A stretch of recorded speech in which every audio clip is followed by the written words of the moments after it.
Hey everybody, we are at the top of page 5 and we're doing the three brains, like the advanced version, the upwards version. So when we start from the bottom and work our way up, it has a very particular effect. So right off the bat, one of the things that it does is it purifies the energy body, purifies the aura. And there's different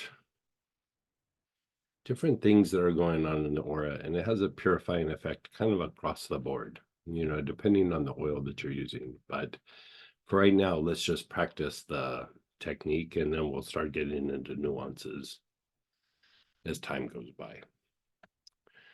So it tones the vagus nerve, right? And we've spent a bunch of time talking about toning the vagus nerve, which is tied to rest and repair and diminishing the tendency for your body to be in fight flight.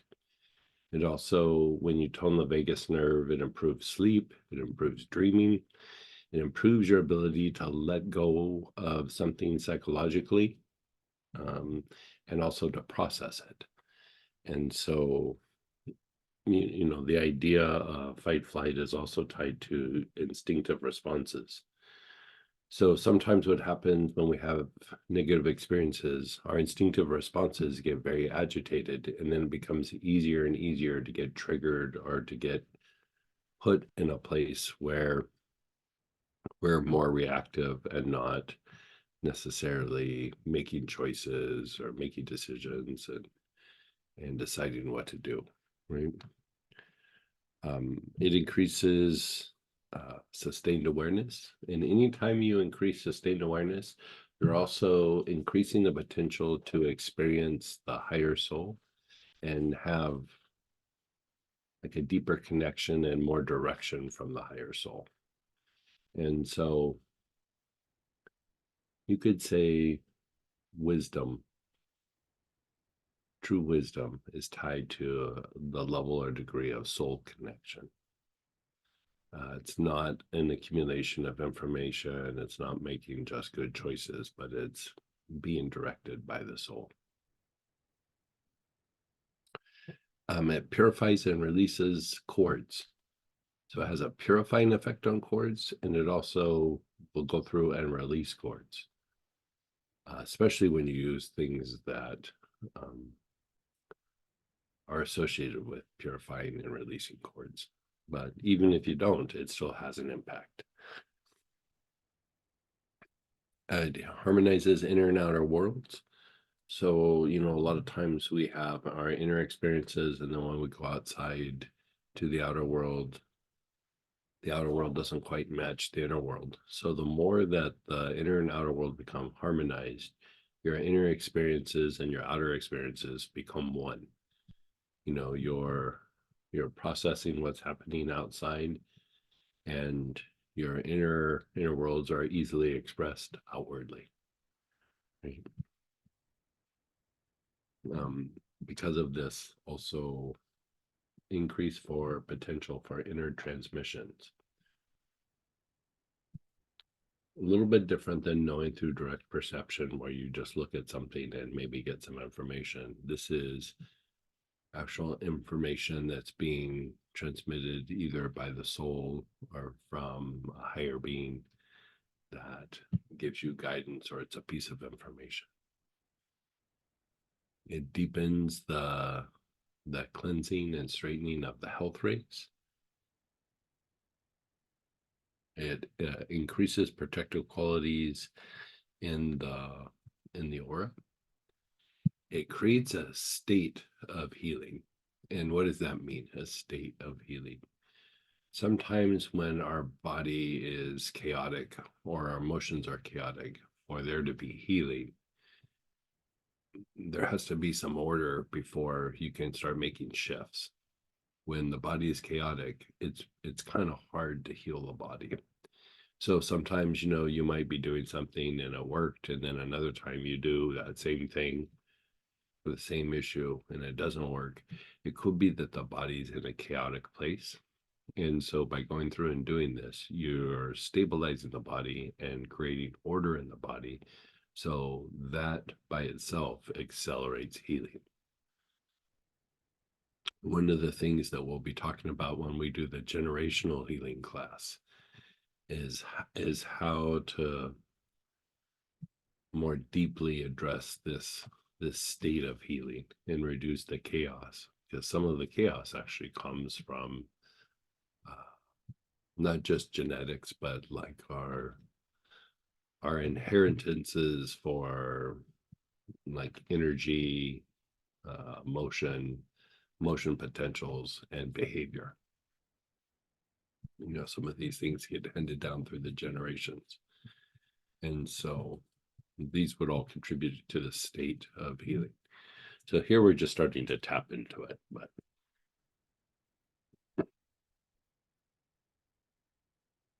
I think a big one too is the ability to process new abstract or subtle information, right? So this is a big go-to. This is a workhorse.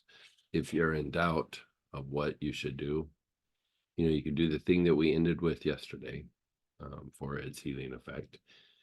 This has a healing effect that's a little bit different. I would say the two of them work really well together. They go really, really well together. So we are going to touch on that a little bit today. We're going to do this, and then we'll just do like a little follow-up with how we ended yesterday, so you can see the 1-2 punch that it delivers. So I think we're all good. Yeah. Okay, so there is a big list of oils there. The ones that got the kit for purchase is Spikenard is the one that's in your kit, but there's all kinds of choices here.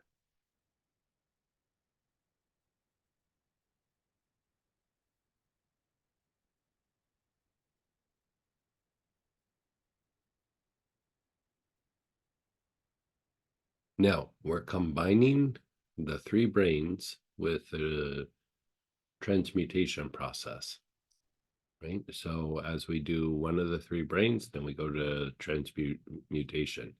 So when we get to the root brain, which is the sex chakra, this is tied to instinctual responses. Then when we go to the Ming Men, guess what the Ming Men does? It transmutes things physically. And one of the things that is physical is your instinctual responses. So it has a purifying effect, and it raises the vibration. And anytime you raise the vibration, it improves function and helps to regulate that function or that center, right? So just by doing the sex and then the Ming Men, you're already starting to create like this healing response. Now, when those two are out of whack, when they're not regulated, this would be what you would call being triggered. Like when you feel triggered, it's the sex chakra gets overactivated, not because of sex, just because of those instincts. And then the Ming Men overactivates, which causes an adrenal response. So the culmination of those two right there, like any time that you're triggered, that is the issue. Like mechanically, that is the issue. Right? So we're going to do a slow roll through it, and then we're going to do it in real time. So you have your oil.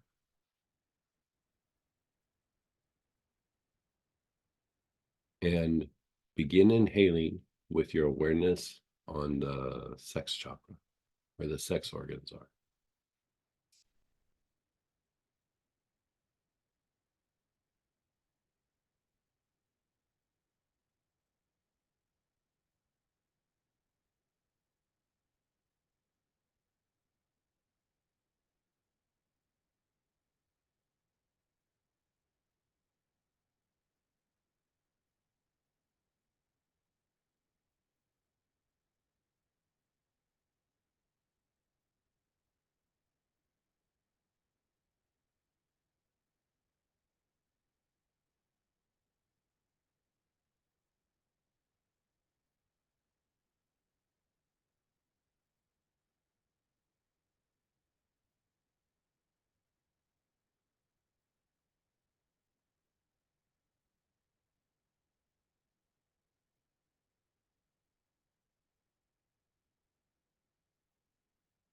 You're taking nice, long, slow, deep breaths on the sex chakra.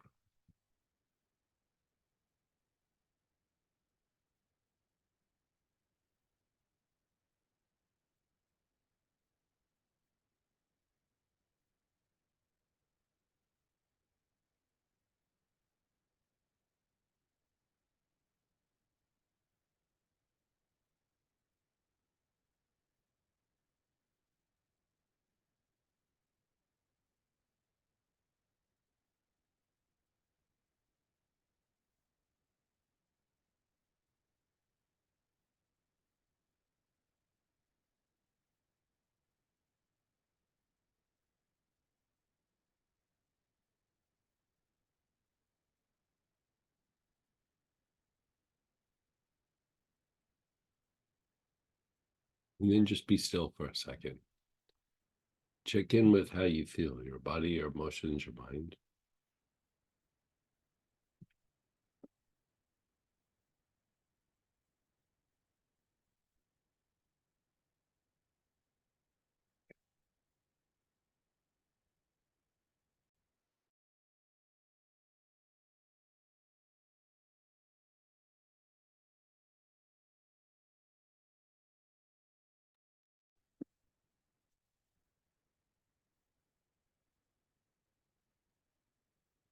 What do you notice? Like you, this is more for you and just how you see how this impacts you. What do you notice about yourself? What happens with your body, your emotions, your mind? Just by doing that little bit on the sex chakra, what happened?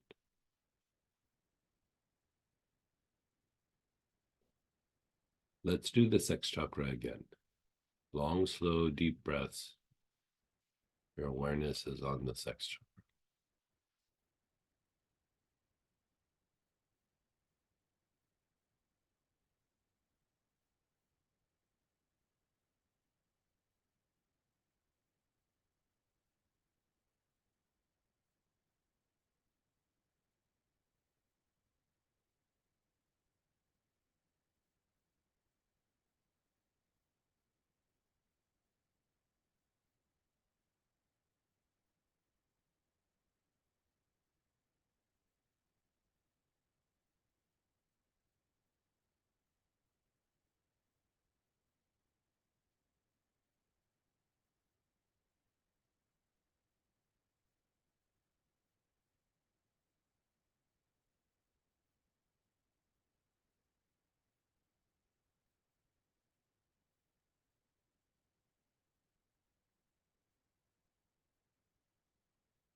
You're still taking long, slow, deep breaths on the sex chakra, which is the root brain.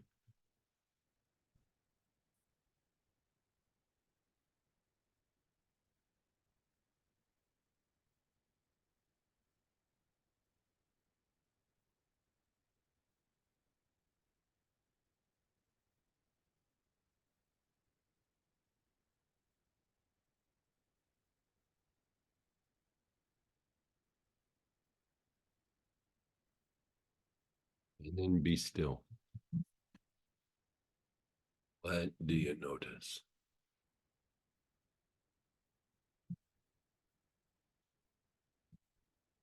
What about the tension in your body? Was there agitation and now there's not?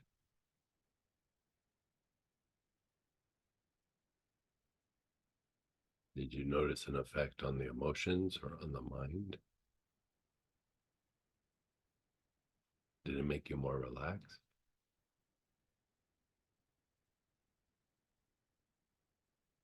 You think of an active situation or a past experience that was normally a little agitating. When you think of it, what do you notice?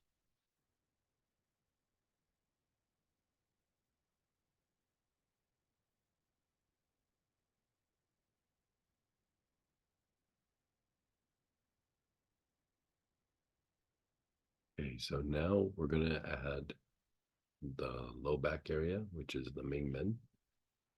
So this has a cleansing effect on the root brain and all the effects that the root brain can potentially have and all the things that contribute to instinctual responses. So your awareness is on the low back, which is the back side of the navel. And you're taking nice, long, slow, deep breaths.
And then just be still.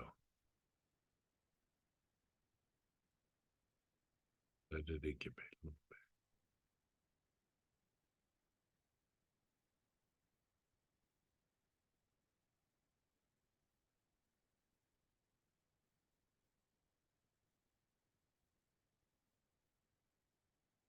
What do you notice? How do you feel?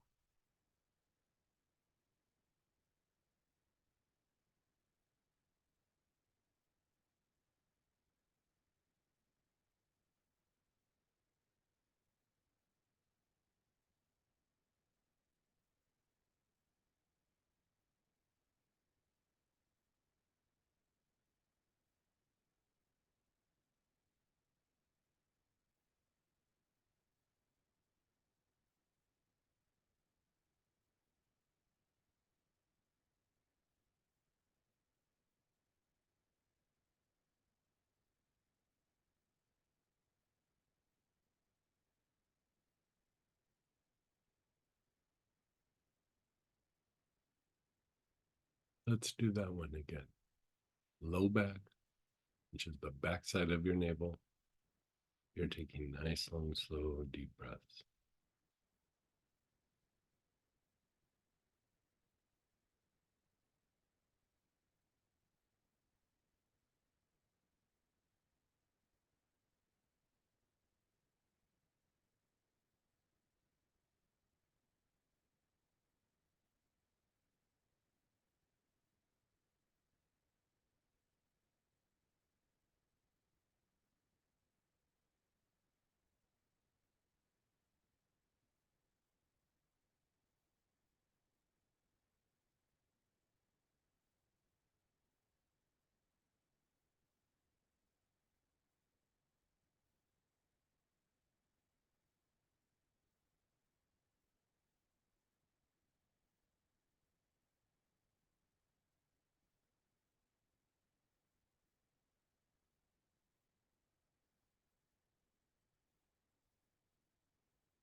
Okay.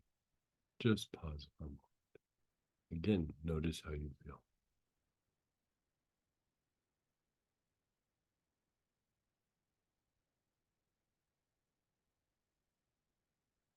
Now, let's take this a little bit deeper and like watch what it does when we look at a situation that was a little bit agitating. So, either an active situation now or something from the past that when you think of it, it's like, ugh, it gets a little bit of a response. Could be upset, could be fear, could be irritation, could be annoyed, could be overwhelmed, whatever it is.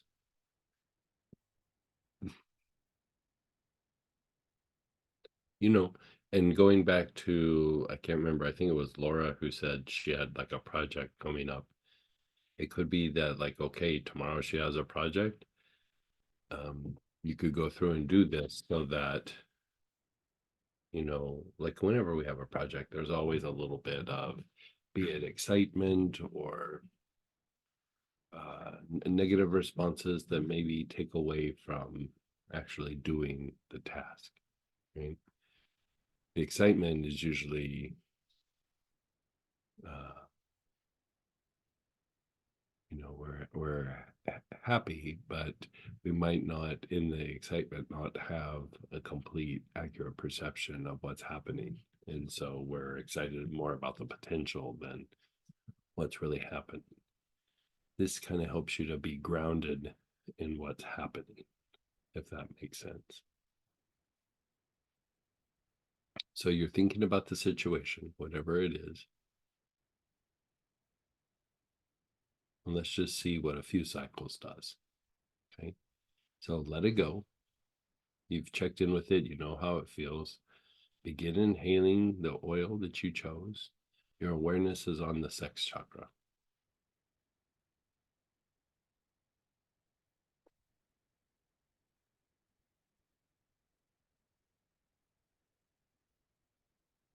Long, slow, deep breaths. Awareness is on the sex chakra. Forgot about your technique.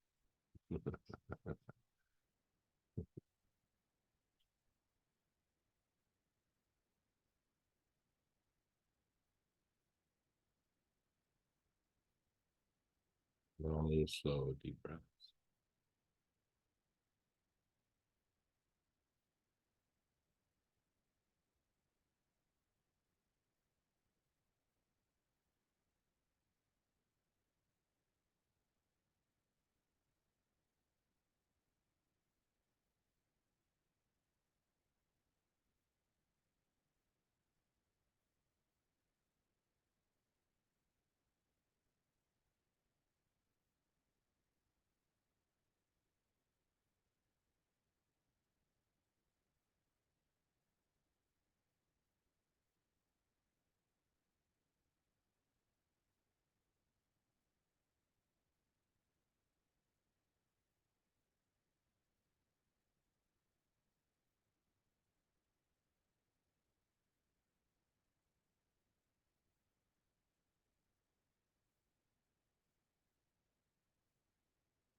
And then your awareness is on the low back, the backside of the navel.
And then pause.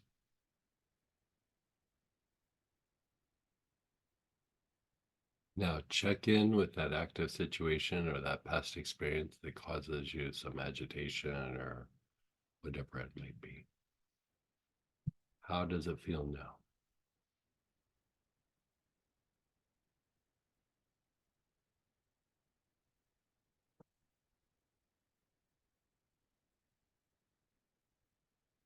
Let's do another cycle of it. So let it go.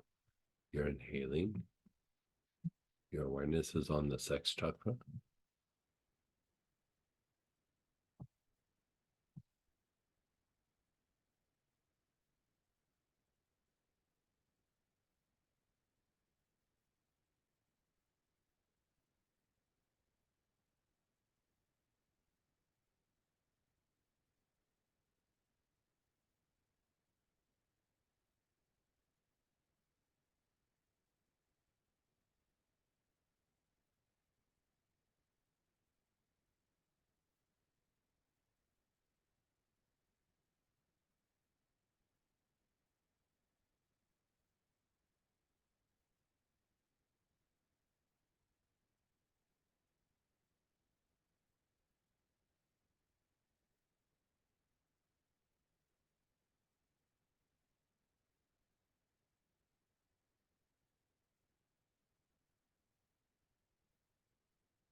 And then move your awareness to the low back area, the main men.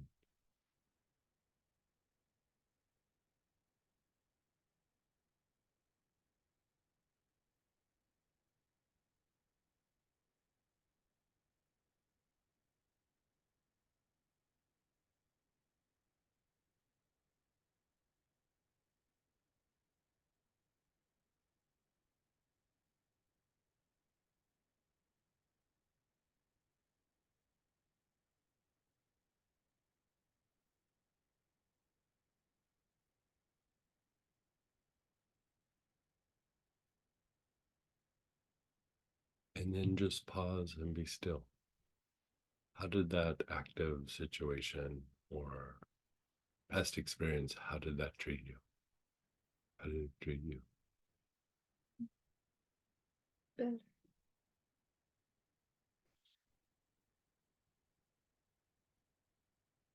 Not so emotional. Not so emotional. Now, how about for you? Still chewing and battle anxiety about the situation. Okay. So one person said not so emotional here. Another person said still a little bit like there, like still kind of grinding on it a little bit or chewing on it. At least emotional. Anybody else want to share? You want them to unmute Yeah, themselves you again? can go ahead and unmute if that.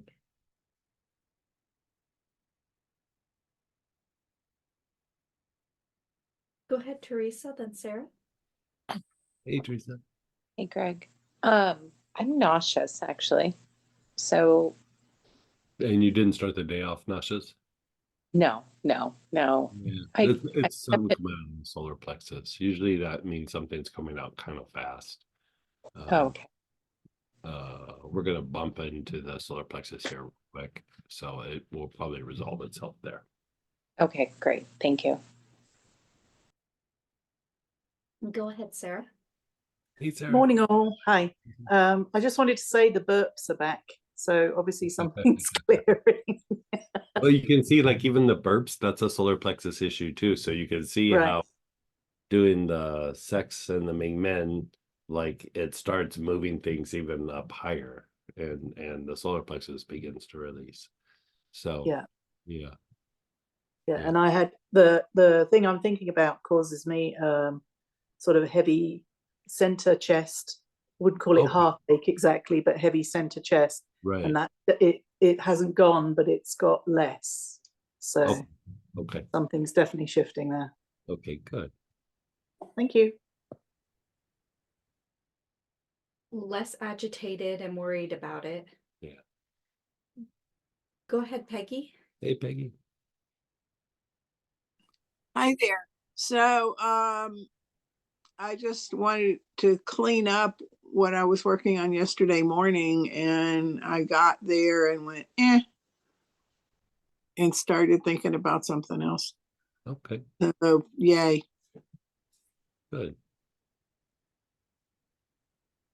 The situation feels softer and less agitation, Yeah. but getting lots of increased tension in my hip socket, left side. Hmm.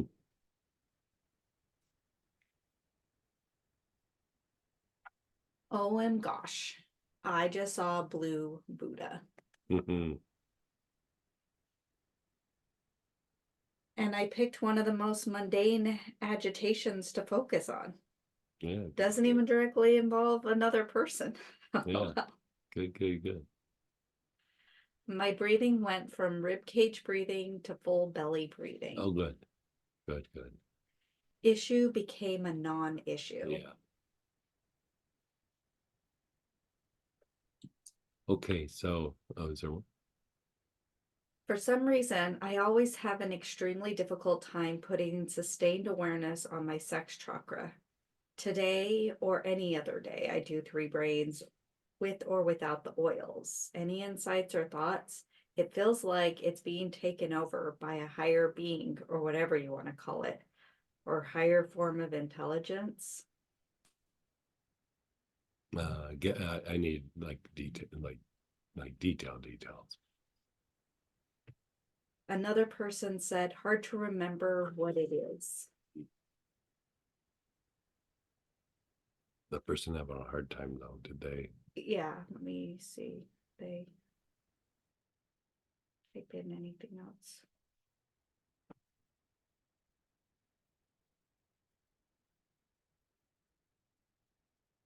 Go ahead and type in and I'll relay it over to Greg. Yeah, and Yeah. then kind of keep going for now, or okay. Is that all of them? Oh, sorry, that was all of them. Okay, so now we're gonna go to the solar plexus. So we kind of done our little experiment with the sex chakra and the Ming Men. Now the solar plexus is the second brain. This has to do with emotional responses and feelings, right? Like first we'll feel an emotion and then we process it, turns into a feeling. And so, yeah, let's just see how this treats you. So your awareness is on your solar plexus, which is your upper abdomen. It's below your ribs. And so you're taking nice, long, slow, deep breaths with your awareness on your solar plexus.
You're taking nice, long, slow, deep breaths.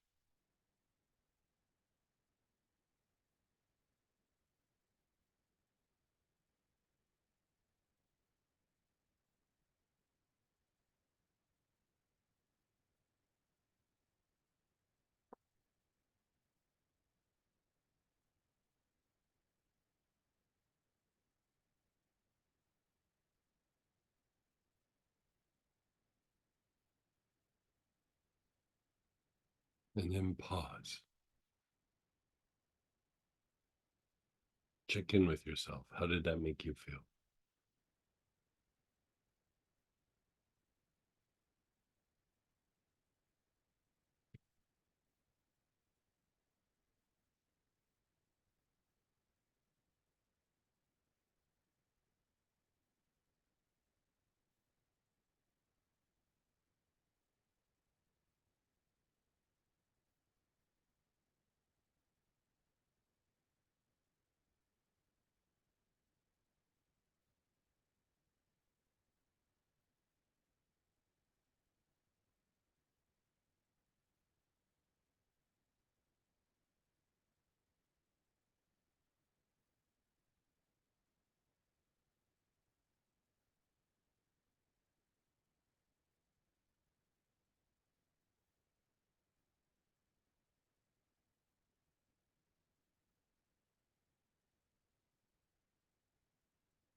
Pausing, you're just being still.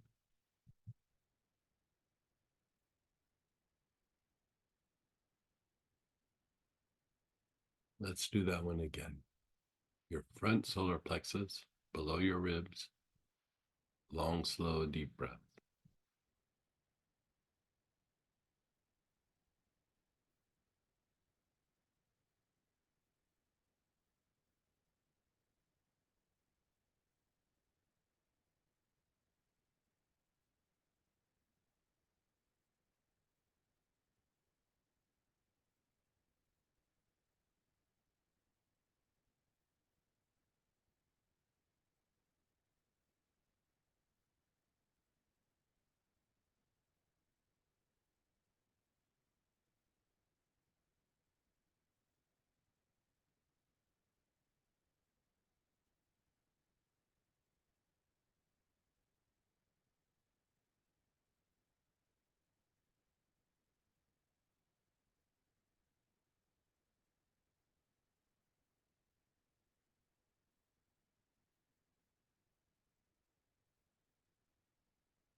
And then you're pausing.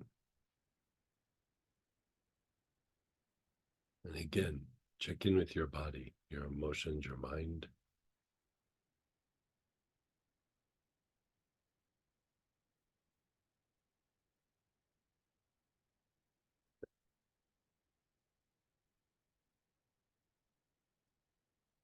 Awareness is now between your shoulder blades on the back side, the back heart.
then you're just pausing. Just being still.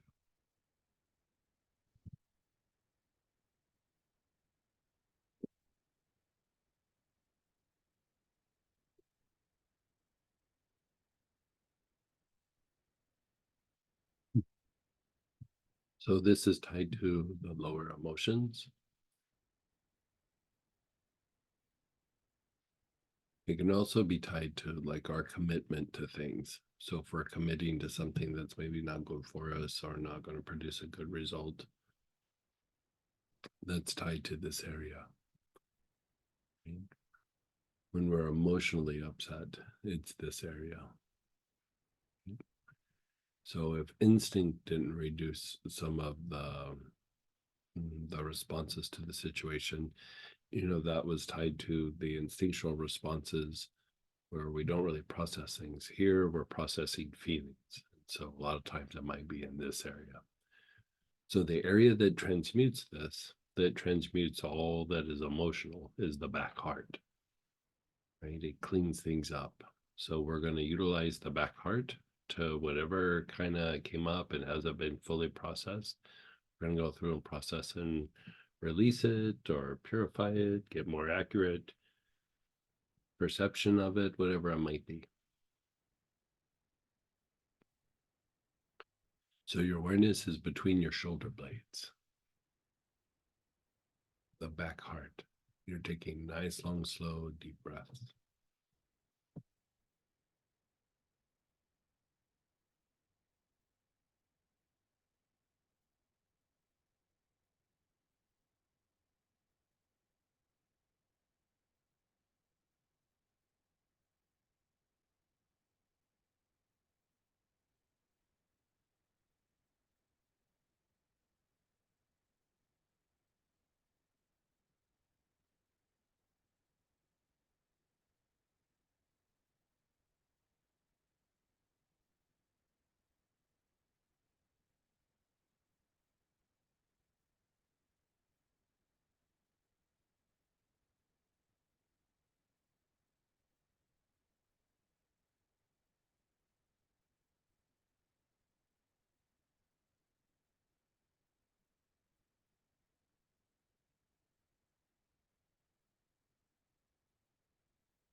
And then pause.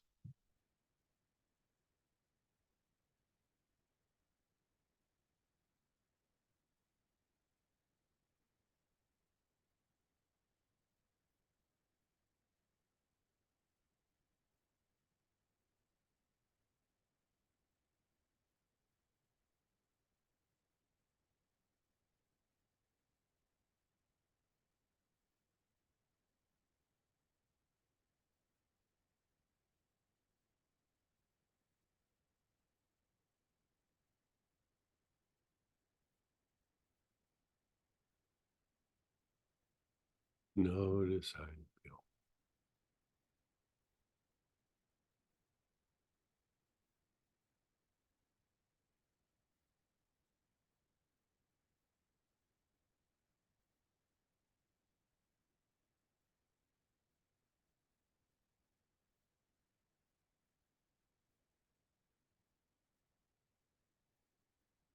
feel. Again, your awareness is between the shoulder blades, the back heart. You're taking nice, long, slow, deep breath.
And then you're going to pause and be still.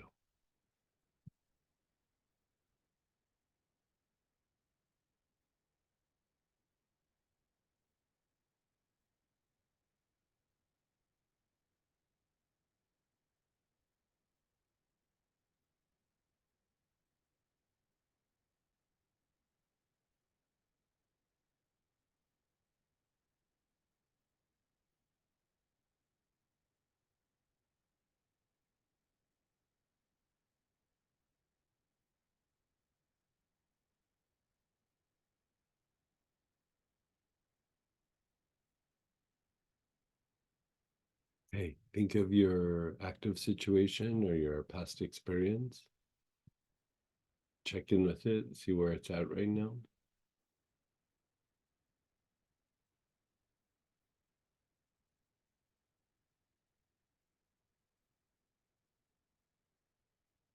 Okay, let it go. You're beginning to inhale. Your awareness is on the solar plexus, that area below your ribs on your upper abdomen.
And then pause and be still.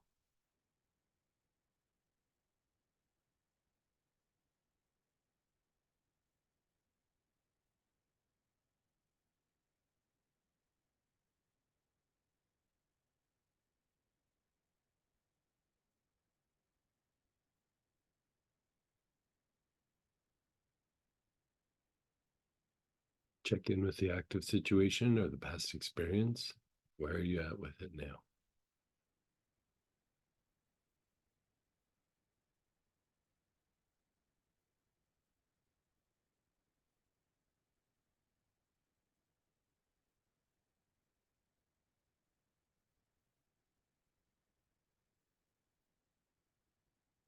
Okay, let it go. Again, your awareness is on your solar plexus.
And then your awareness is on the back heart.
And then pause and be still.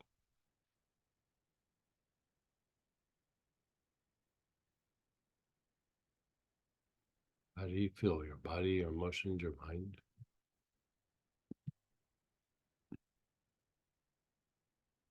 Check in with that active situation or past experience. Where do you feel it now?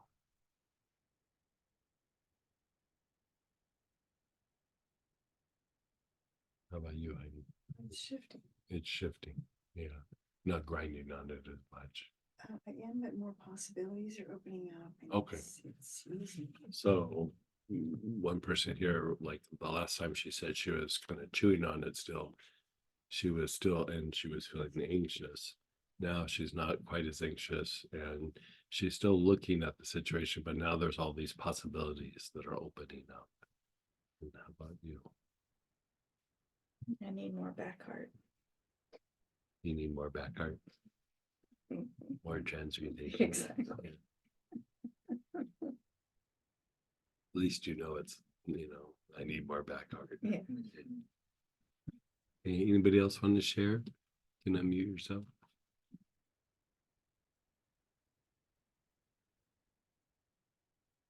Go ahead, Peggy, and then Barbara. Um, I'm just chill. And Yeah. I got through with the one and then I went to whatever else might be and I'm just coming up roses. Yeah. It just, so thank you. Yay, yay team. Mhm.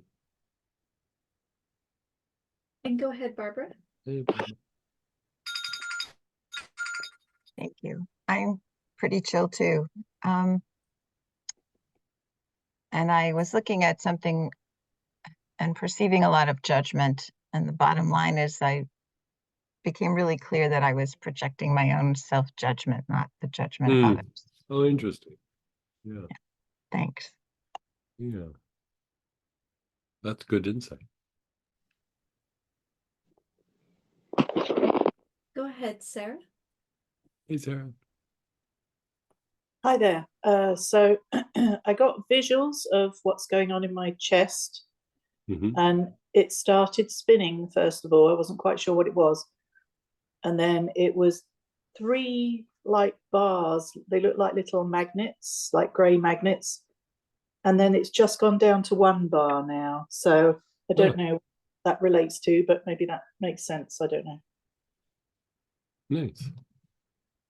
Okay. Yeah, you know, especially when we're doing a process like this, you know, intuition could also turn into like metaphors and things like that. And Mm. that sounds like it's in that metaphorical range, that it means something more to you than it would like, you know, somebody else.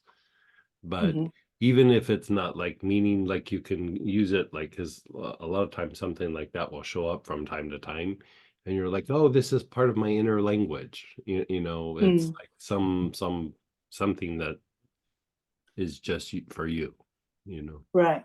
Yeah. Okay. Thank you. And go ahead, Denise. Hey, Denise. Hi, Greg. I'm actually more anxiety, but I did have an insight, and I had done like some forgiveness work, Mhm. and I thought I mean, it really felt like I had, you know, that it was effective. It felt really good, but I guess for it to linger on, it makes me think I need to take like an action step, like not enough just to keep it in my mind and prayers, you know, but to action, whether it's to write something out and burn it or send it or whatever. Yeah, You know, I mean, if that's something that you feel driven to do, then I would go ahead and do that. You know, Yes, like writing it out is always a good thing to. yeah, and because I think it stayed in my head too much, you know, and Yeah. not everybody in a way. Sure. But I kind of feel like I can feel it, you know, shifting up. There's kind of anxiety around my heart and stuff like Okay. that. It's and it's other things, and I think it's forgiveness for myself too. You know, it's something like Oh, that. could be. Yeah. Not just for others, but for myself. Yeah. Thank you very much. I'm looking Good, forward good. to our steps. Okay. In this process, I've been getting a flurry of ideas and thoughts for new projects and ideas to update my goals for this year. Nice. Go ahead, Christy. Hey, Miss Christie. Good morning. Hey, hey. So I have a question. I Yes. noticed at the sex chakra and the back heart, it felt like there was this strong pulling and drawing from like the shoulders and the hips, Mhm, like it's pulling something out deep. mhm. Would that be where I would need to go back in and do Yeah, I work would do on basic? I would still do the whole 3 brains. Like we're doing it so you can kind of feel each one, but we would just like fly right through it. And so yeah, like most people, there is an issue in the sex chakra with instincts, and then the back heart is just like, you know, it's probably releasing something from the emotional body. Yeah, and the instincts are probably tied to it. You know. Okay, so Yeah. but it wouldn't be where I need to go back and work like basic chakra for joints, arms, legs kind of thing.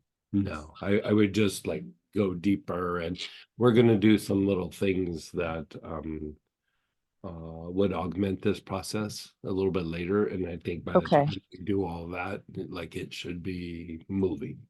Okay, good. Yeah, because I'm the person that, like, as soon as we started the sex chakra, my hips just started like seizing up and getting tight. Yeah, I mean, that could actually even be the psoas. Yeah. Okay. The psoas and instincts are very tied to each other. So like if the psoas is really tight, it heightens the instinctual responses. And as you calm down the instinctual responses, the byproduct sometimes is that it relaxes the psoas. And so Okay. it could be that there's like even just some psoas activity, which is Okay. your hip flexor. Thank you. Yeah, that it seized up like that. That's what makes me think something's up there. Because the psoas will tighten up when we feel unstable.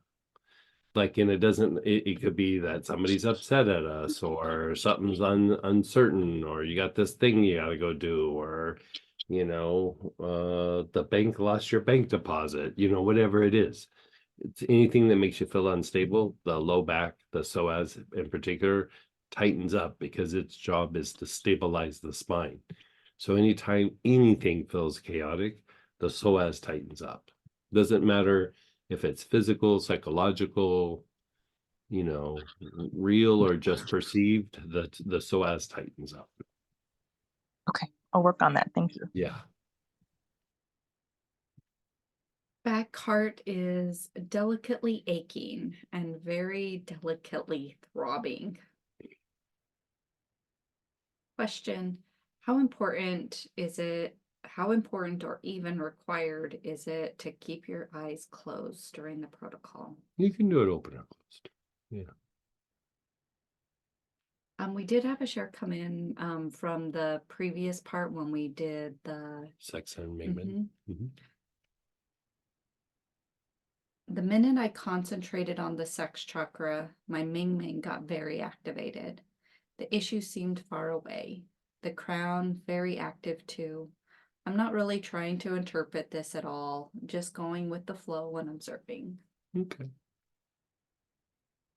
So now we're going to do the third part, which is the brain and then the crown.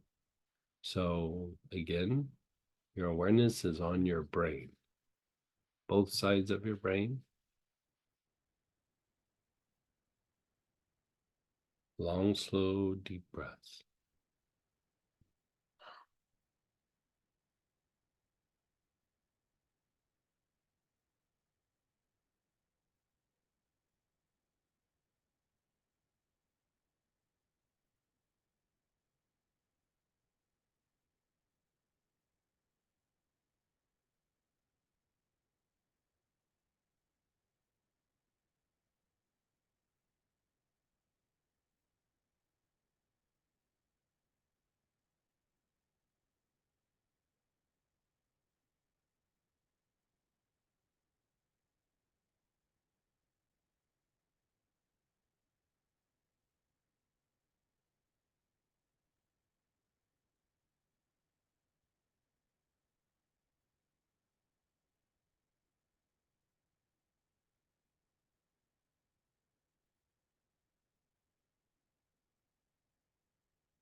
Long, slow, deep breaths with your awareness on the brain.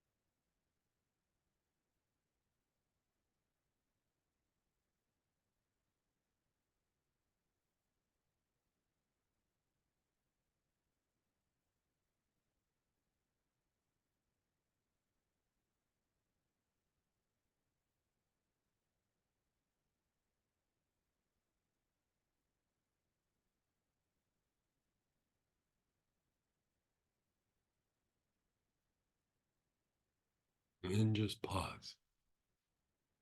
Notice how you feel, your body, your emotions, your mind.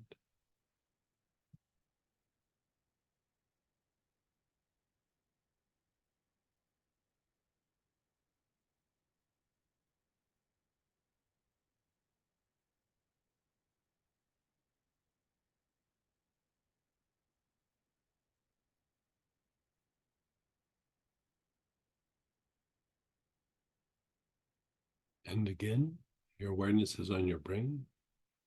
Nice, long, slow, deep breath.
And then be still.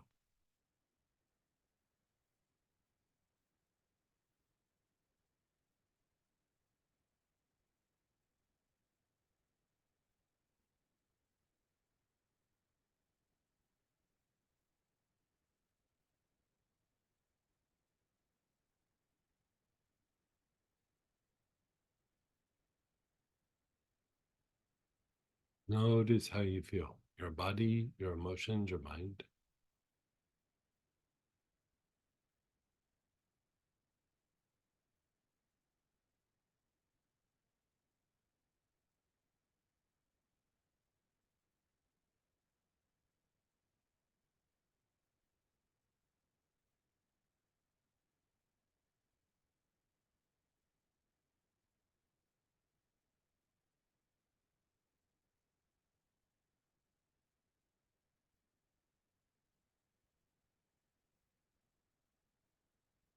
Now we're going to inhale. Your awareness is on the crown, the very top of your head.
And then pause and be still.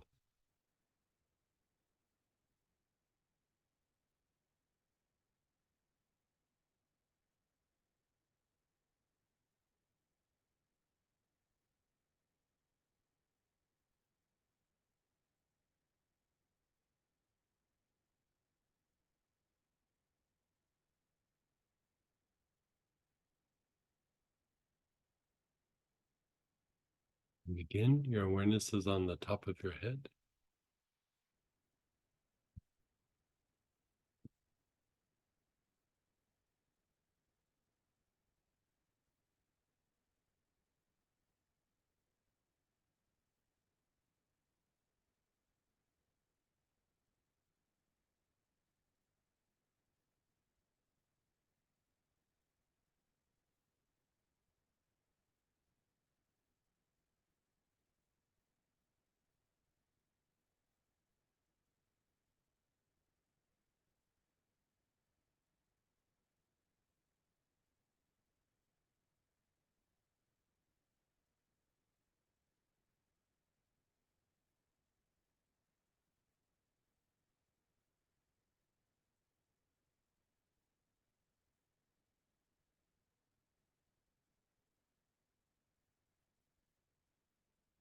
And then be still.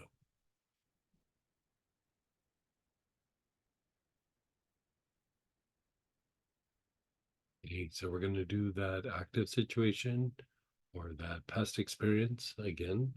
So reflect on it, observe it.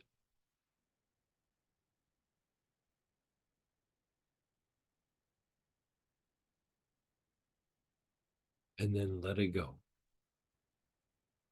Your awareness is on your brain. You're taking nice, long, slow, deep breaths.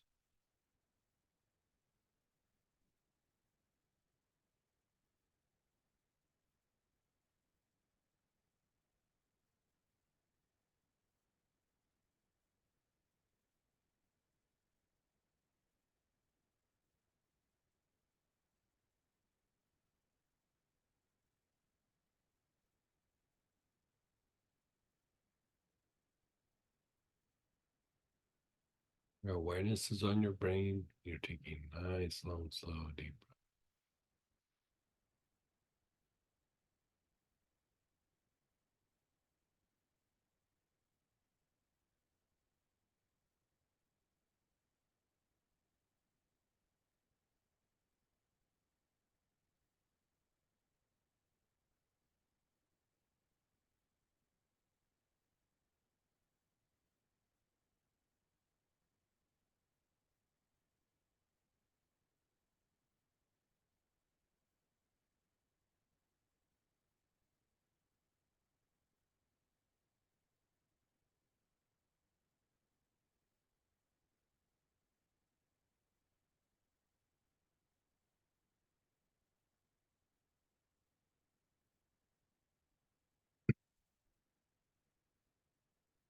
Your awareness is on the top of your head.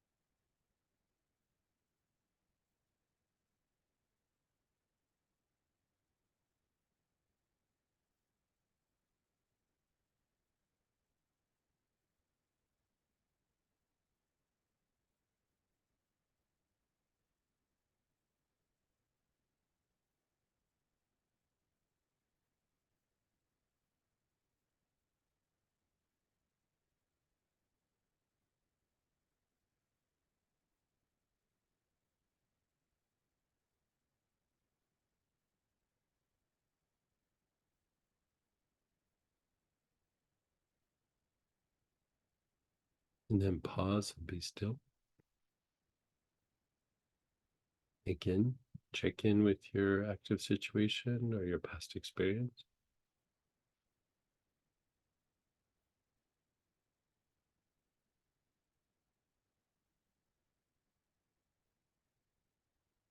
Let it go.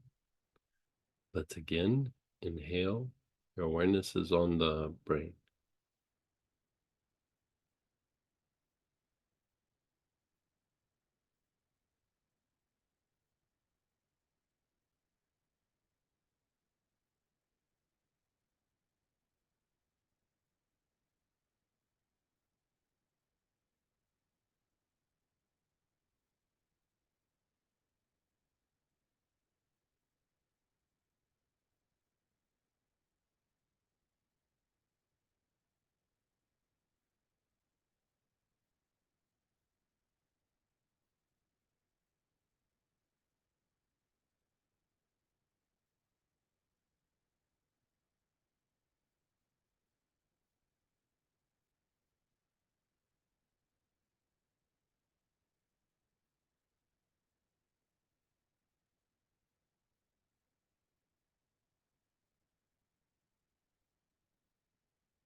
Your awareness is on the top of your head.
And then just be still.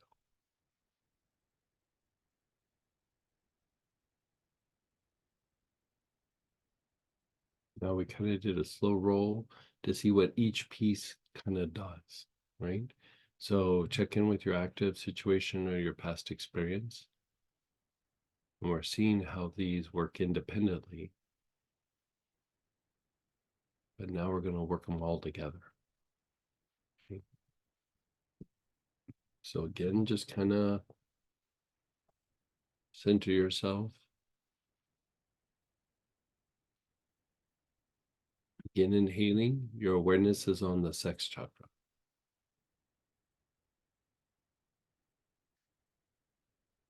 Taking nice, long, slow, deep breaths with your awareness on the sex chakra.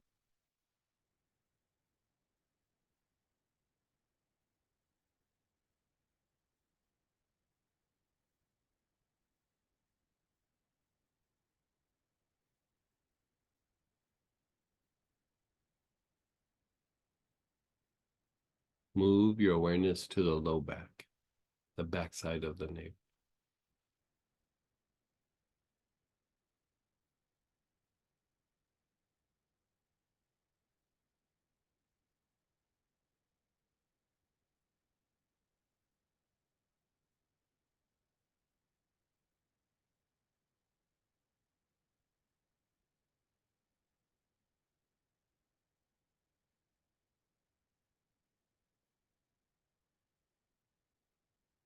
The front solar plexus, the area below your ribs.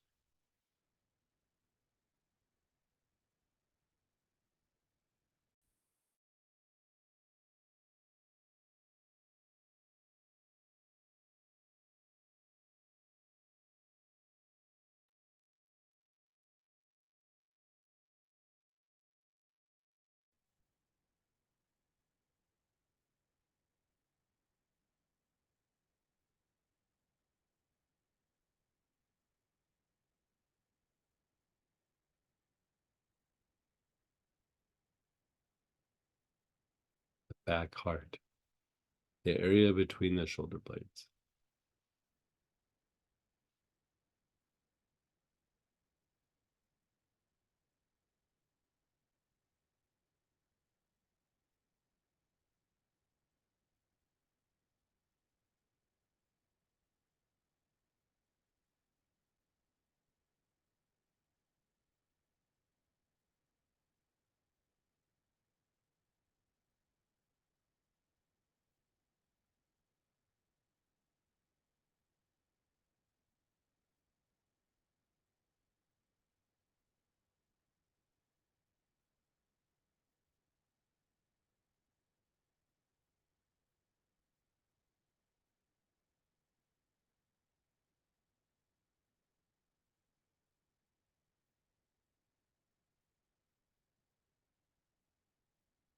Your awareness is on the brain.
And then just be still. Just be still.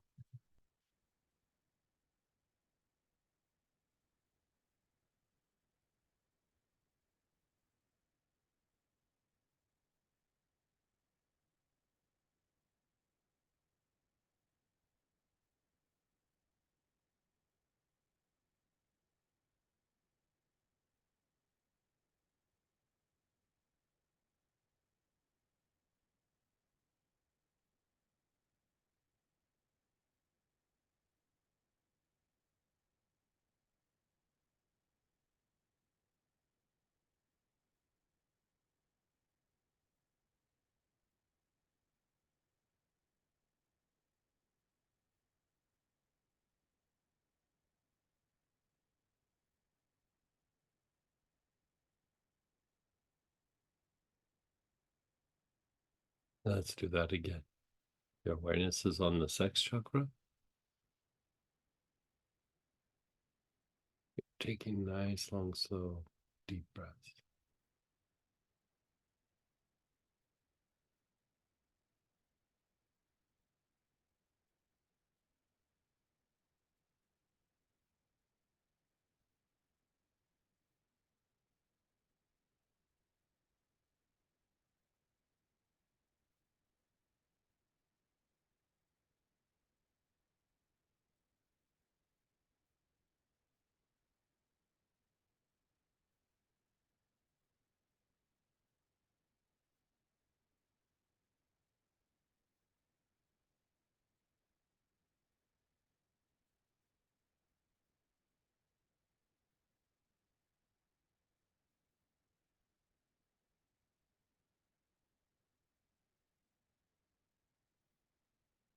And then the Mingmen, the low back, the backside of your navel.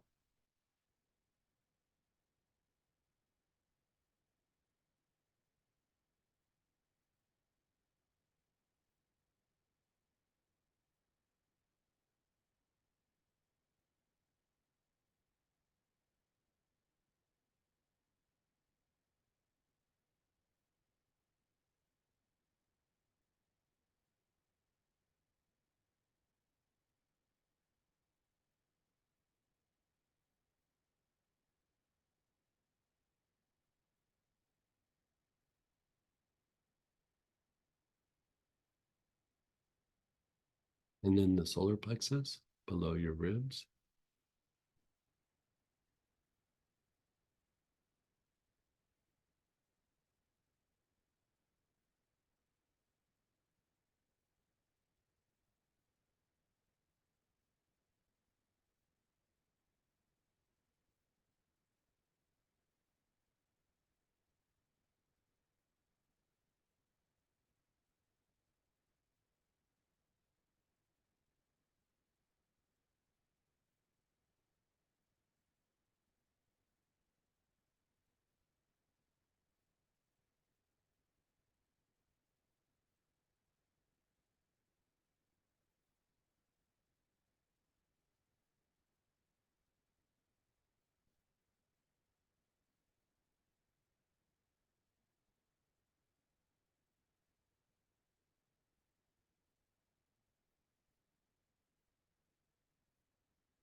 You're on your solar plexus below your ribs. You're taking nice, long, slow, deep breaths.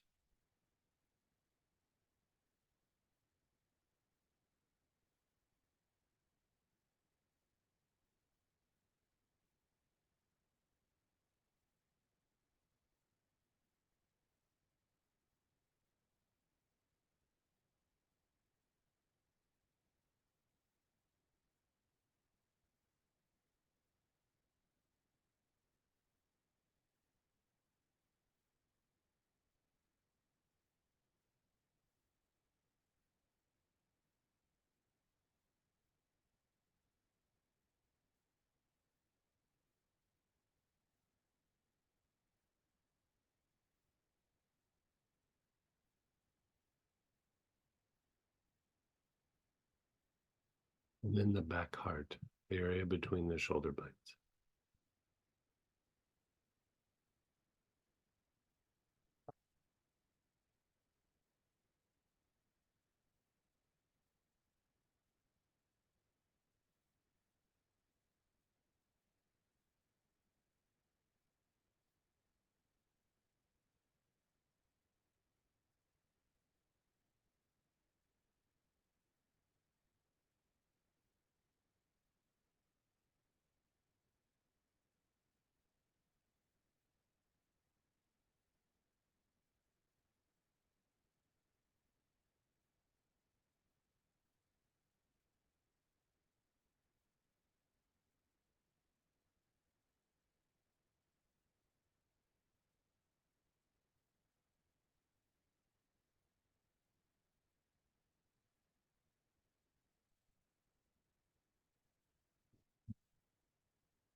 Awareness is on your brain.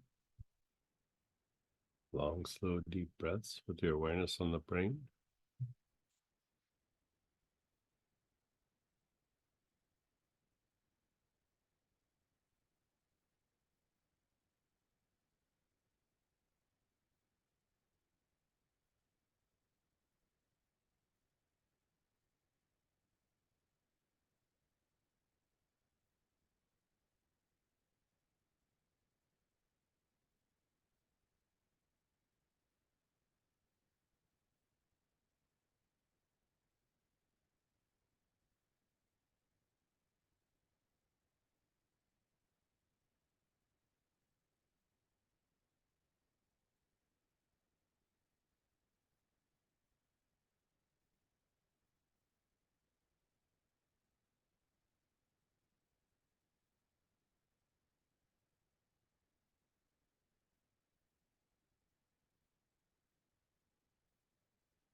The top of your head.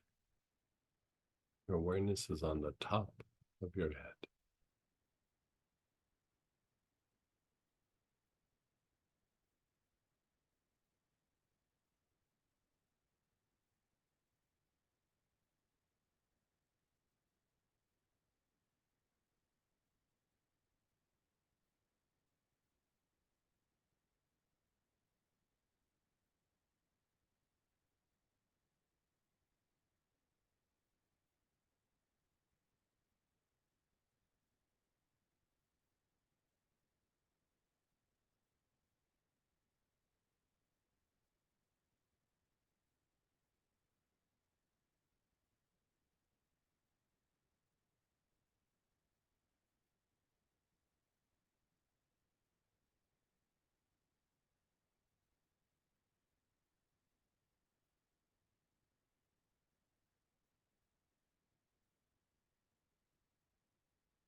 And then just be still.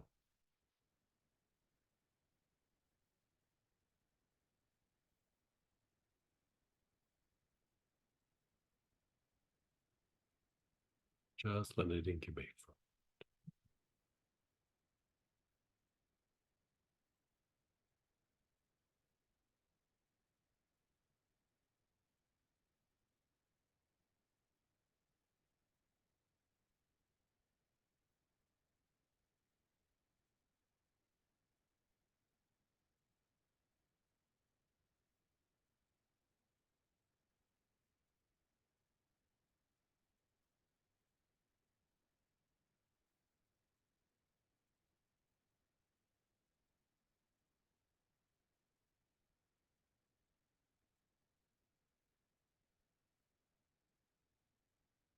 Yeah. Check in with your active situation or your past experience. Where does it sit now?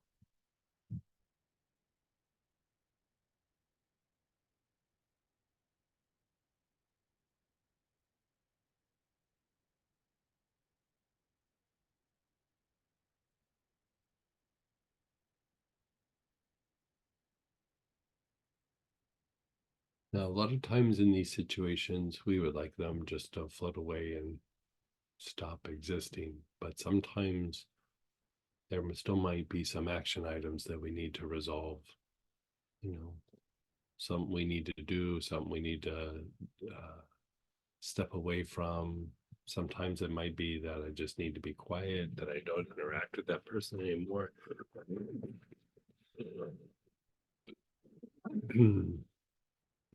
Excuse me. And so sometimes you'll get like action items like I need to do this, I need to do that. A lot of times we try to check out when it comes to these situations, but sometimes there still might be actions that need to be resolved a little bit. And so with that, let's share some experiences and gonna mute yourself or type in, but how did you do? Yeah, good. You know, you needed the whole process. You needed the whole process. No, Quieter. like quieter, like, so you were chewing on that situation at first and now like you kind of have peace with it, right? Is there action things that you, so So Heidi here was saying like she feels quieter. She knows that there's action items that need to happen, but she sees opportunities and she's kind of peaceful about it all. So that's kind of a very common response when doing this. Go ahead, Laura, then Barbara. Hey, Laura. Oh, I think, yeah, there you I go. just got it. Sorry. Interesting because this, what you just explained kind of helped me with this. I got really agitated throughout the whole thing, Mhm. and it's brought more stuff up. And I also kept losing focus. It was, so is the best thing, and I dealt with this last week with difficult people. Okay. So I was really surprised because last weekend I had gotten to a really nice place. Mhm, And mhm. then whatever churned up today agitated me.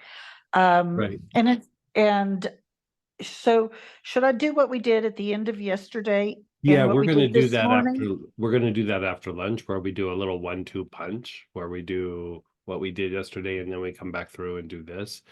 So Should the I do it this week like that, those two Sure. pieces this week? Yeah, yeah. They're great to do on a regular basis. Yeah. Because this is about a sibling that is loving and kind, and then has a nasty undercurrent. Yeah. And so I'm trying to find my way through that. Yeah. And you know, like a situation like that, the nice and kind side kind of throws you off that there's that nasty like undercurrent sometimes, and like, you know, you're just about to drop your guard, or you've dropped your guard, and then that piece comes out. And And most people don't see it. The ones no, that see it, no, no. see it big time. Yeah.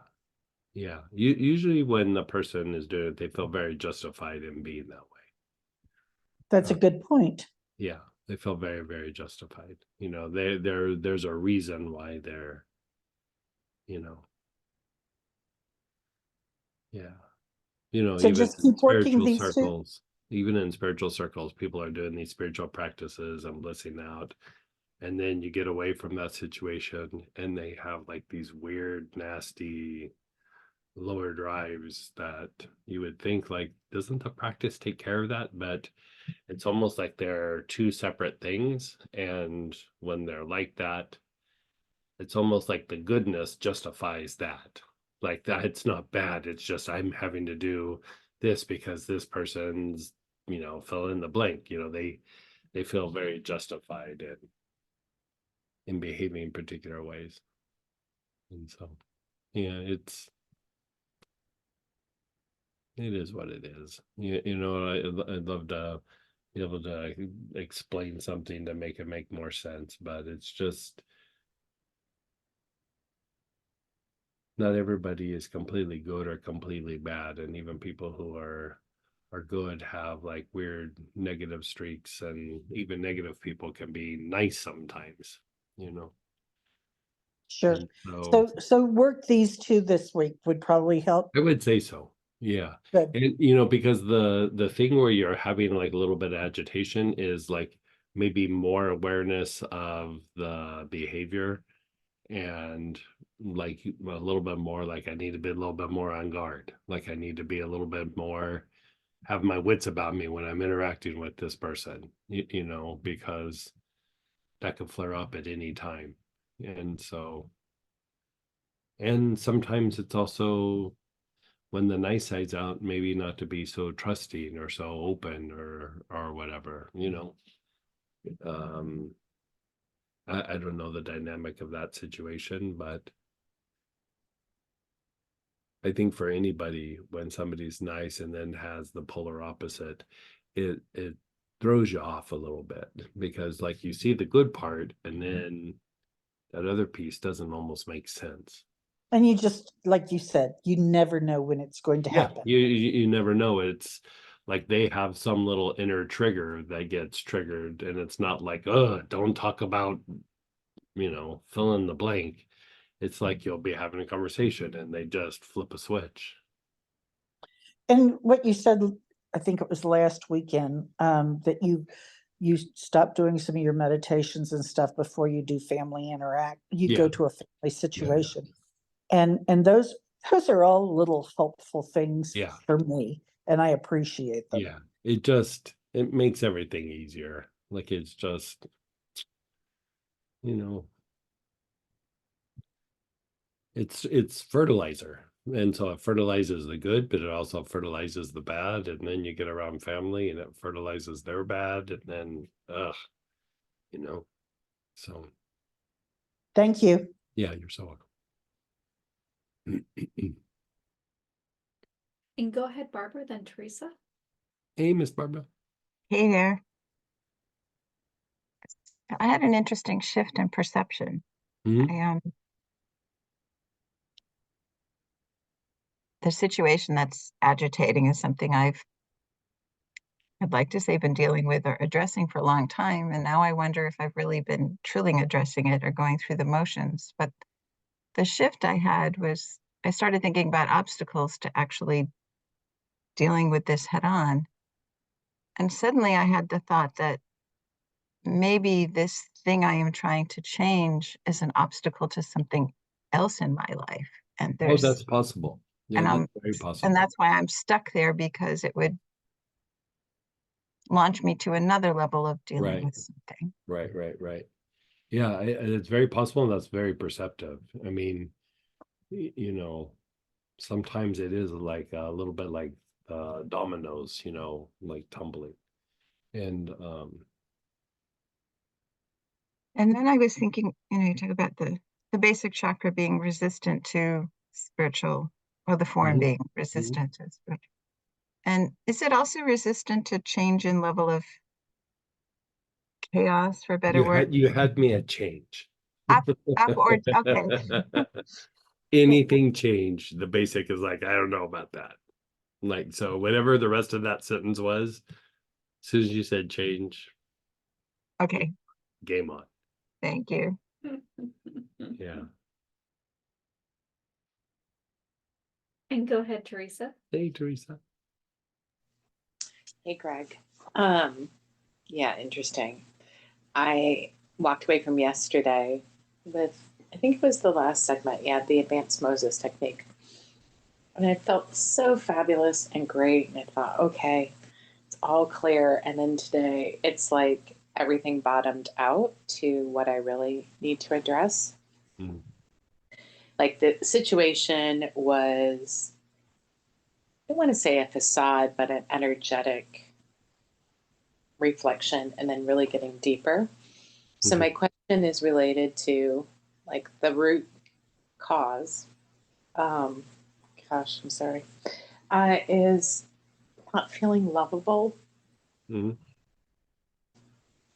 So as I progress through working through the rest of the day, how would you use the opportunity to So for the feeling of like not feeling lovable, like that's probably going to be more the next segment okay. where we do the three brains, but from the top down. Like Okay. that's probably where that's going to get hit more. That Okay. and also just the thing that we did yesterday at the end of the day, you know, like that you could do that by itself or that combined with the thing we just did. But you know, you could say the thing that we just did helps one to be more aware and more present, because like a lot of times, like you said, I can't remember the verbiage you used, but like, you know, like we have these ideas about something or a projection, or we have like an idea of what really is there, and then we have our hope, like I hope it's not that bad, or I hope it's not this, or you know, whatever it is. Yeah. And sometimes that keeps us from addressing it or taking it more serious. And so I would say this peels that away, and you see it for what it is so that you can address it. And usually even the process itself will start to address it. But like when it's a long standing thing, that's why there's like culminations. Yeah. You can go through and unwind it to a much greater degree so that that core thing that is very real can start to shift and change. Because a lot of times we like try to touch on something, but we're really touching more the idea of it rather than the it itself, right? And so this really cuts through all that so you can get to something to heal it. But at the same time, sometimes you're like, ugh, yeah, this really sucks. You know, it's like that realization of what's going on.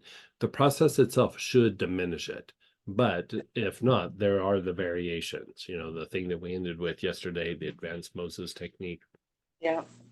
and the doing the 3 brains from the top down has a very strong psychological impact, very, very strong. And Okay. so my guess is it's probably going to get covered there.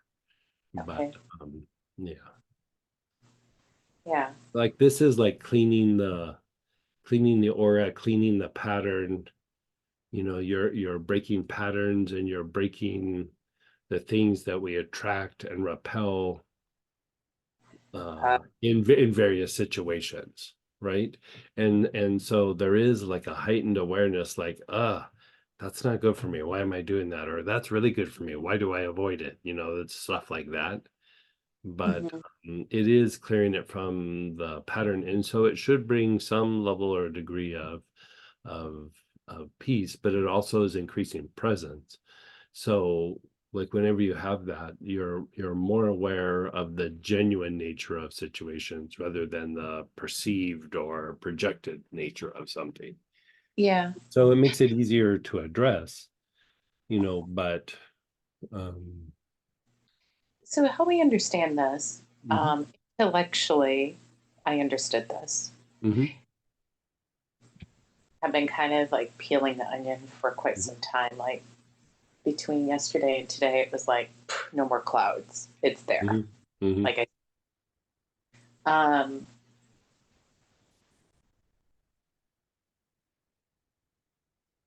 yeah, I guess I was. Yeah, I was going to ask a question that there really probably is an answer to, other than, oh, maybe it is the emotion. Why is it? Is it when we drop in even deeper, we can be present with that feeling or the emotion that's blocked? You know, if you intellectually know what's going on and you can see it, but you Right. can't drop into it, is it the body rejecting wanting to go there, the mind rejecting, or am I asking a Re- question that really matter? Um, when you drop into it, is that what you're saying? Well, it's interesting. Like intellectually, even before yesterday and today, I was aware, right? At a mental level. But for some reason, I couldn't get to this level of bottoming it out. Like if I drop all the stories around it, the truth is Mhm, there's a core belief around I'm not lovable. mhm. Is the, well, maybe this technique is just spend the 2 combos and where I'm at has just allowed me to drop in and be present with it.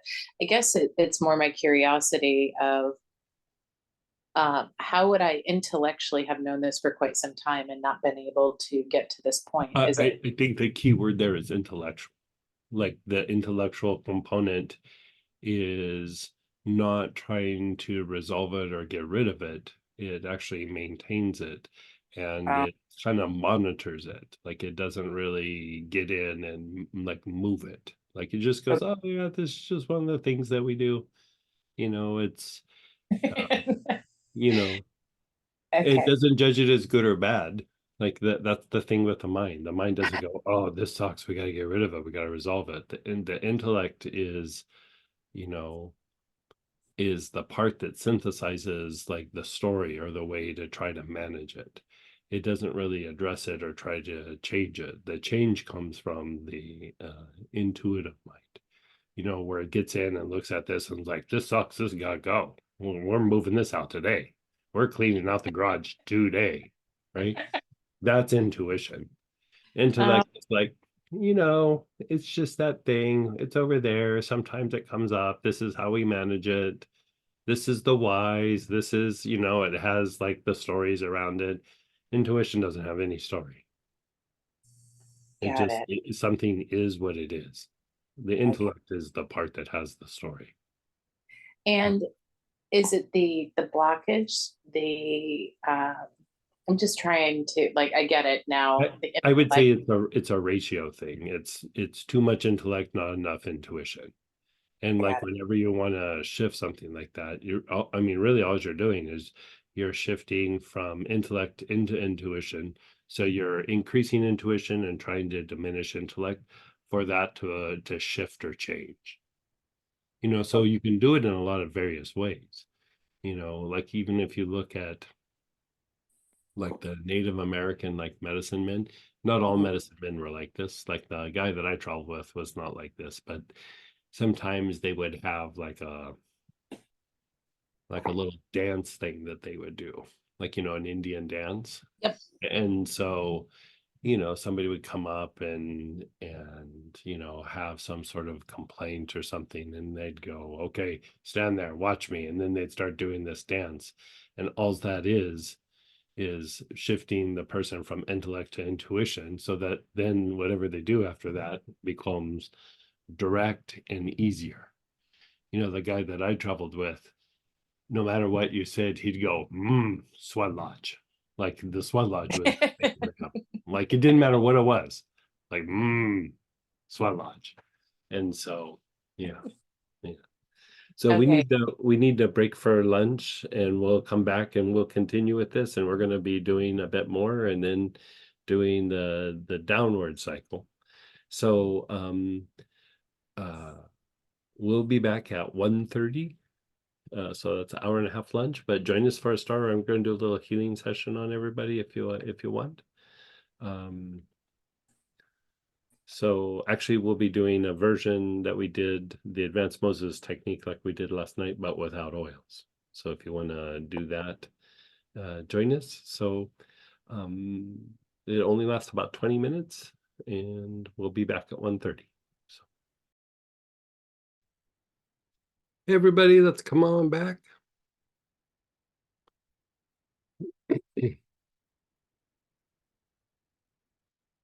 Well, we're going to do a couple things to augment the process that we just did, but let's visit it one more time just to refresh since we had such a long break. So again, whatever oil you're using. On page 5. Yes. Yes. Whatever oil you're using, go ahead and pull that out.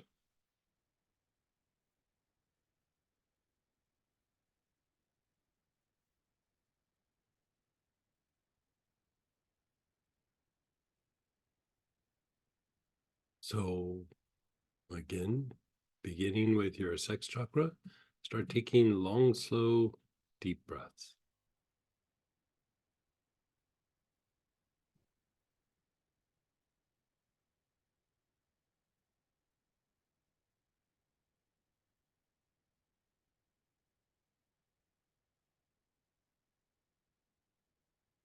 Nice, long, slow, deep breath.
Your awareness is on your low back.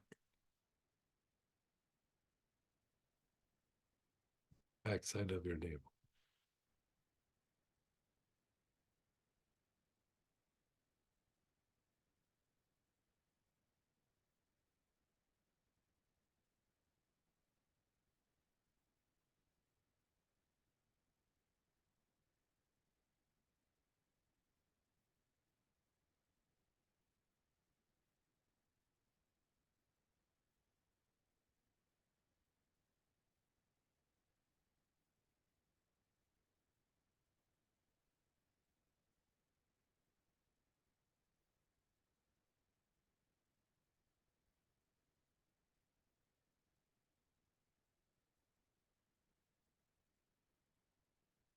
And then your front solar plexus.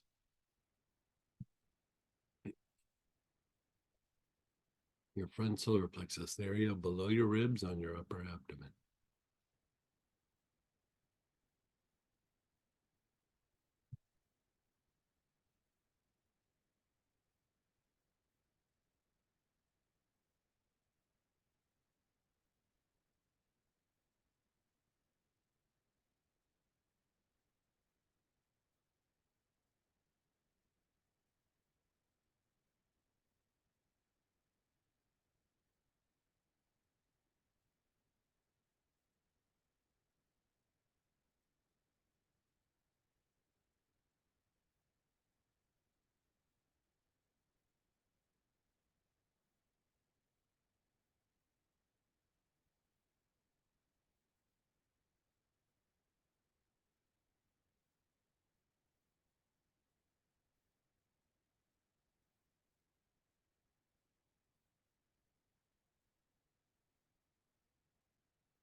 In your back heart, the area between your shoulder blades.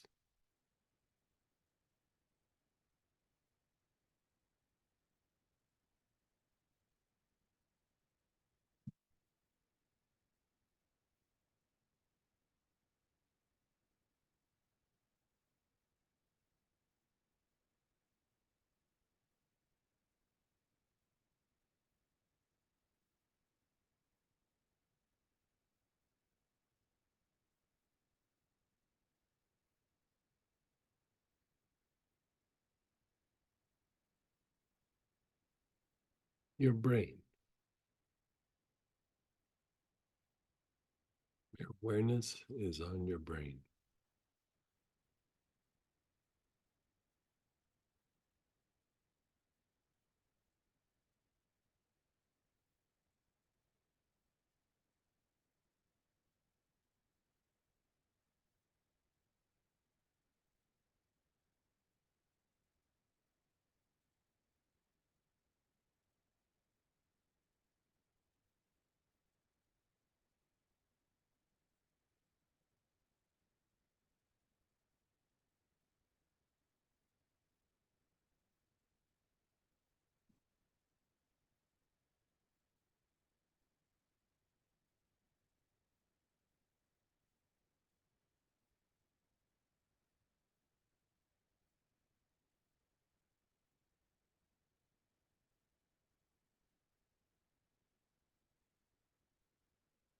And then your crown, the top of your head.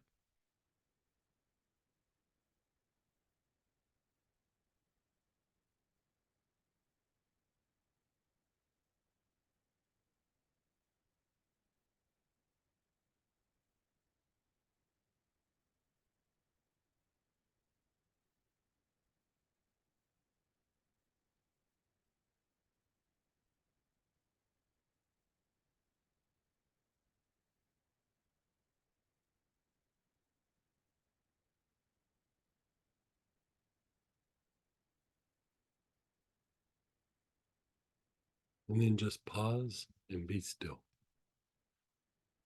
Pause and be still.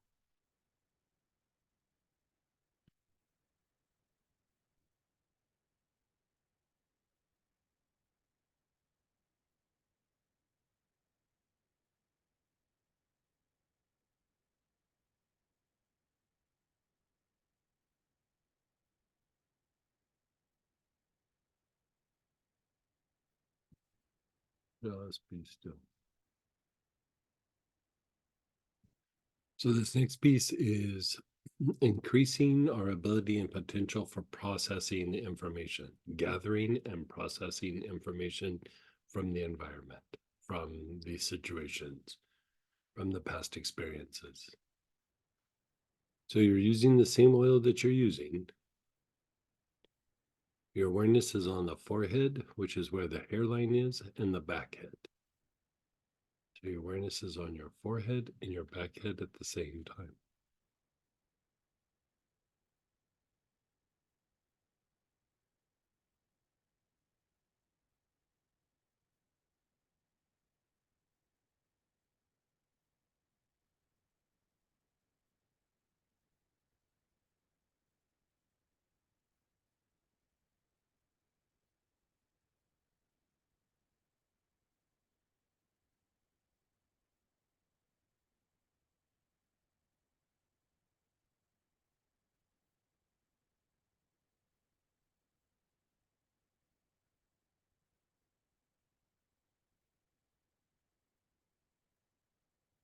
And then your awareness is on your arms, your whole arms, from the tops of your shoulders down to your fingertips.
Now your palms.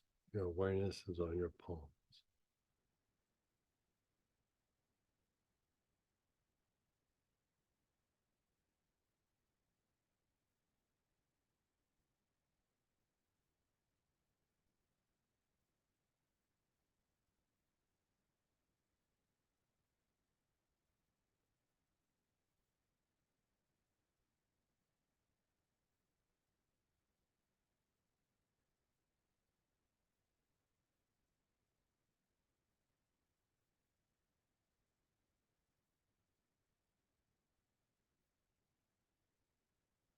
And then your legs, from your hips all the way down to the bottom of your feet. Your awareness is on your whole legs.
And then the soles of your feet.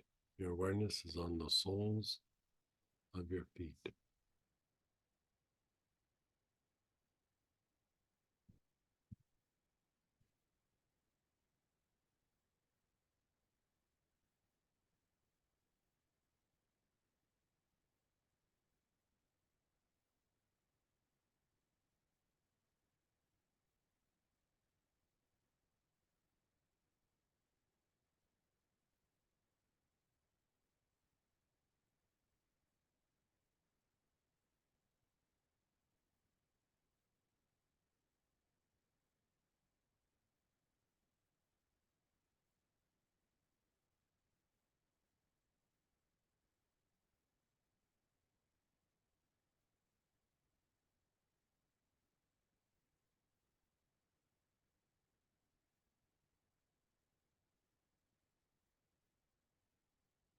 And then just pause and be still.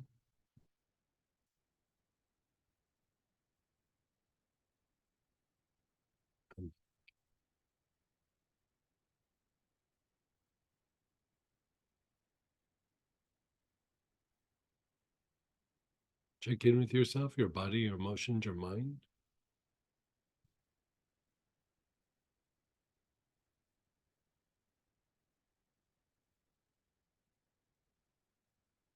And let's do that one again.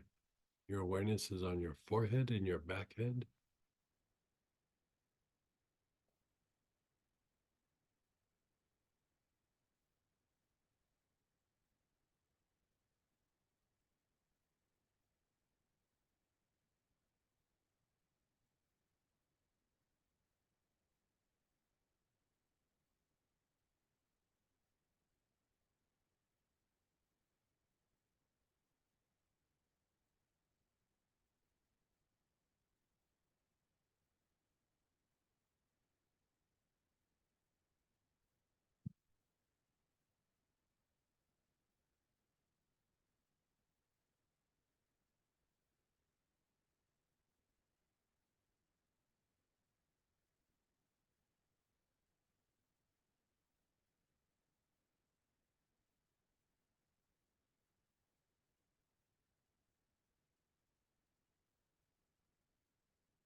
And then your arms. Your awareness is on your arms.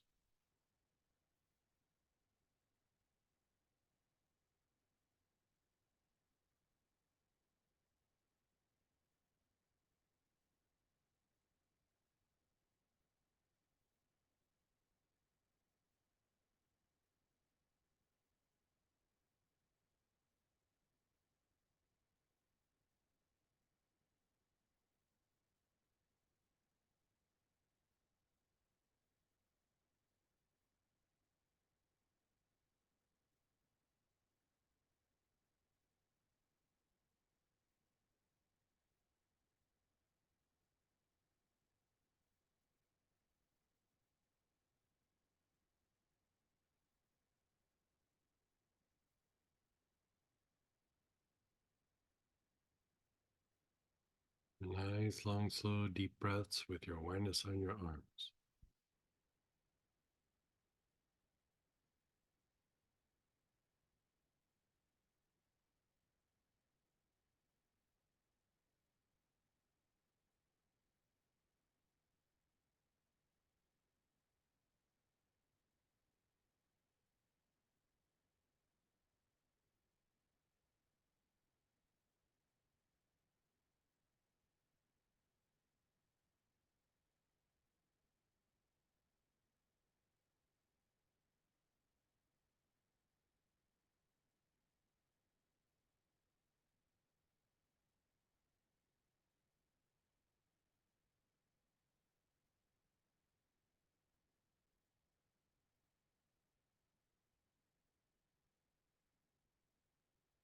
The palms of your hands.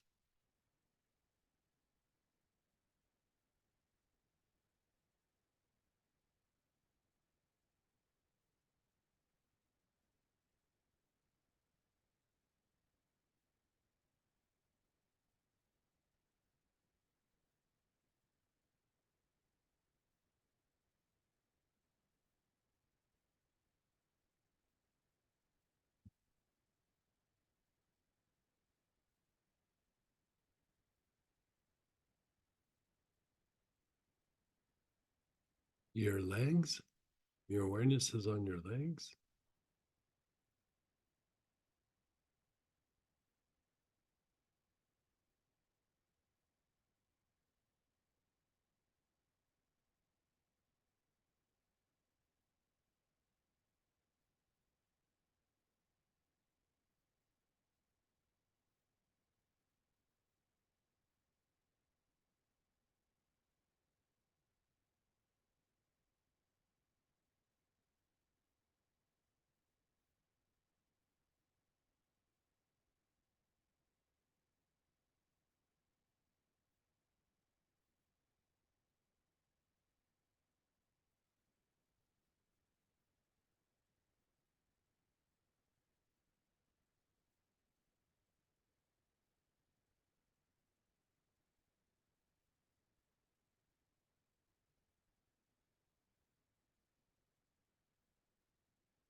And then the soles of your feet.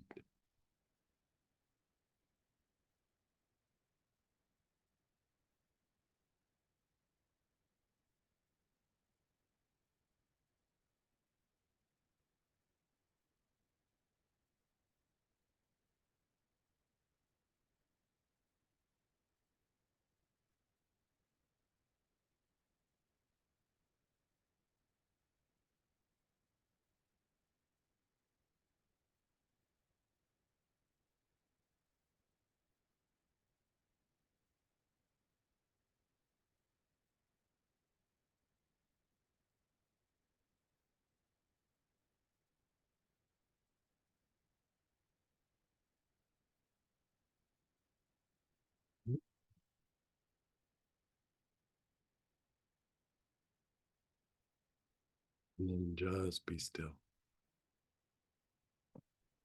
Just be still.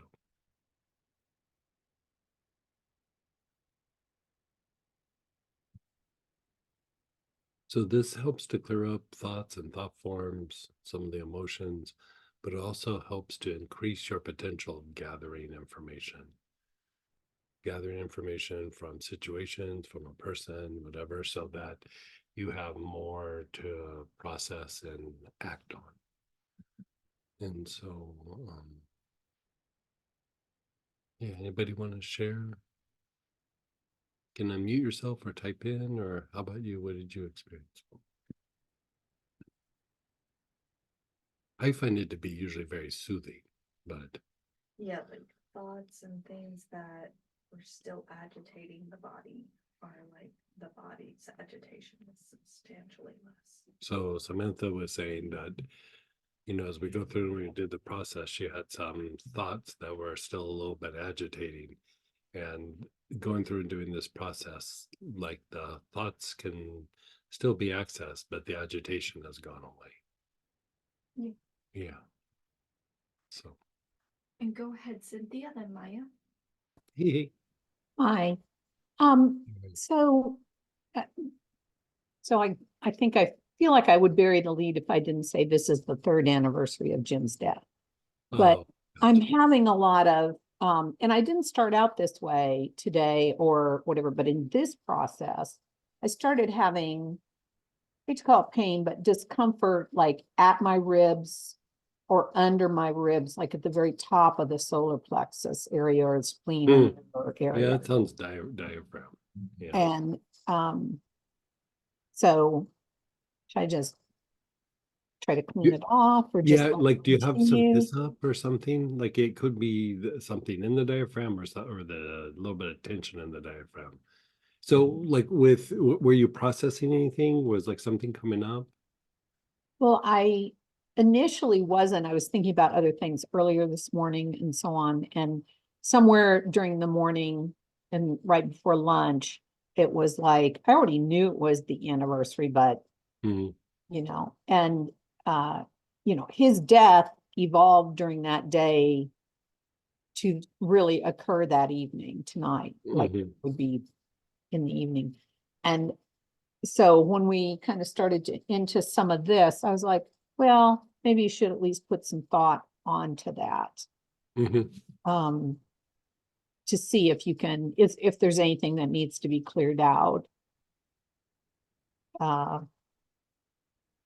So And how did that feel? Like, you know, you have your pain in the diaphragm and the top part of the solar plexus, but was there in the anything back that heart, stirred or anything? it didn't, I mean, it didn't put me to tears or any Yeah. of that. It now saying it like that, it kind of puts me there, but yeah, just back heart, shoulders, upper back heart in that area, and then this upper diaphragm. So much Okay. has been resolved, and yet, Yeah, I would say like, so, but still. Okay. I, you know, you might want to use a little hyssop, but the thing we're going to do next is like chords to situations and to people and all that. That's probably going to be what resolves it, okay, you know. So if that doesn't do it, then let me know and we just got to do something more. But, you know, the diaphragm like holds a lot of like tension that could come from like fight flight.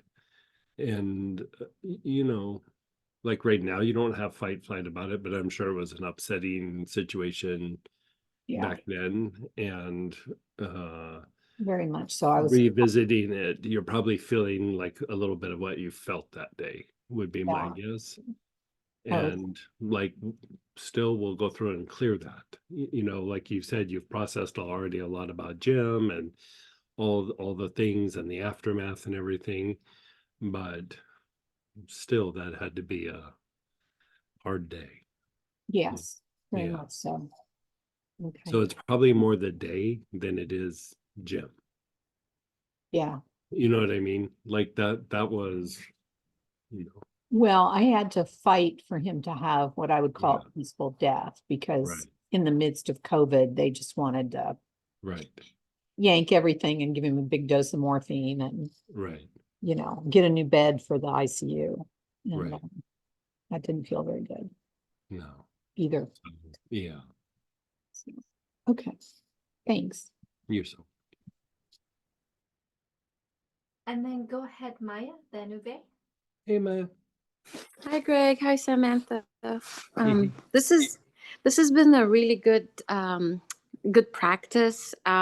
What's happening for me is as I start with selecting the current situation or the past event, I Mhm. start with something, but then it fades and other things start to come up and other That's things okay. start to come up. Yeah. It's kind of like, Probably more normal than not. You know, because like what starts to happen is like sometimes these things are kind of fused together, or sometimes you're generating some movement and other things kind of surface. And some things are maybe bothering you, but like we don't like acknowledge that they're bothering us, or we don't really realize that they're bothering us until these things kind of come up. Now, you also have to keep into account that it might not be that they're even bothering you, but you might be starting to gather information as you go through and do this. More information comes into all three, the sex chakra, the solar, the brain, and you're starting to generate more intuitive thought. So it might even be that you're generating and gathering information in those situations, even though those situations might not be bad or upsetting, or yeah. so it could But be but emotionally, I feel very not disturbed, but kind of like angered or like agitated. Emotionally, I feel like it's, kind of like, so, So yeah. did the last process make it better or make it worse? No, I think that whatever we've been doing yesterday and today, emotionally, is stirring me up. Right. But the Like last little process we did, you know, the one we just finished, did you feel a little bit more angry or a little less angry there? a little bit less, but Okay. still like not as, for example, in other practices we've done that I feel more soothed, but with what we've been doing this weekend, it feels like stuff is coming up, like unburying things and stuff coming out, and just like emotions are stirred up, but not in a soothing, calming way. Now it could be it could be also a situation of like everything that's going on right now with me. Yeah, you got a lot going on, and so there's definitely that, and you've had a rough couple months, but still we'll see how the day progresses and how you feel. So let's check in with each other at the end of the day. Sure. Thank you. Thanks. Yeah. And go ahead, Uwe. Hey, Uwe. Hi, everybody. Hi, Greg. Hi, Sam. I'm first very grateful for being here today with all of you, and by my sharing for the last session was that I am more in like alignment than yesterday. Good. Yeah. So I'm so happy, and I'm good. Yeah. and then suddenly along the way my mind was like, okay, be aware. What should I be aware of? So right. Yeah. what is going on with that? If you can maybe clarify. Well, sometimes the mind gets quiet, and then, you know, like we're used to having so much activity, and then it's like, where do I do with this? Where do I, it's, you know, how like sometimes you're standing out in public and it's like, where do I put my hands? Like in my pocket, or, you know, it's like that with your attention and awareness sometimes, where, you know, when the mind gets quiet, I went through this little phase where I was like, well, but what about this? But what about that? And then I was like, boy, I'm realizing what a little busybody my mind is. Like it's just like bap, bap, bap, bap, bap, bap, bap. And when it would quiet down, it's almost like I didn't know what to do. And so you know, you don't really have to do anything, but you can look at tasks or things that you got to do or things you've been contemplating.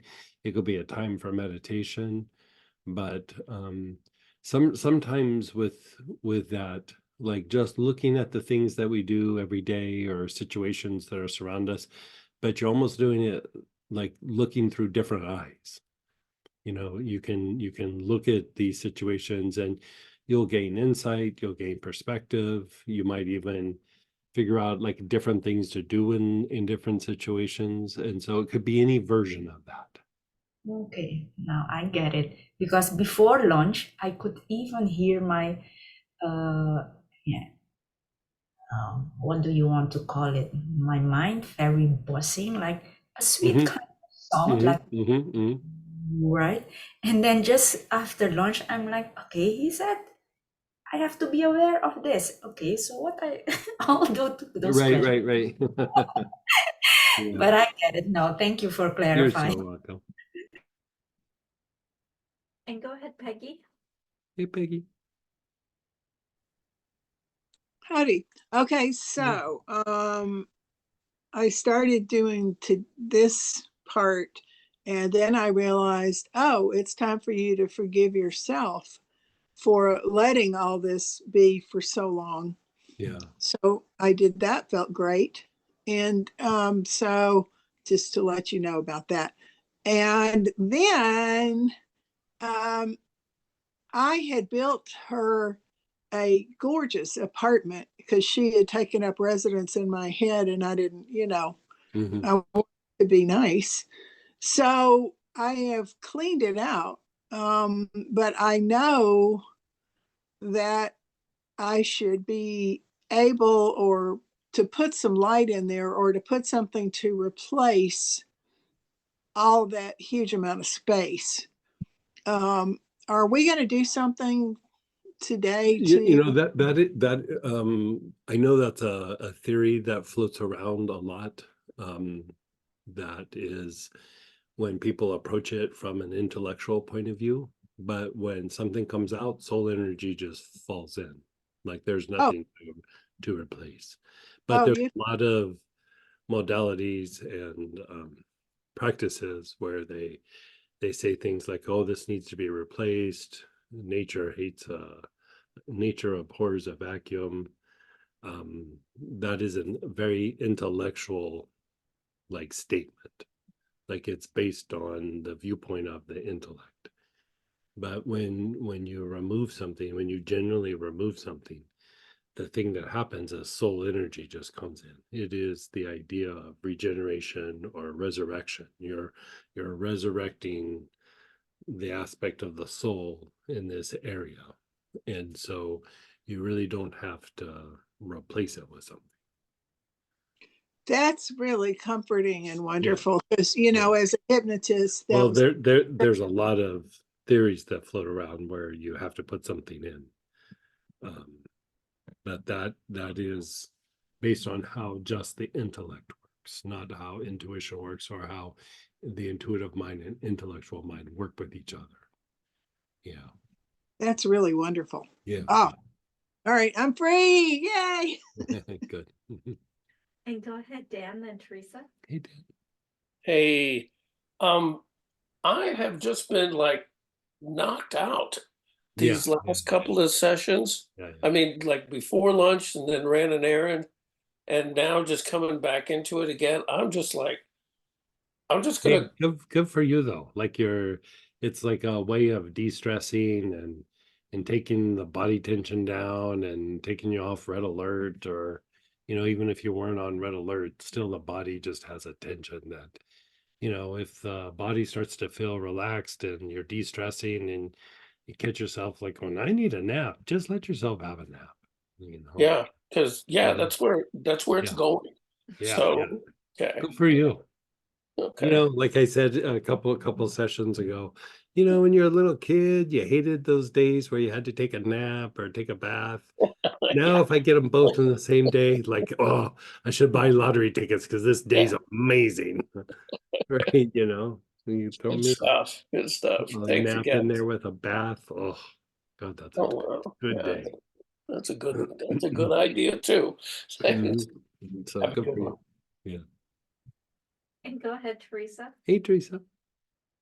Hey, Greg.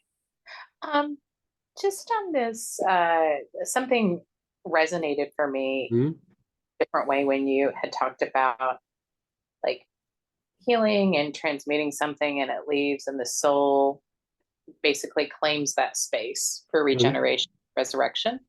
So is it possible that some of my experiences have been my soul trying to reclaim that aspect through an experience or a situation? Wait, say that again. So would it be possible that I've experienced events or situations in my life as a part of my divine plan, if you will? Oh, I see. That's always a possibility. That's even the whole idea of karmic imagery. Yeah. Is that you're learning a lesson. So it might be that you're gaining an ability, or you're learning something that the soul, did, a long time ago. So you're re-experiencing that. So we have things that where we do things repetitively, or we even have in the furthest extreme a thing called repetitive compulsion, where we feel compelled to repeat a pattern over and over again. And you could call those blockages that you're working through, but like sometimes you might have something that you're going through, but it's because it develops an ability. So I mean, it could be a reclaiming, like I was saying, but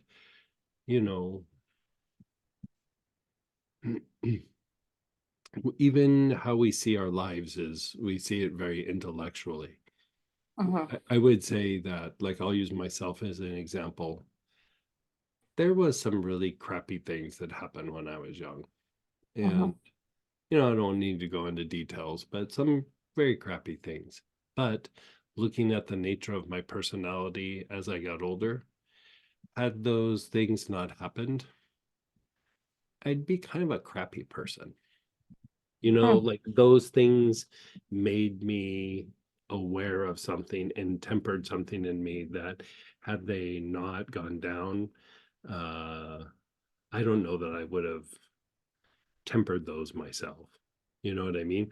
I'm not saying what happened was okay. I'm not saying that justifies it. I'm not saying still was crappy things that happened, but it also made me who I am today, and in a way made me a better person because of it. It sucks that I had to go through that, but at the same time, it could have also made me go to a very dark place, like had I handled them differently. But because they got handled, relatively appropriately, it made me a better person. And so sometimes we don't see like that grand scale of things, and I don't think it should be an excuse for letting ourselves be in a situation and suffer or have bad things happen. You go, well, it's for the greater good, or because I even went through a little phase of that, and it was really quite stupid. I'm saying for me, it was very, very misguided. Yeah.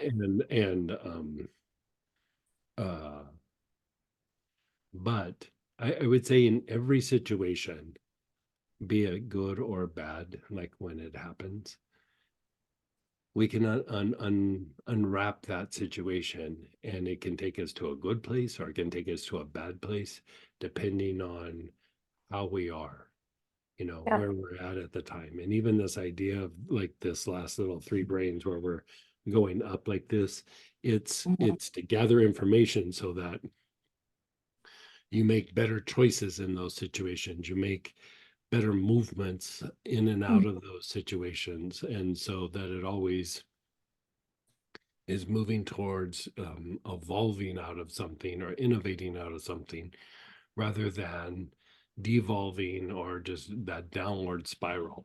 And so, you know, you could be having experiences that it's hard to shed because the soul is learning something. And it could be that it's just even the act of, this was my experience, the act of breaking out of a particular way of thinking and behaving from my youth is what made me like a better person. Like had I not tackled it, I'd be a lot more obnoxious than I am. You know, Okay. a lot more.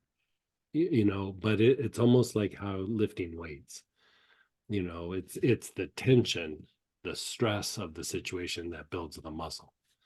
And sometimes in life, we're presented with situations and it's not to make them go away or how did this happen? It's like, okay, this is happening. Got to do it. Gotta work through this. And, you know, the thing that comes out afterwards usually has you in a better spot. But the movement from there to that end spot is usually the thing that's in question. And you know, we hem and haw, or we don't like it, or we try to avoid it or make it go away, when really we just got to get to the other side. And I would say doing the 3 brains that we just did, like from bottom to top, it allows you to take action and address those things without having like those reasons that come up in your head where you're like, no, I don't want to do this, or I want to avoid this, or I'll do it later, or why should I do it? You just go, okay, gotta do this. And it takes all the hesitation out and allows you to start taking movement. And so like if you listen, some people have had positive experiences and some people are like, I'm a little bit more aware of the negative. It's not really about trying to feel better or worse. It's like I need the pieces of information so that I can have proper movement, you know, because if we're talking about intuition, you're talking about being able to move through something, like innovate your way out of it. Like intuition is always about movement. It's not about the structure. And so whether you get good information or negative information, you go, okay, here's the information. But now that you have that information, it's almost like the more genuine the information it is, the more moving it is. You know, like think about like when you've had a realization, like say in meditation, and you're like, some amazing realization about something in life or about, you know, whatever. And it kind of moves you. And then even in the next week or two, you notice you're moving through the week a little bit differently. Like you're moving in these interactions with situations a little bit differently. Well, you can also have those kinds of realizations over things that are negative. Like, not only does this suck, it really sucks. Ugh. Gotta do something about it, because you know, we get used to things. You know, we get one of the things that I thought was really super insightful so many years ago with one of the students is, you know, we had done a bunch of trauma work, and you know, it was revolving around her mother. And you know, we got to this point where I said, well, you know, I think the trauma work's kind of resolved. I mean, we can always do a little bit more, but I think it really becomes about forgiveness at this point. And you know, she got a little upset, and then she said something really super insightful. She goes, if I forgive, like I've spent my whole life being angry at my mom, if I forgive her, I don't know who I'll be after that. And you know, we don't really think about that, but like she had been really super upset at her mom through all the years, and then, you know, got to a place to where she felt better about it. But like that whole idea of letting that go, she was like, I don't know how to act, I don't know how to behave, I don't know how to, she said something like, I don't know how to even get through my day. Like that's how much it consumed me. And you know, we all kind of have things like that. Like we don't really are super aware of how badly they're impacting us until we have that moment, that aha moment. And you could say, like, when you have that aha moment is when the movement happens away from it. When you're like, yeah, it's okay, it's fine, it sucks, it's okay. You made it like digestible, like you made like being able to sit with it, where maybe there should be some movement, but you're like, yeah, but it's okay, you know, I can suffer through it. And then at some point you just realize, I'm tired of suffering through this, I'm tired of it, I don't want to do this anymore. And usually it comes out of frustration, like frustration, or something comes to a head. But here you're almost trying to do it therapeutically, where you just have a realization, and instead of having it be a super big deal, you just go, oh yeah, I need to walk my way out of this. Like, and you just literally just kind of walk your way out. And, you know, it takes kind of the drama out of it all. And it keeps it from coming to a head, and it keeps it from where you just get to your bones like this. I'm so done with this. You just start cleaning house with things that you just don't, it's not that you shouldn't have patience and tolerance for. Like there's a lot of things you should have patience and tolerance for, but there's some things that they just need to be processed and kicked out of your field, or kicked out of your psyche, or, you know, whatever it is. And, you know, sometimes it takes external events to get us there, but the more self-motivated we are in that area, the closer we are to being genuinely happy. Like clearing those things up, you'll just start feeling like, I feel good and I don't know why. Like I remember the very first day that happened to me. Like it sounds ridiculous, but I was like, No. I feel happy, but like I didn't get a new car, I didn't do this, like, you know, I felt like just really happy. And I was like, what is going on in my life that makes me feel this happy? And I looked at all the things going on, and everything was nice, but nothing was like, because, you know, you get like something new, or some new things happening, or you know, there's some possibility. There was like none of that. And then I realized I'm happy for no reason. What does this mean? And it sounds ridiculous, but in the moment it was very confusing. It was very, very confusing. No, it doesn't sound ridiculous at all. And the more that we kind of clean house, so to speak, of some of these things, the more that we realize how much these things weigh on us, and how much we can be happier than we are. It's not that we're unhappy, but it's just there's things weighing us down. And if you think of, you know, the cartoon Snow White and the Seven Dwarfs, you know, Snow White represents the Kundalini, you know, the feminine, and then the dwarves are the chakras that are underdeveloped, and the prince is the higher soul. And so when the prince finally kisses Snow White and she wakes up, and, you know, all the colors are brighter, the dwarves are their better selves and they're brighter, and everything's happening, you know, so it's just this big, you know, big realization, or big whatever you want to call it. But if you look, what does Snow White do after she wakes up and all the dwarves are happier and their better selves? She cleans the house and feeds the dwarves. So this is based on esoteric teachings, this fairy tale.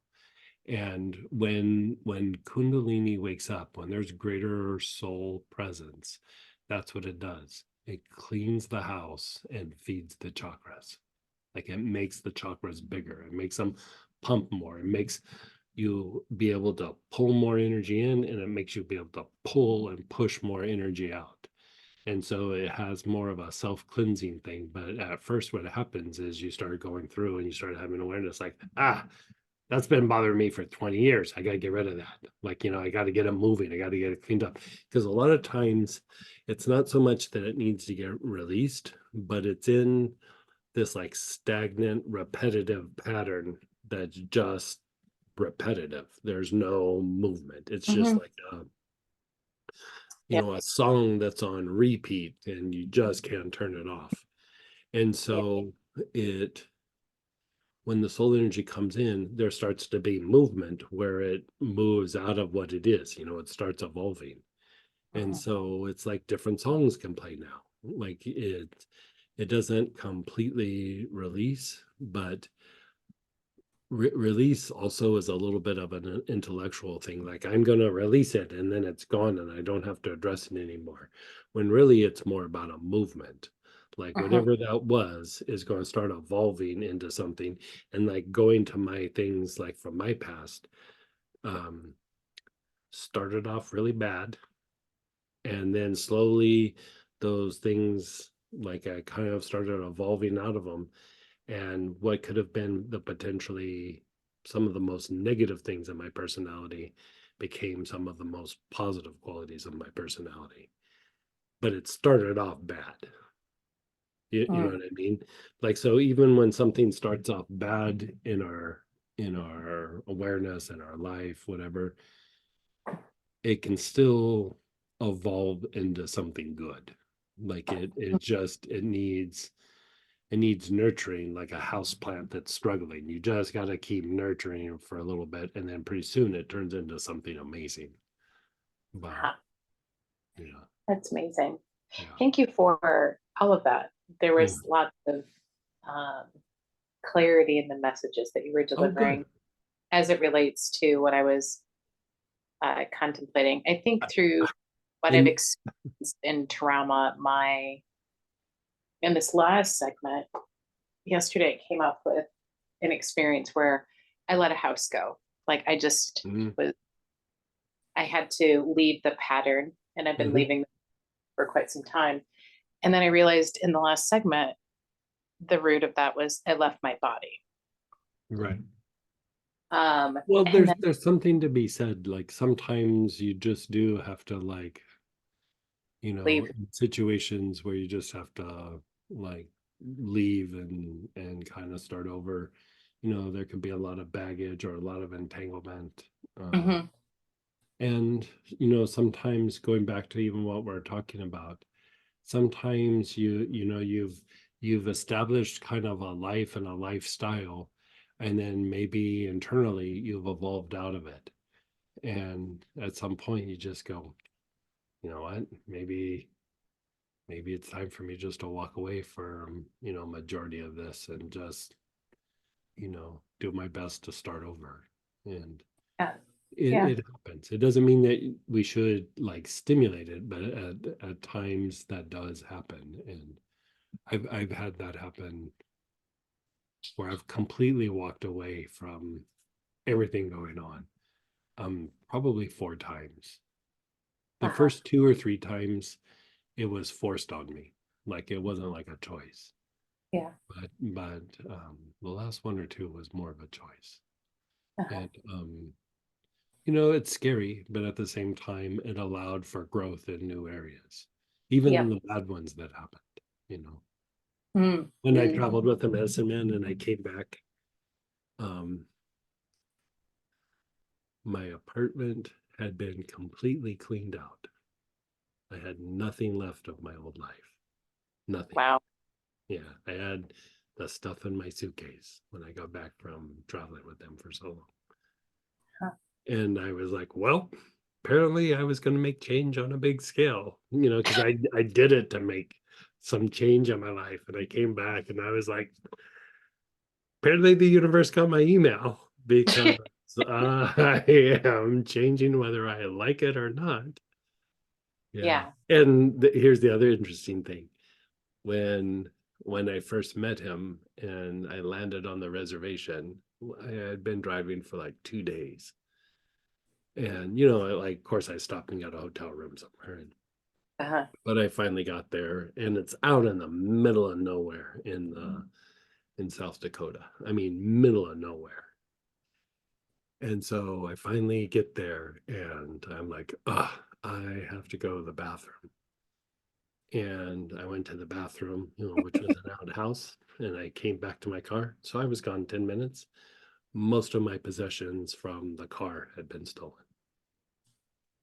So I was like, huh, that's interesting. And then when I got home, everything else had been stolen. And so I was like, that's not a coincidence. That's pretty weird. Huh. Yeah. Yeah. I'm curious about one thing when you use the word stolen and the possessions going at the time. How did you face into that or accept it or?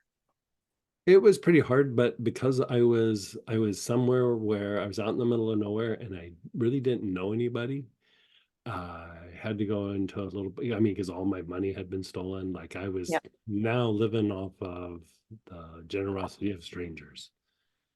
And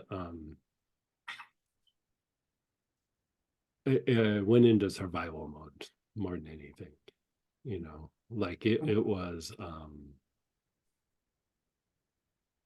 pretty anxiety inducing because I mean, honestly, I didn't even know how I was going to eat every day, and I didn't know how I was going to get out of there, and I didn't know how I was going to get home. I didn't know because even the car ride out wasn't my car.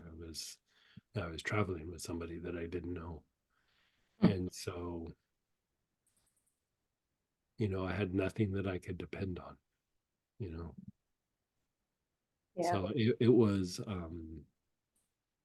was one of the worst experiences I've had in my life, but also one of the best experiences I had in my life. Both the same, you know, for the same situation. Yeah, I understand that. Yeah. Well, thank you for sharing all of that. Very, very rich. Appreciate it.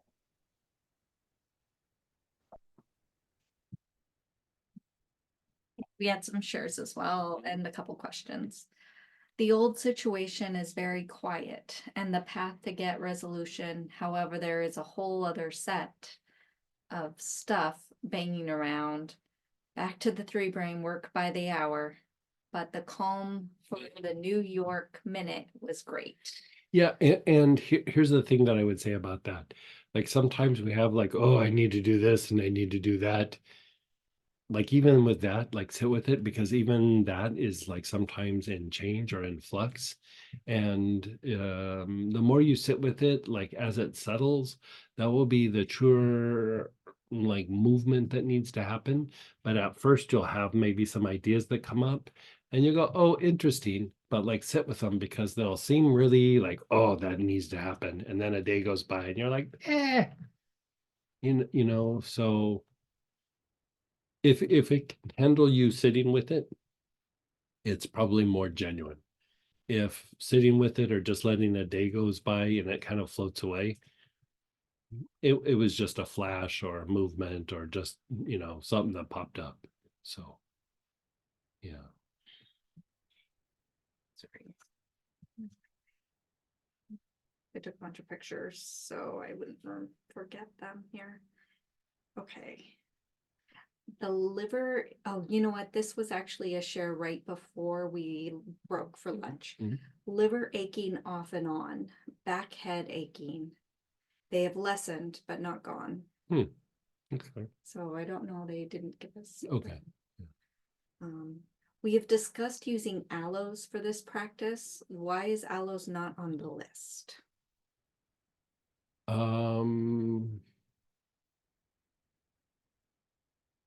That is a good question.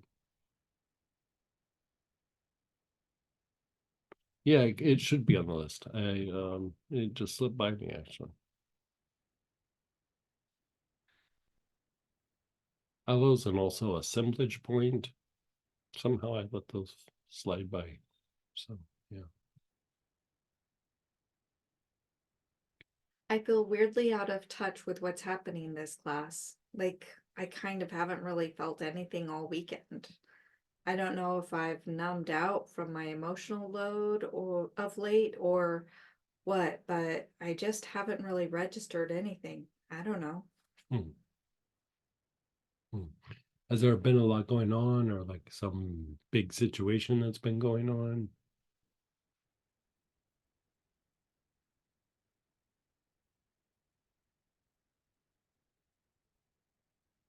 Definitely. Yeah, could be that. Yeah, could be that.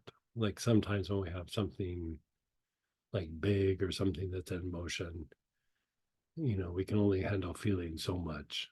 And, we'll get it, but we don't get it all at once, which is really kind of an act of mercy sometimes. If we get it all at once, it would be too overwhelming. And keep doing the practice, but probably the practice that we do when we go from the top down, we'll probably feel a bit better with that. Yeah. Can we use more than one of the listed oils Yeah. per practice? Yeah, sure. Mhm. Yeah, and I gotta add aloes and assemblage point. Yeah. Okay. Before we break, I still want to do another process. So let's do the chords, which is number 3. So ironbark, eucalyptus, rue, or St. John's wort. For those that got the pay for kit, you got St. John's wort. Fancy, fancy. And then the blend etheric chords.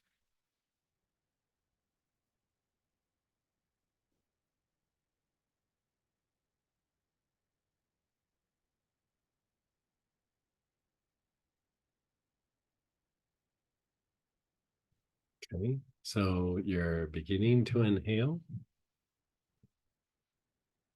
Your awareness is on the sex chakra.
Then your awareness is on your low back, the backside of your navel.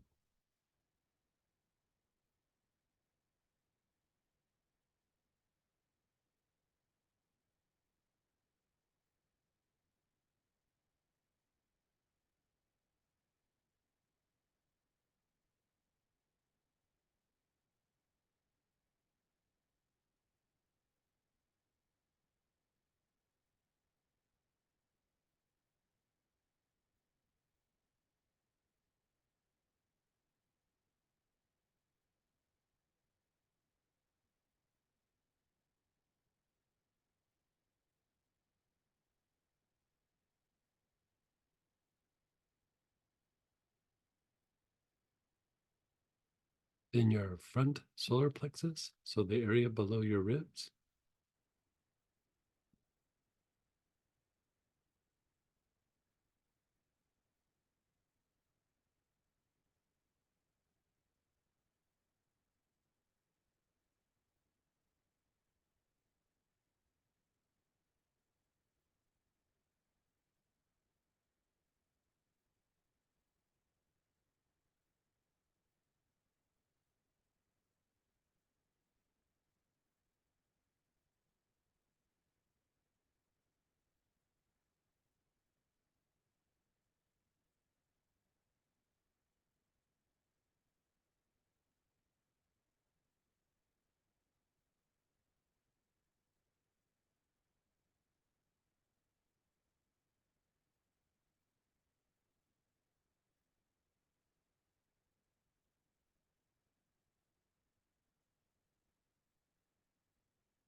Your back heart.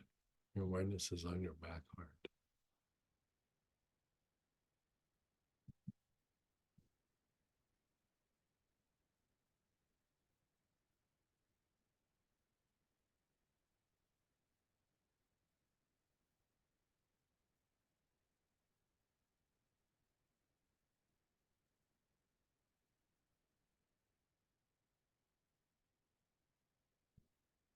And then your brain. Your awareness is on your brain.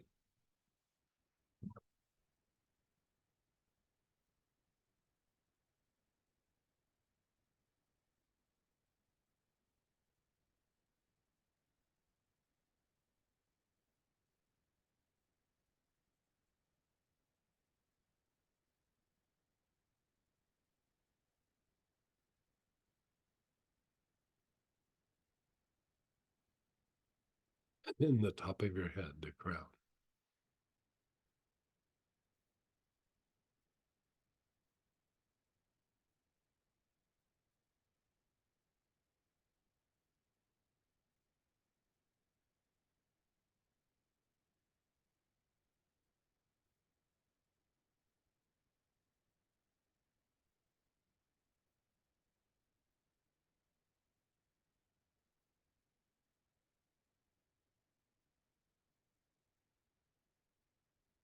And then just be still. Just be still.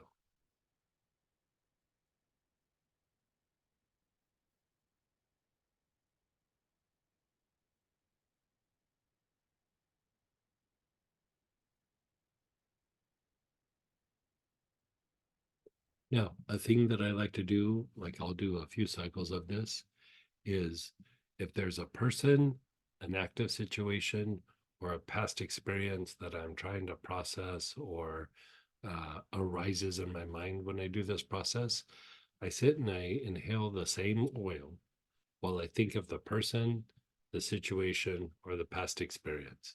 So let's just do that for a moment. Whatever arose in your mind, or if there's something that you're working on, think of that situation while you take long, slow, deep breaths.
Okay, continue to hail on that situation or a few situations.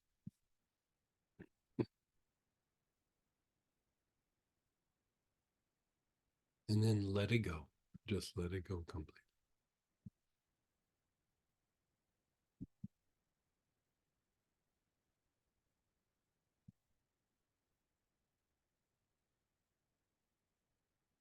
And then again, you're inhaling, same oil. Your awareness is on the sex chakra.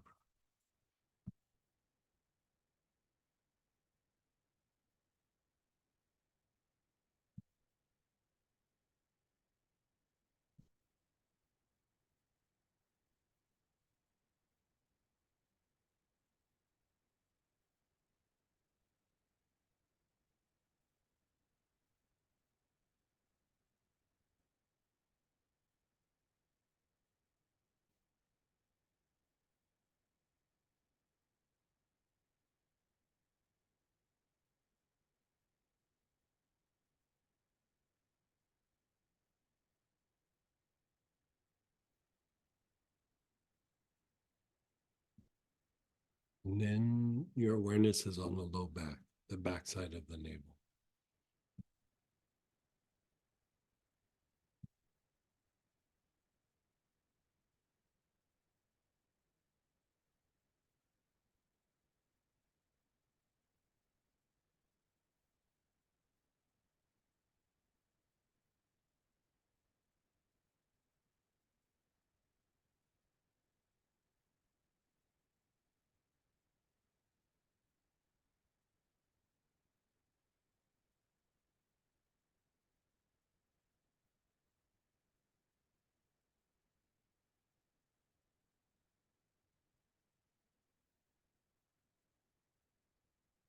In the front solar plexus.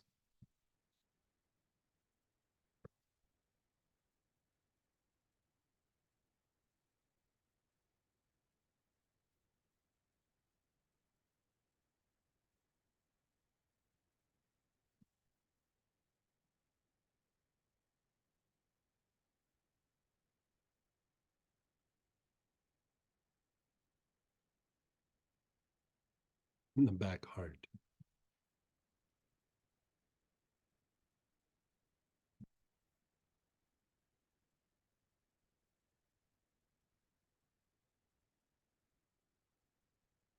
How's this feeling? Yeah, the cord.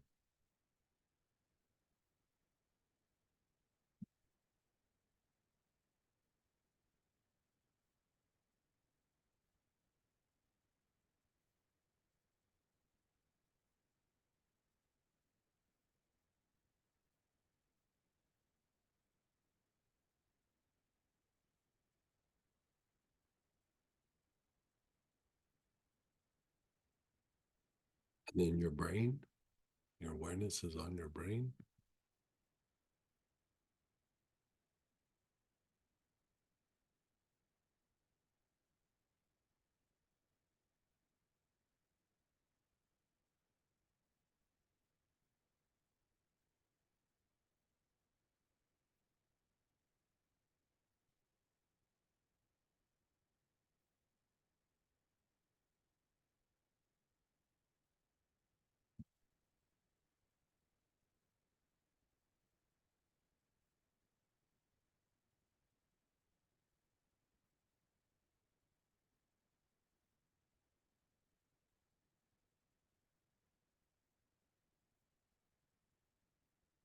And then the crown, the top of your head.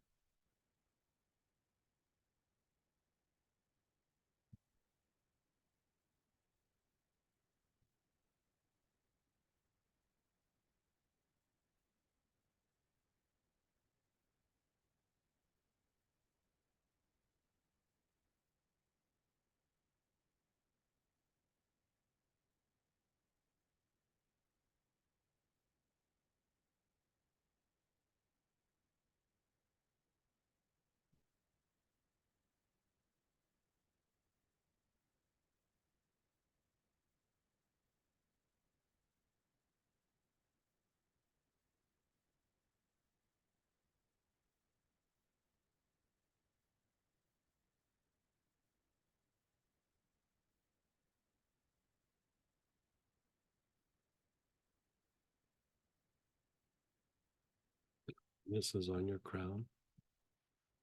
You're taking nice, long, slow, deep breaths.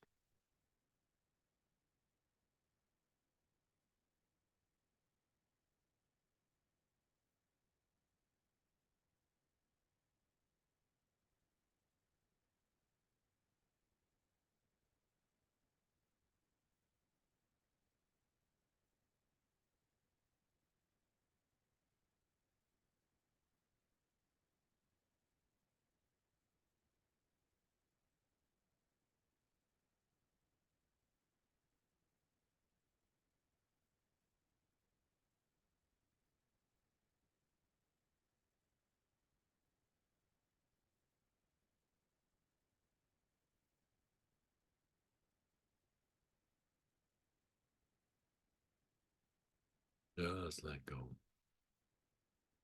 Let it go. Just let it go.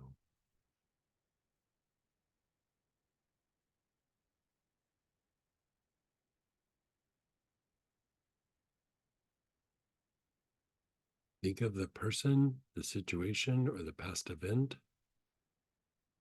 and inhale. You're just thinking of them. You're not following a pattern.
And then let that go.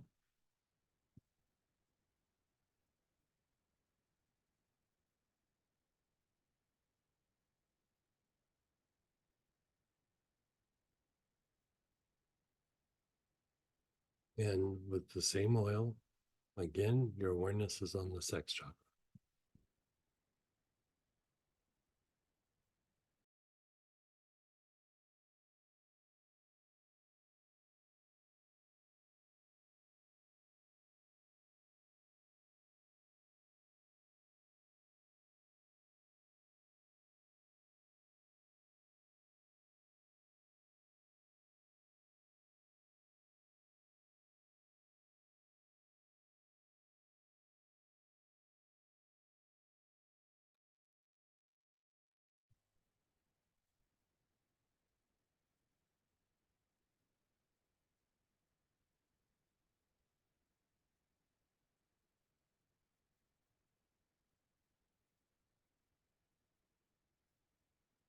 And then the Ming Men, the low back.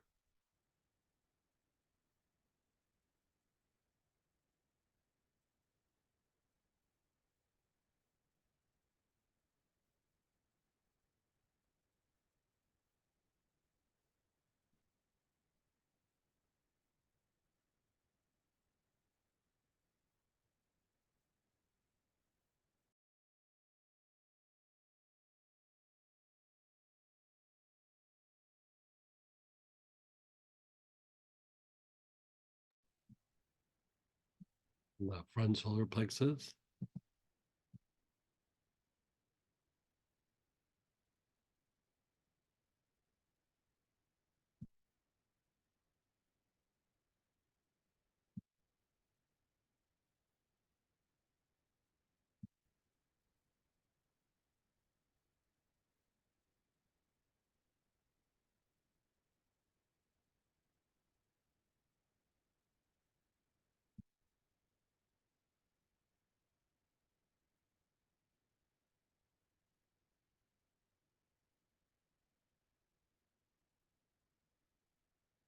The back heart.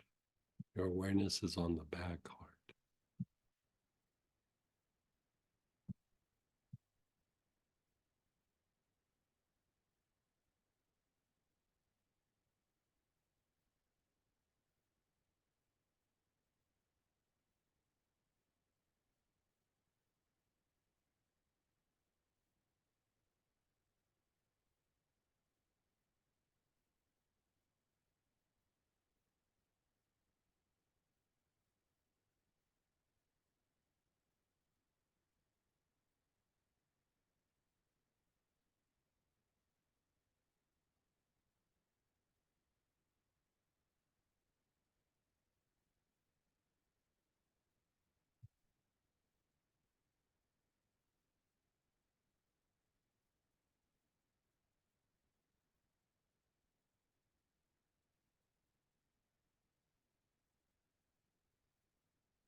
And then the brain, your awareness is on the brain.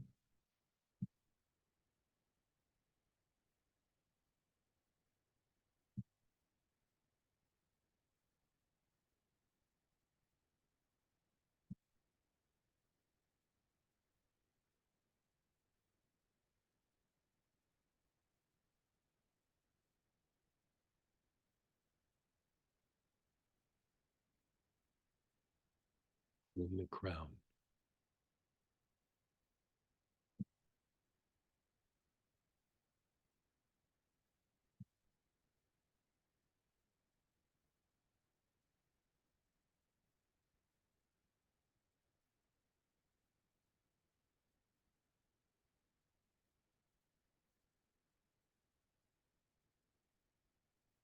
And just be still. Pause and let go.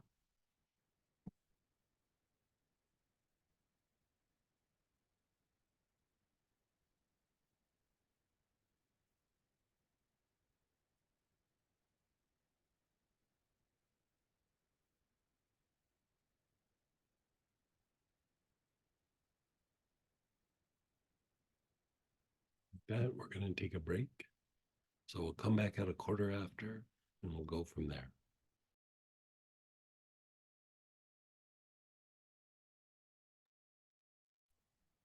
Let's come on back.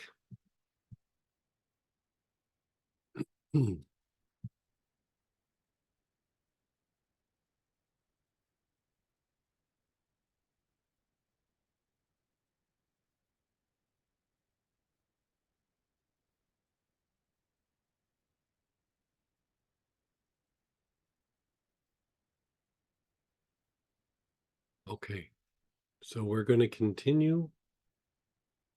We did the etheric chords.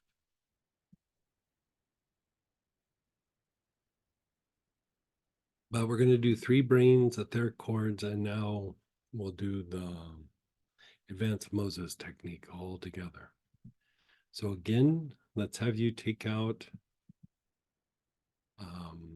whatever oil you were using for the first part, the upward motion of the 3 brains. So the ones that had the Pafer kit, spikenard, I believe, is your oil. So we're going to go through this whole process.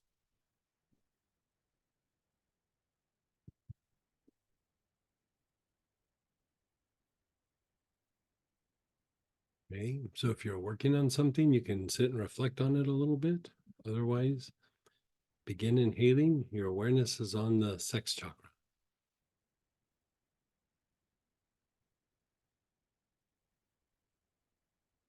Long, slow, deep breaths with your awareness on the sex chakra.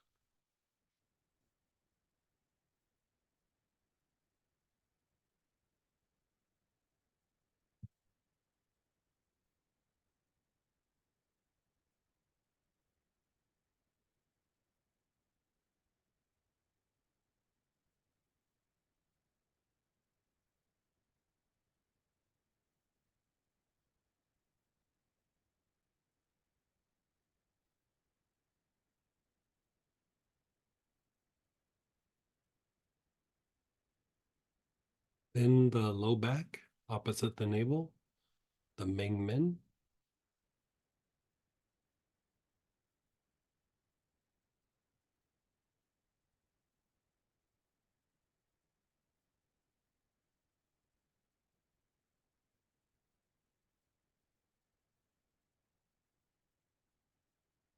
The front solar plexus.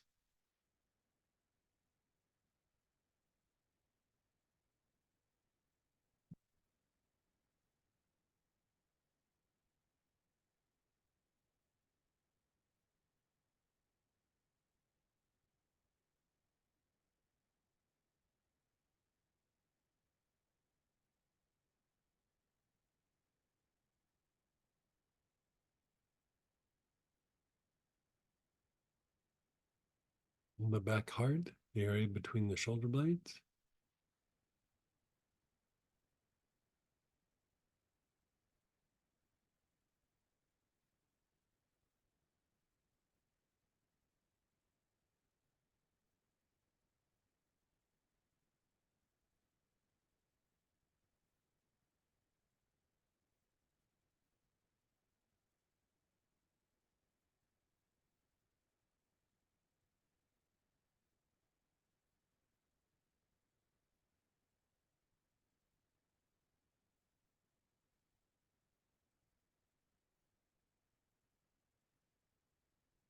And then the brain. Your awareness is on the brain.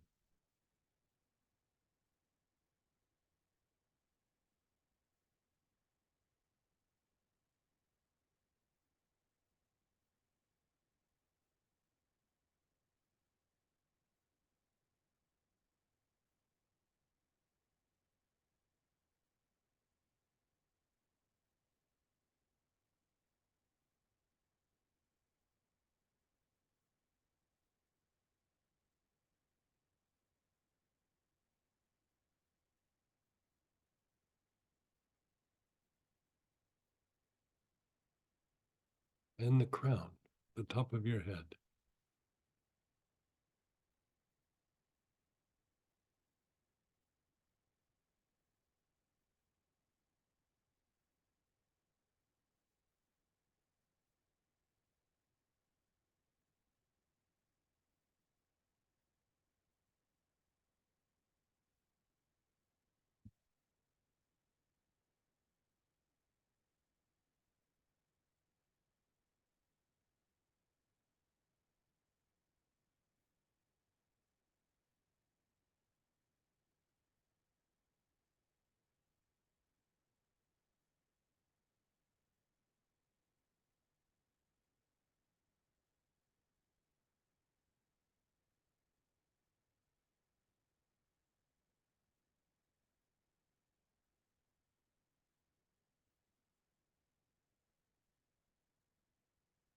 And then just pause and let go.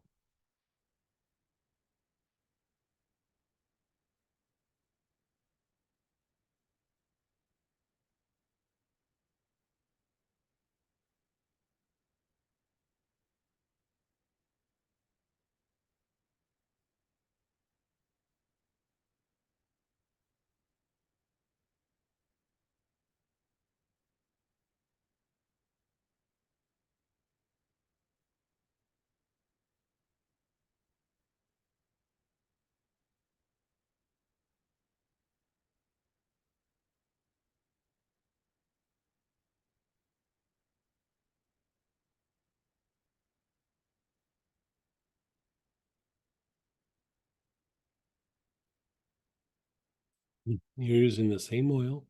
Now your awareness is on your forehead and back head.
And then your arms.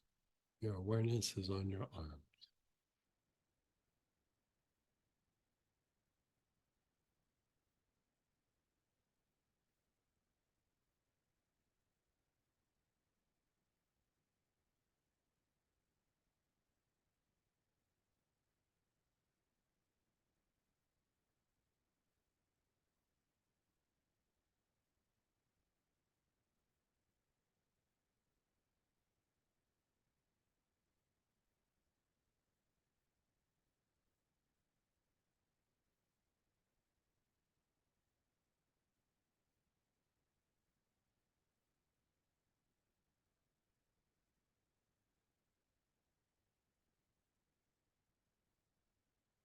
Palms of your hands.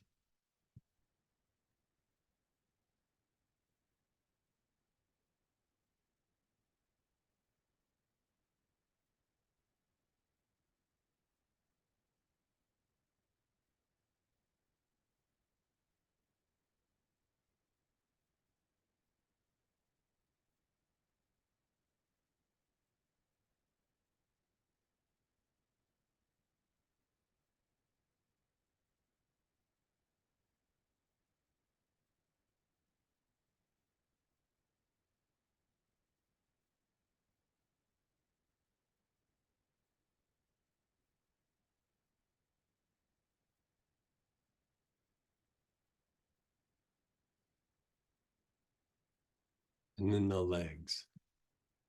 From the hips down to the bottom of the feet.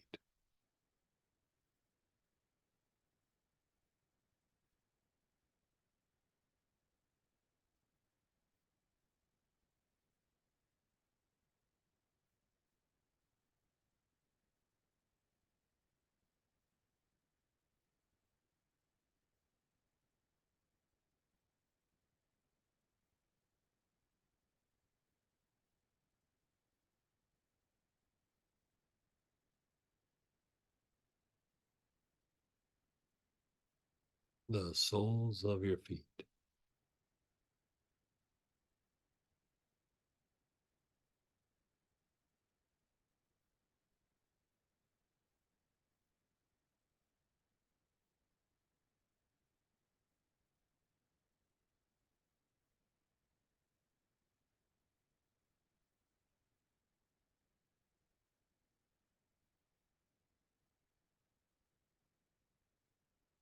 And then pause and be still.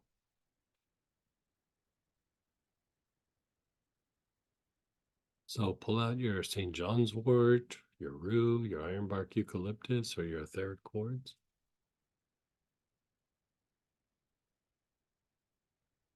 And begin inhaling. Think of a person, a situation, or an experience. Take some long, slow, deep breaths.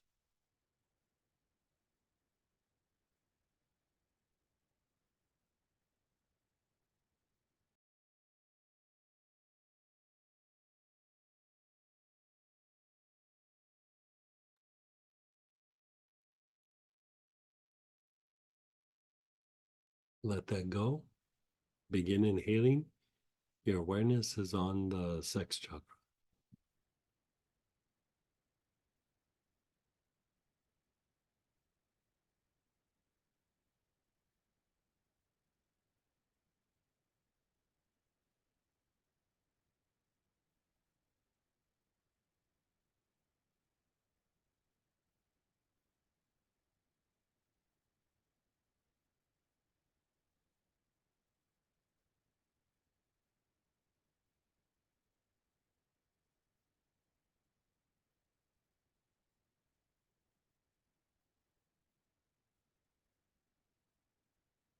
In the low back area, backside of the navel, known as the main men.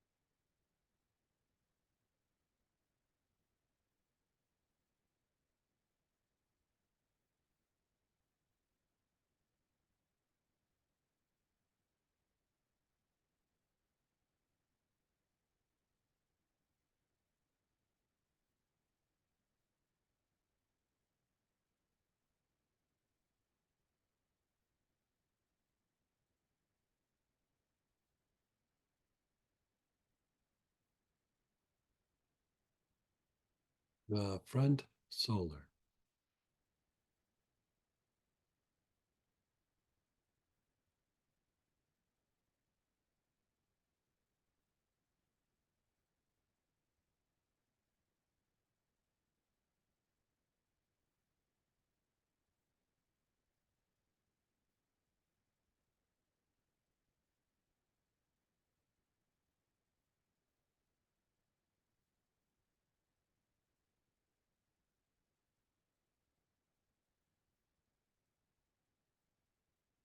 Back heart.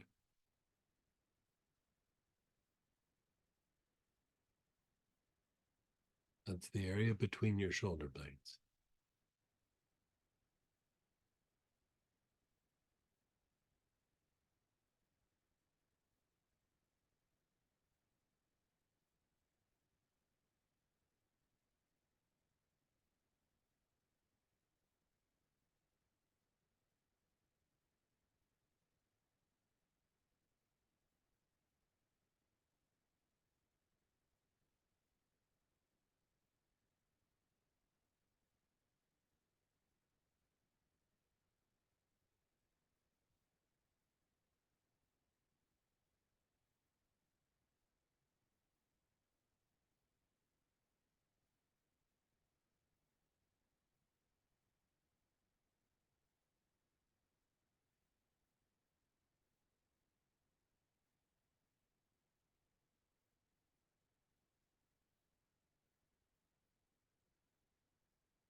Awareness is on the brain.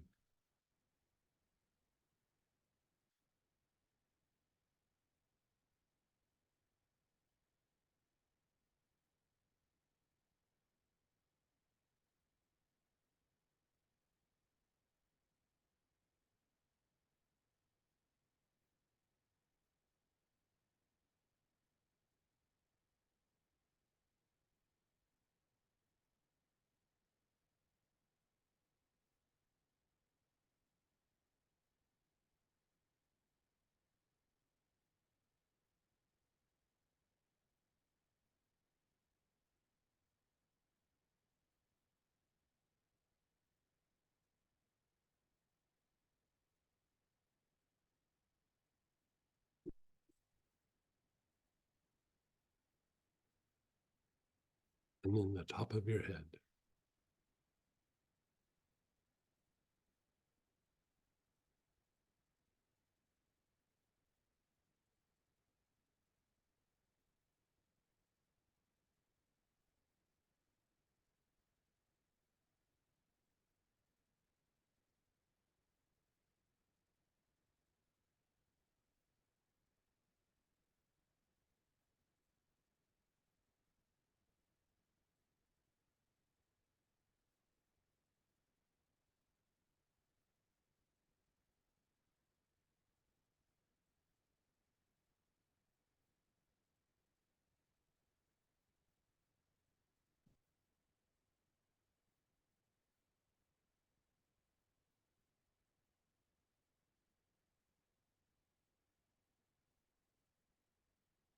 And then just be still.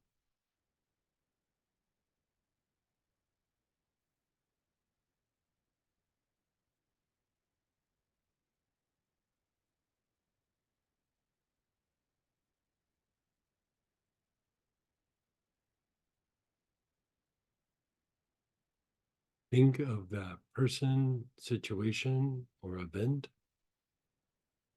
And again, inhale the oils as you sit and focus on one of those.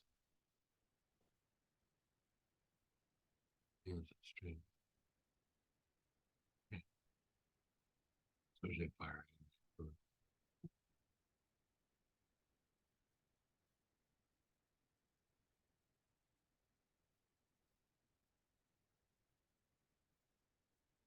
You know, you can kind of see how things build on each other as we go through the three brains, and we did it slow.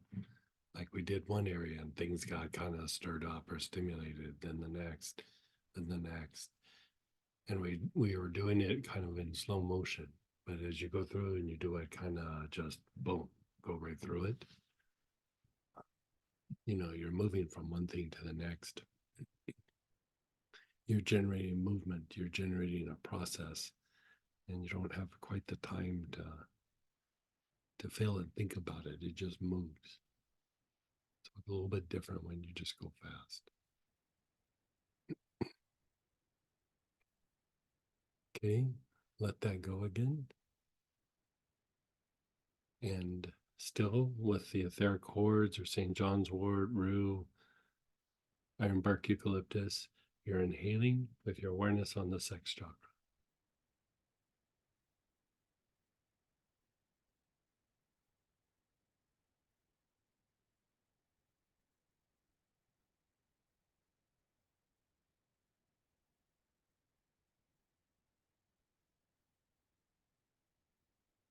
Then to the Ming Men, the low back area.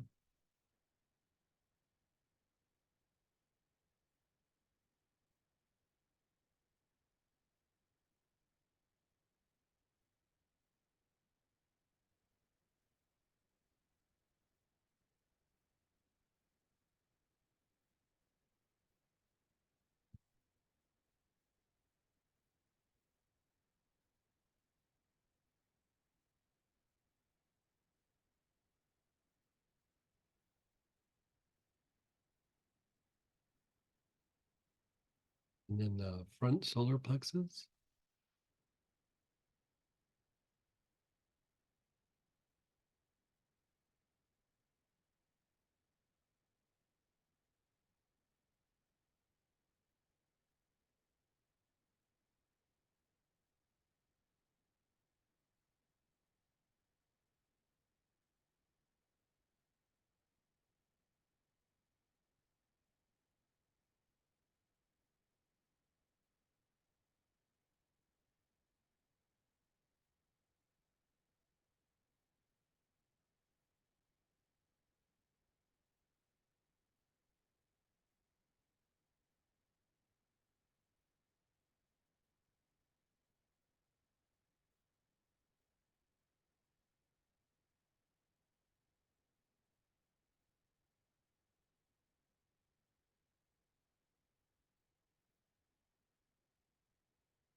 back heart, the area between the shoulder blades.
Your awareness is on the brain. Nice, long, slow, deep breath.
Your crown.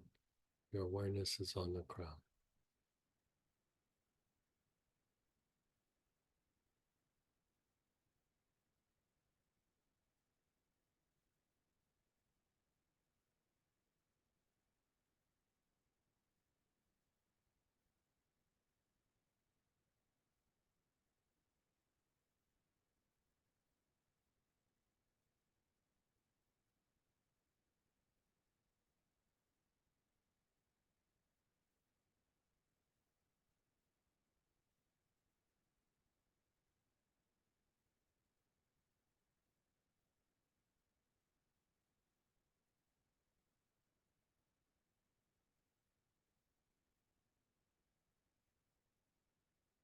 Pause and be still.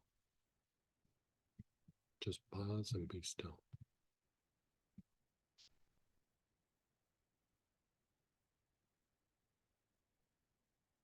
Now you're going to pull out either your hyssop or your sage that you used earlier, the end of the day yesterday. So the for purchase kit, it's Blue Mountain Sage. So whatever you got, any form of sage, any of the single oils of hyssop.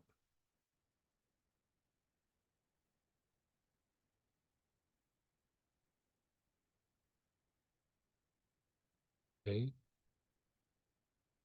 You have something that's arisen, you hold it in your heart. If not, your awareness is just on your heart.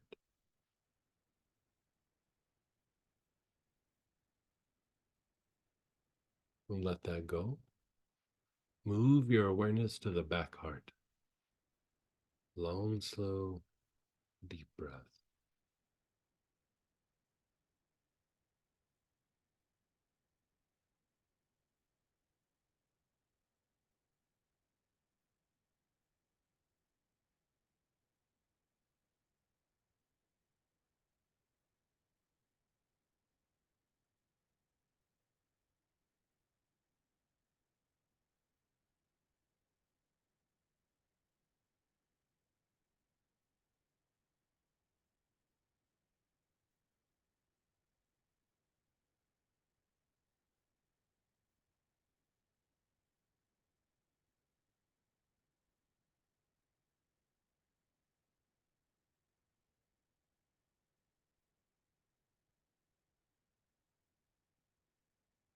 Move your awareness to your navel.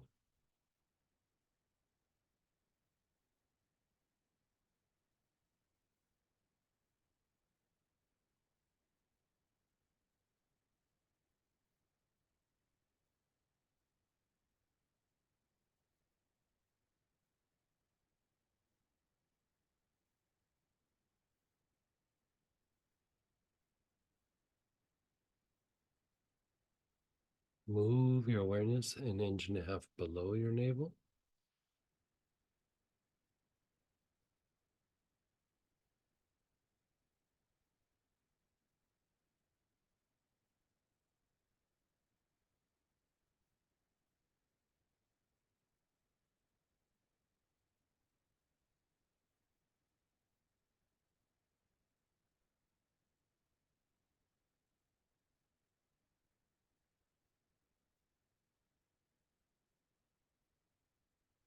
Now shoot it back to the Mingmen.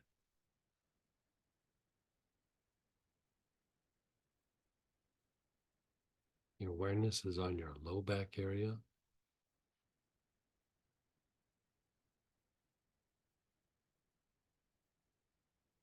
Float your awareness around the sides of your body, coming back to your navel.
Now the crown.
Then pause and be still.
Again, begin inhaling. Your awareness is on the back heart, between your shoulder blades.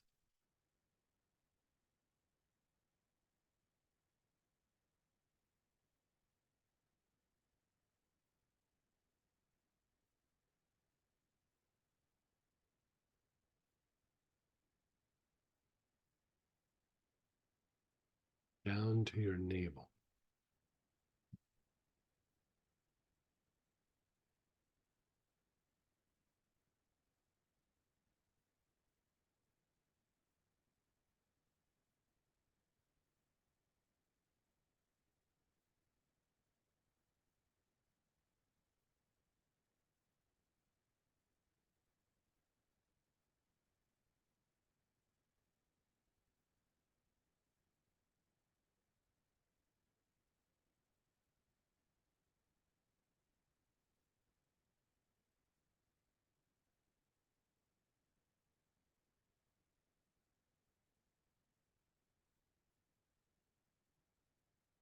An inch and a half below your navel.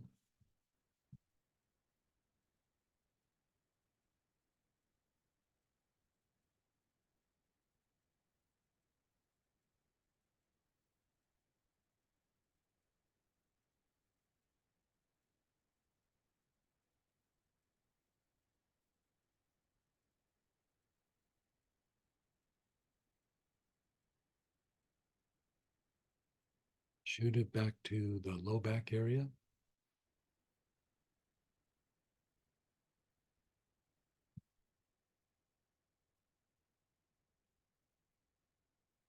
Float it around the sides, coming back to your navel.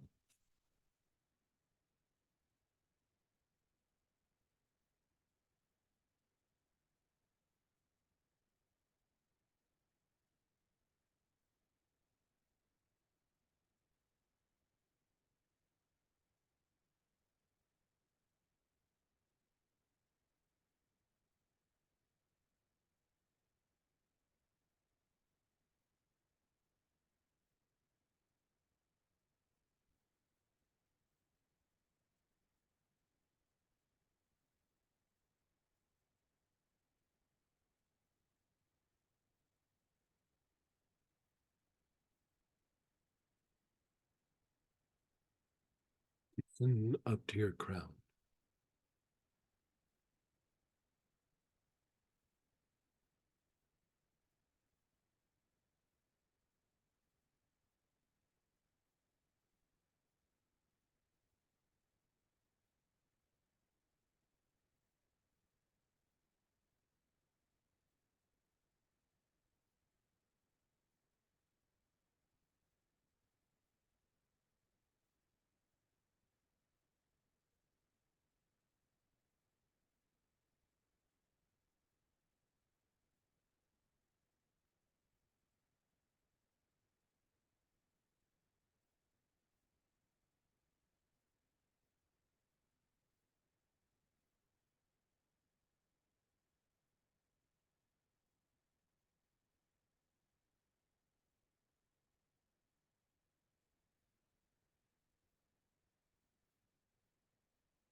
Just be still.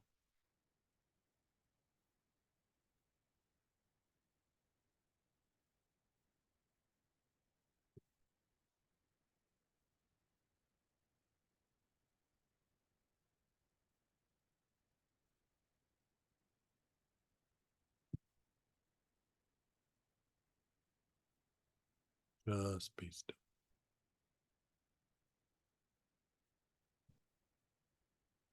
Again, your awareness is on the back heart.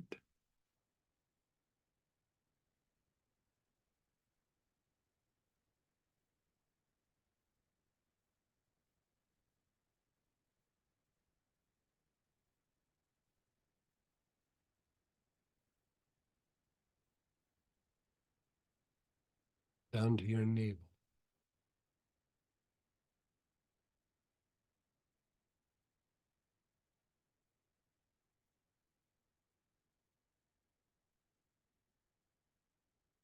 down to the navel minor, which is 1.5 inches below your navel.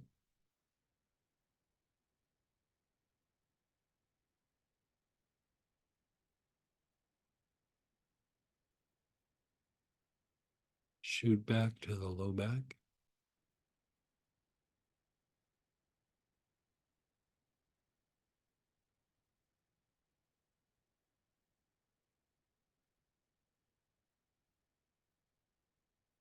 Down the sides.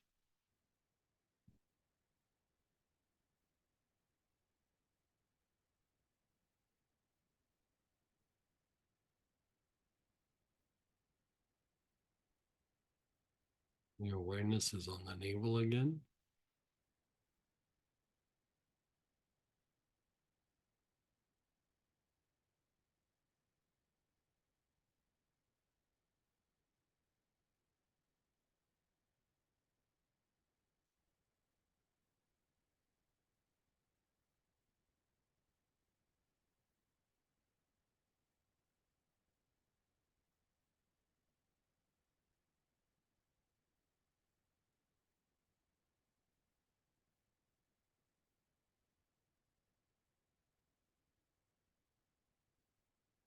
Awareness is on the crown.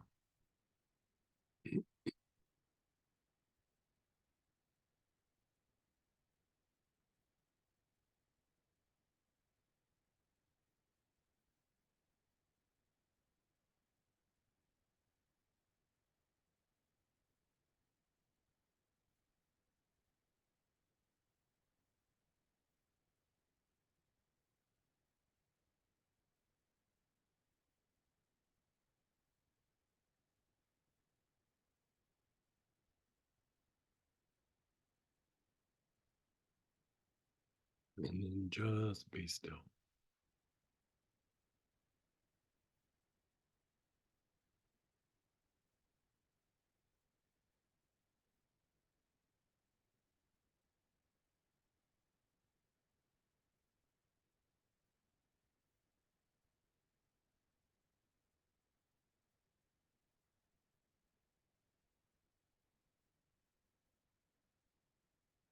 Let's do it just one more time. Your awareness is on the back heart.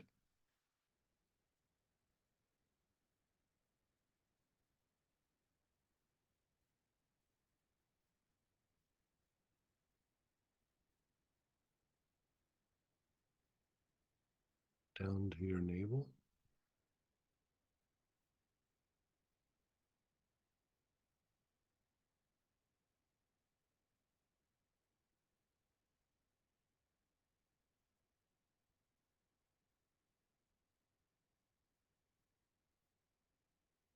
An inch and a half below your navel.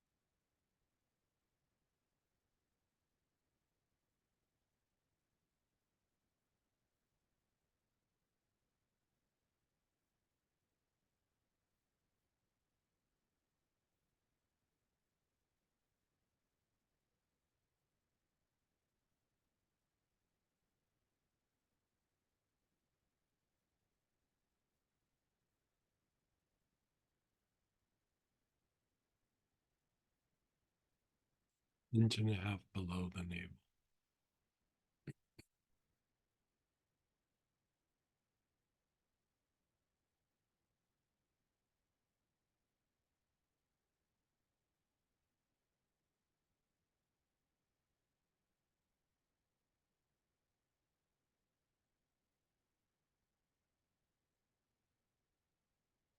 Shoot your awareness back to the low back.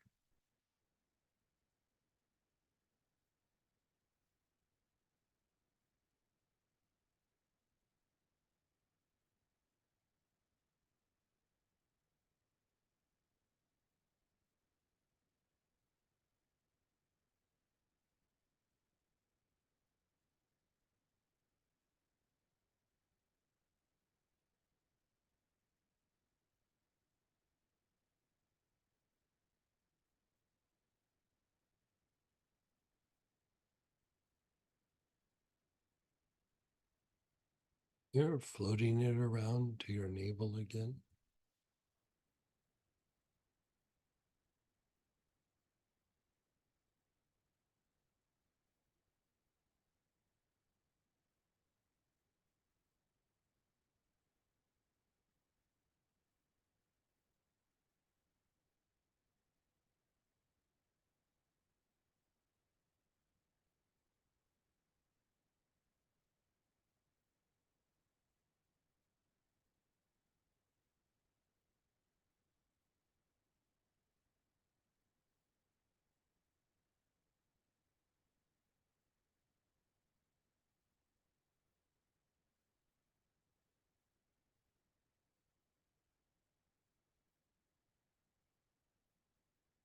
And then your crown.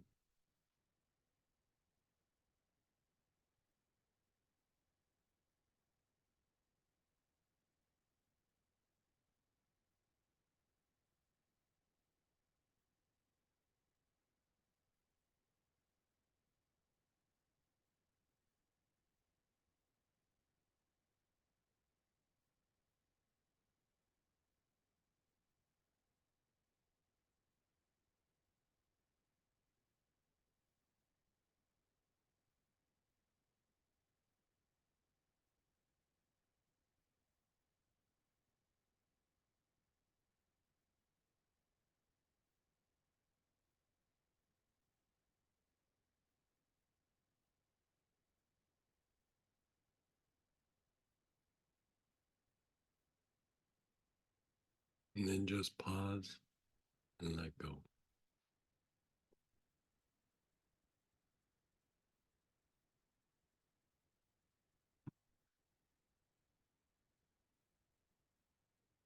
Notice how you feel, your body, your emotions, your mind.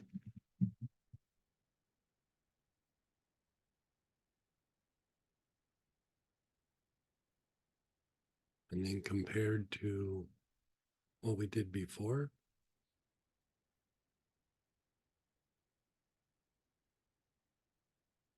So we're going to take a little break. We're going to come back and we're going to talk about the downward movement through the three brains. So we'll see you at 20 after. So 15 minutes. Hey, everybody. So we are back. We're on the top of page 8. We're doing letter F. And this is the three brains going down. So this is the psychological healer. So trauma, fear, stress, anxiety. It helps to induce higher creativity, increases oneness. Anything psychological that this goes through and addresses. Has a very strong purifying effect on the protective webs. So can be used in some sort of approach of cleaning up the effects of negative projections at you, things like that.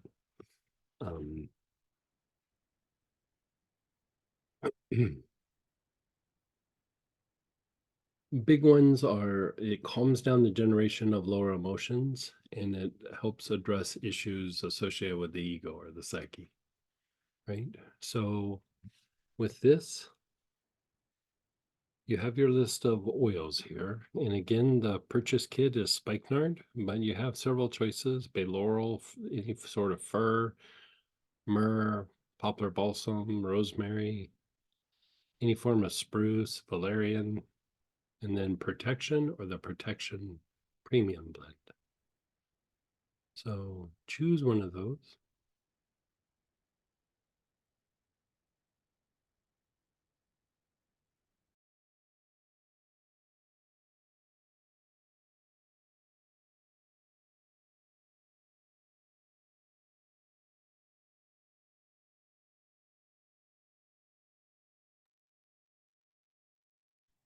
Okay, so again, if you want, check in with that person, that active situation or that past experience.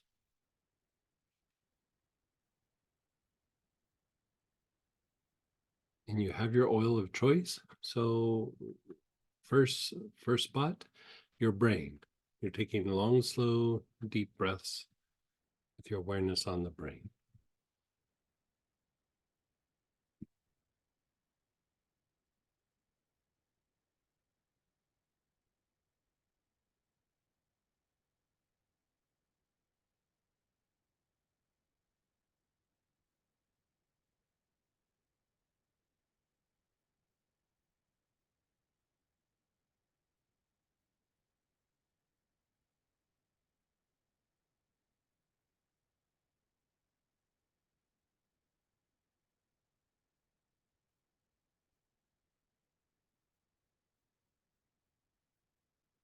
You're doing long, slow, deep breaths. Your awareness is on the brain.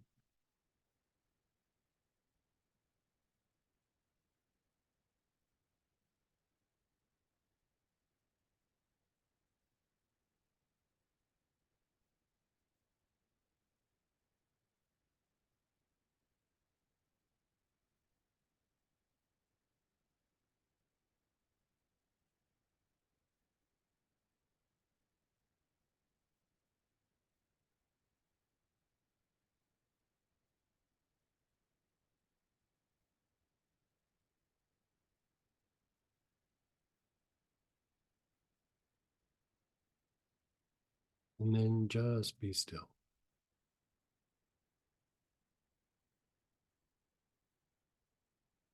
Notice what it feels like with your awareness just doing the brain right now. And let's do the brain again. Long, slow, deep breaths with your awareness on the brain.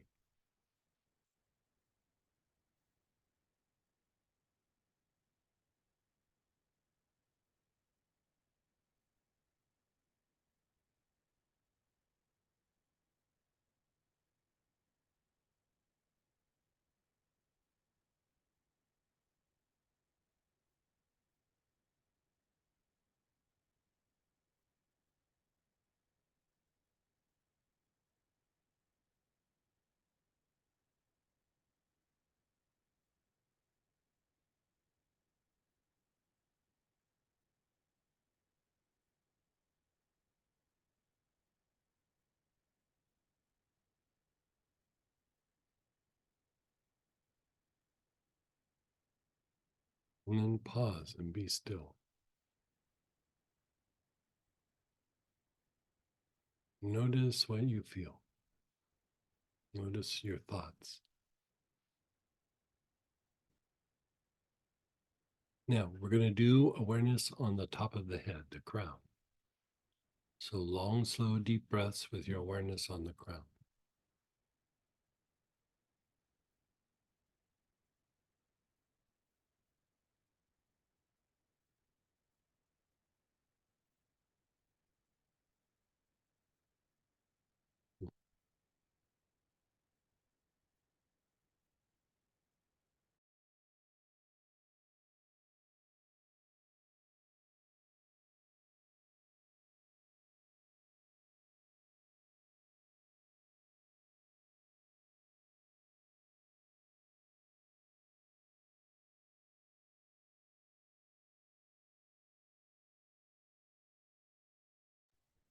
And then pause.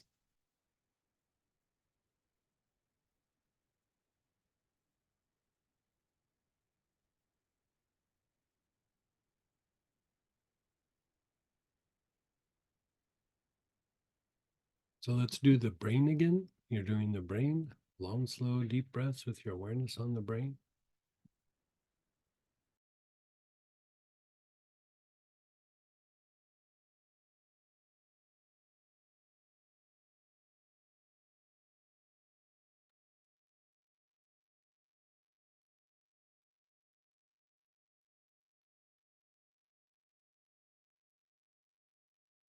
And then move your awareness to the top of your head.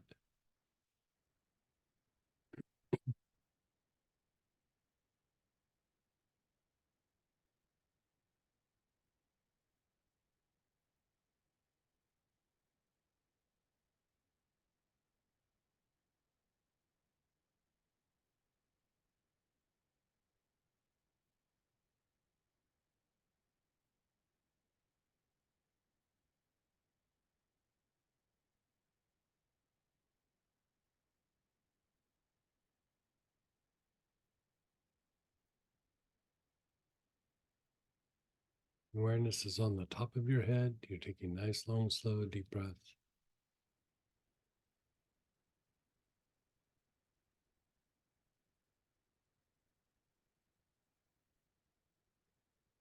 And then just pause and be still.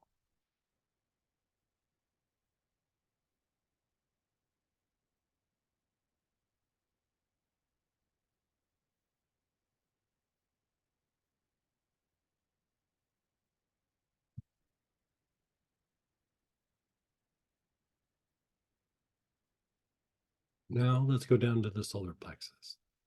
Long, slow, deep breaths with your awareness on the solar.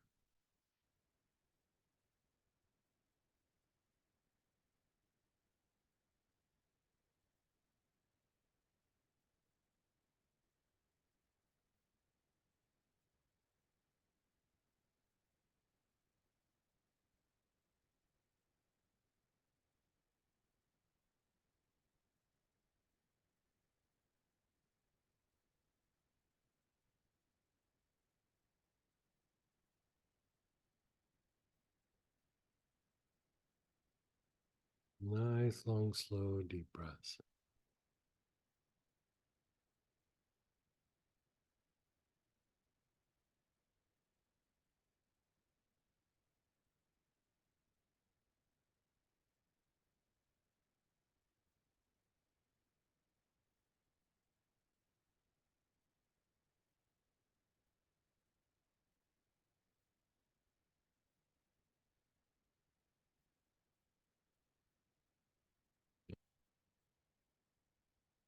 Yeah, Samantha's making a comment already. So different. Different than the other. Yeah. So pause. And we're just trying to get a feel for what each center is doing. We're doing the same thing, but going different directions changes the nature of what you're doing. So again, do your solar plexus.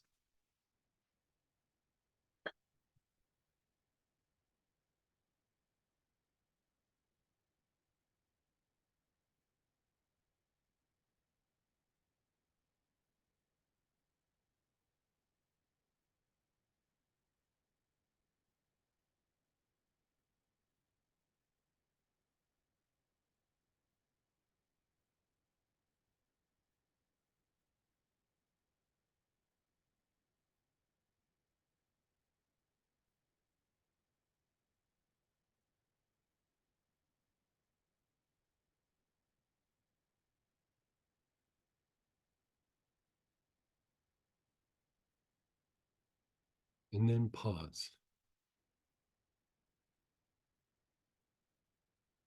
Notice how you feel. Let's go to the back heart. Your awareness is on the back heart. Nice, long, slow, deep breaths.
and then pause.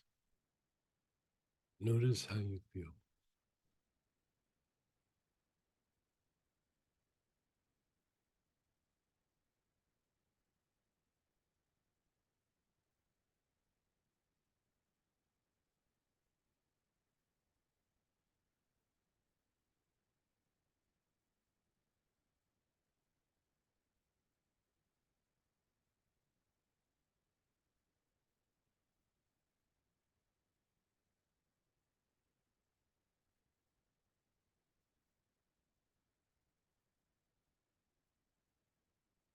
Let's do them both together now. Front solar plexus, long, slow, deep breaths.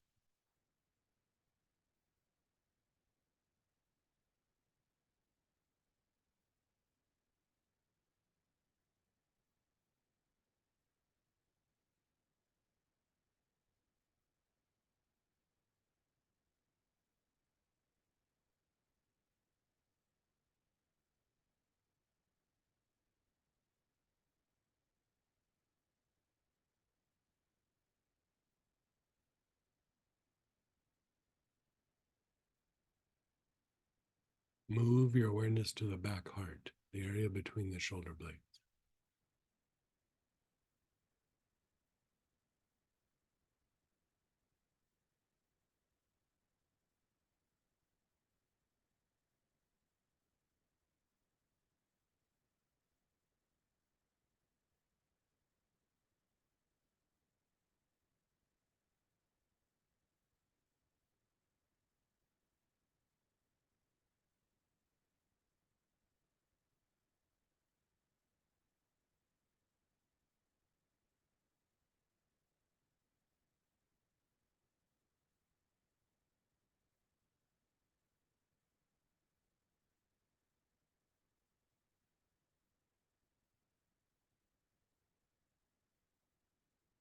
And then pause.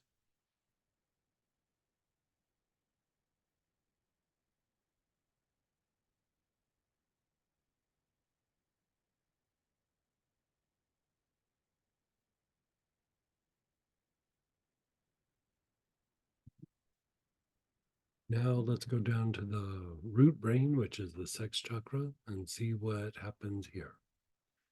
Your awareness is on the sex chakra. You're taking nice, long, slow, deep breaths.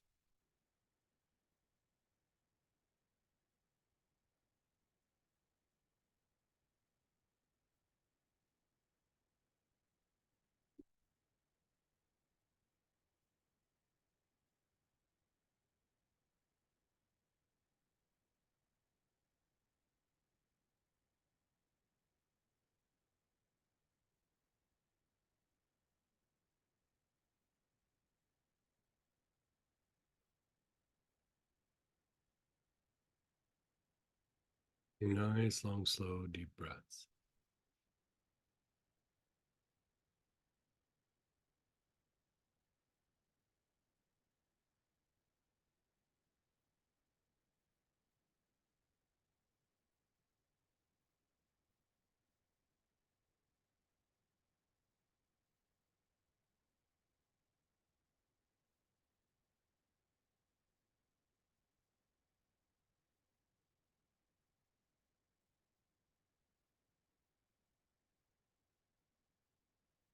And then pause.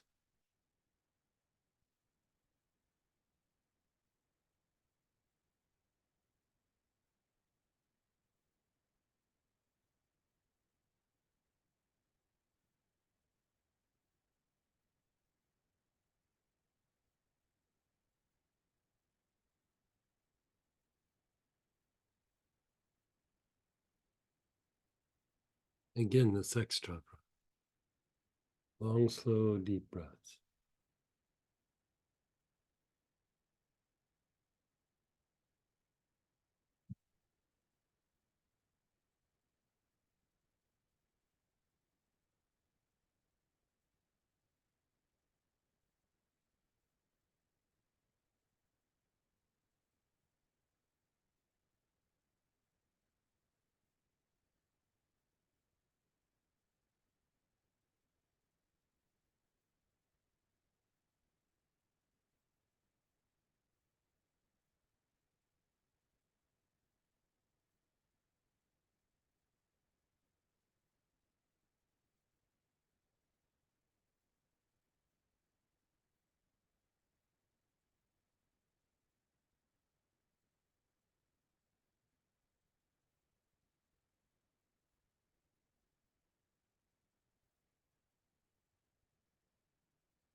And then just pause.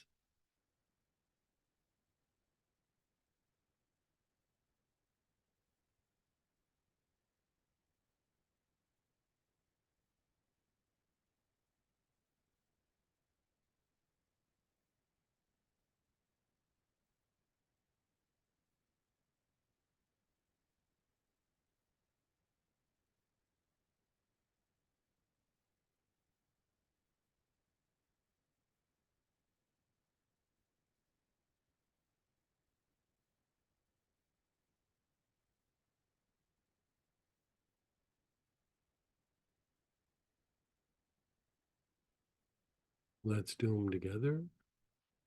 Long, slow, deep breath. Oh, we didn't do the Ming Men. Let's do the Ming Men first.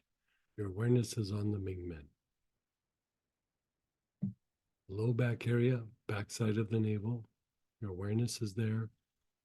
You're taking nice, long, slow, deep breaths.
And then pause.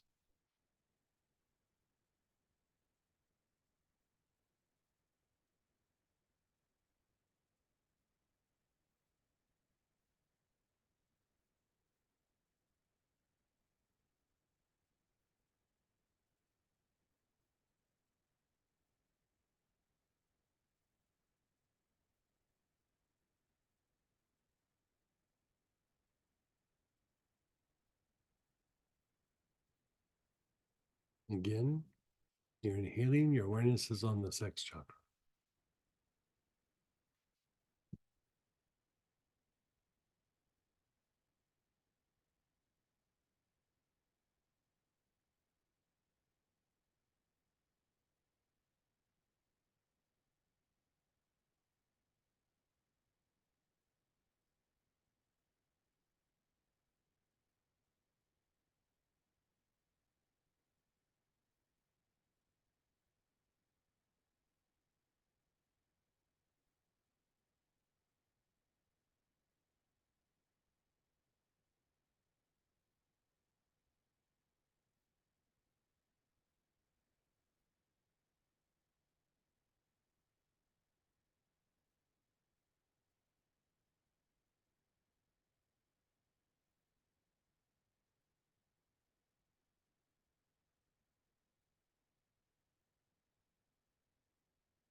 Your awareness is on the Ming Men, the low back area, the backside of the navel.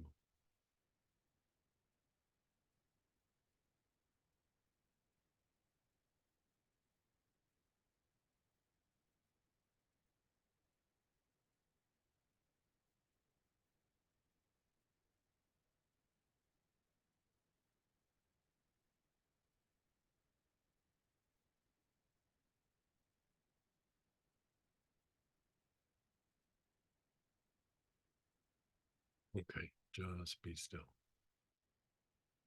Notice how you feel here. Out of everything we've done in the last 2 days, this is probably my favorite. It just feels very calming, very soothing, very healing. So I do several cycles of this. So what we're going to do is we're going to do it all in real time instead of taking breaks in between. You'd like to think of a person, an active situation, or a past experience. You can do that.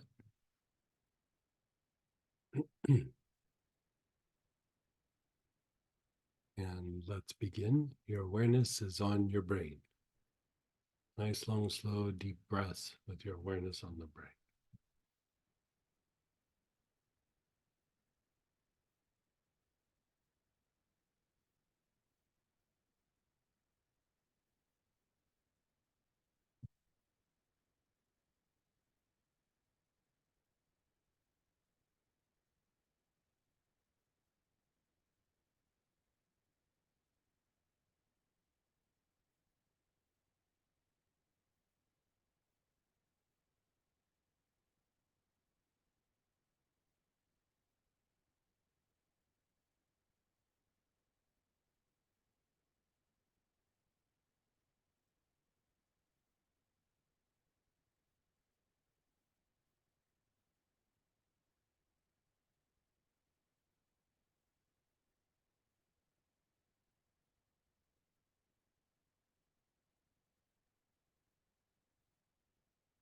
And then your crown, the top of your head.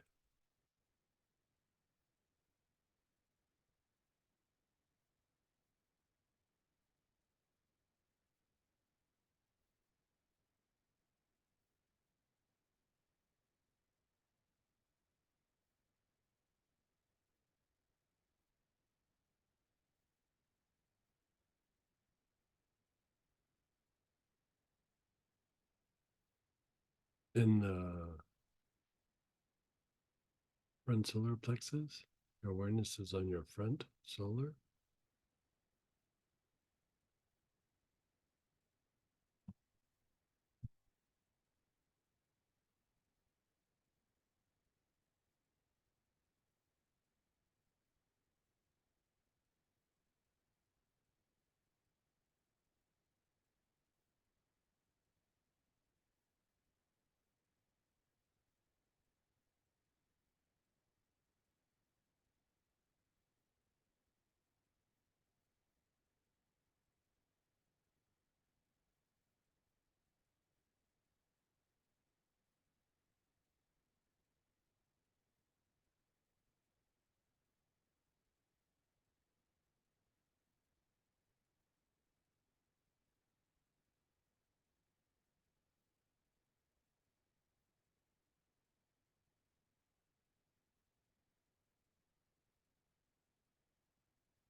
Your back heart.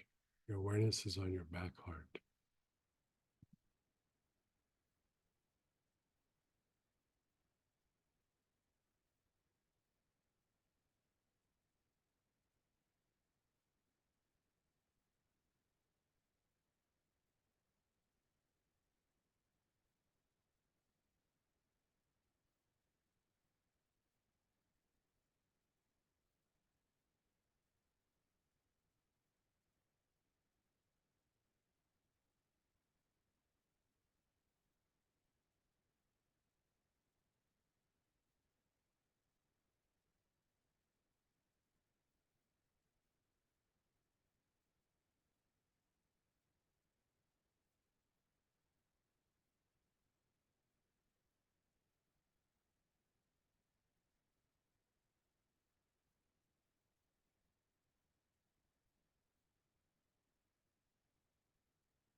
Then your awareness is on the sex chakra.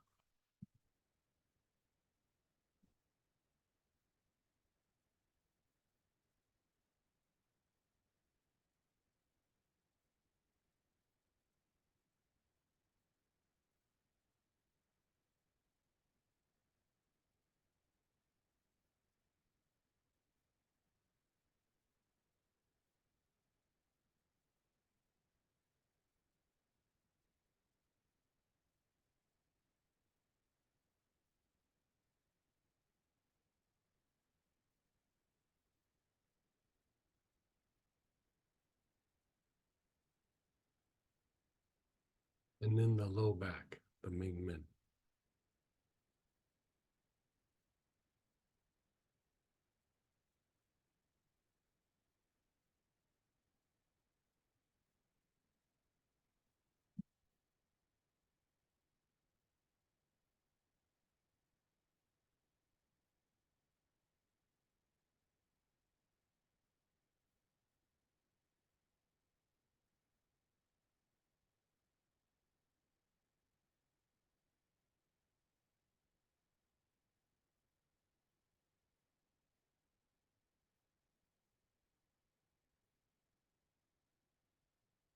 And then just pause and be still.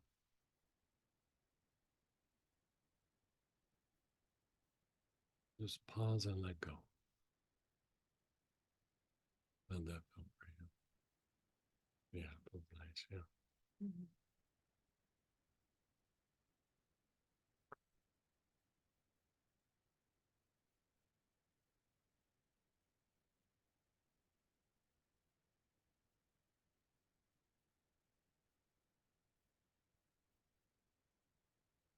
Hey, let's do that again. You're inhaling, your awareness is on your brain.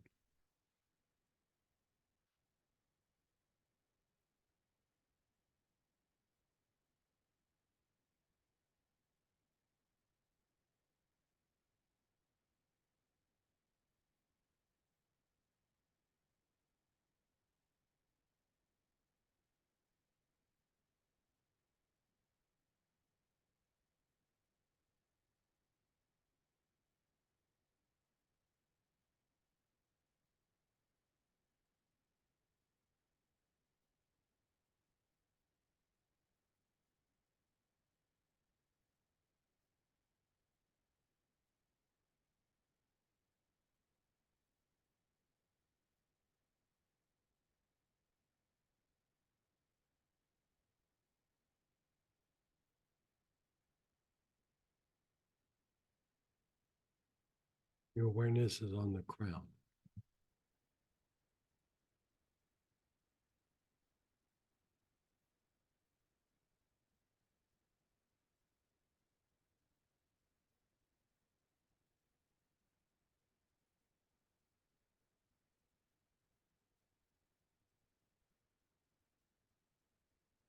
Nice, long, slow, deep breaths with your awareness on the crown.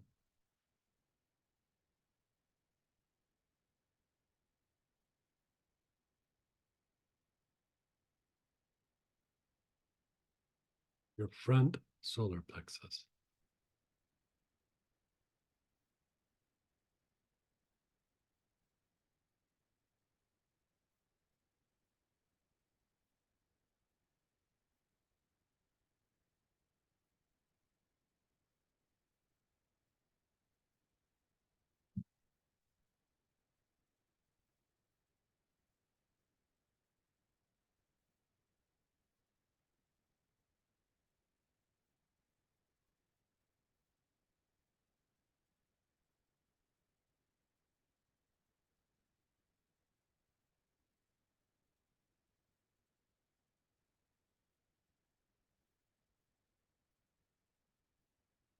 The back heart, the area between the shoulder blades.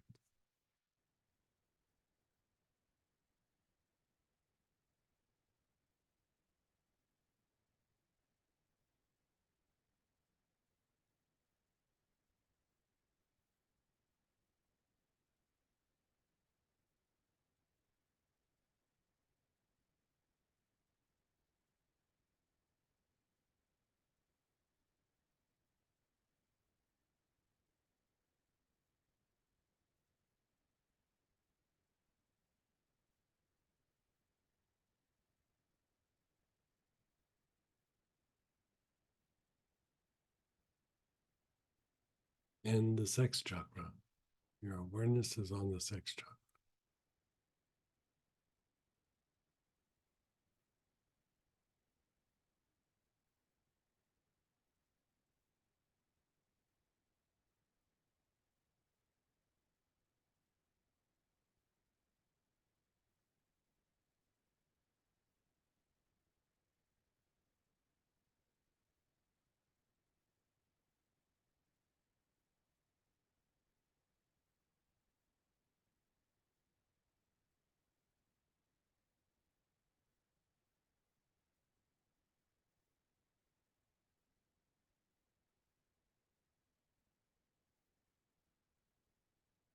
And then the low back, the main men, the backside of the navel.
Your awareness is on the low back, the Ming Men. You're taking nice, long, slow, deep breaths.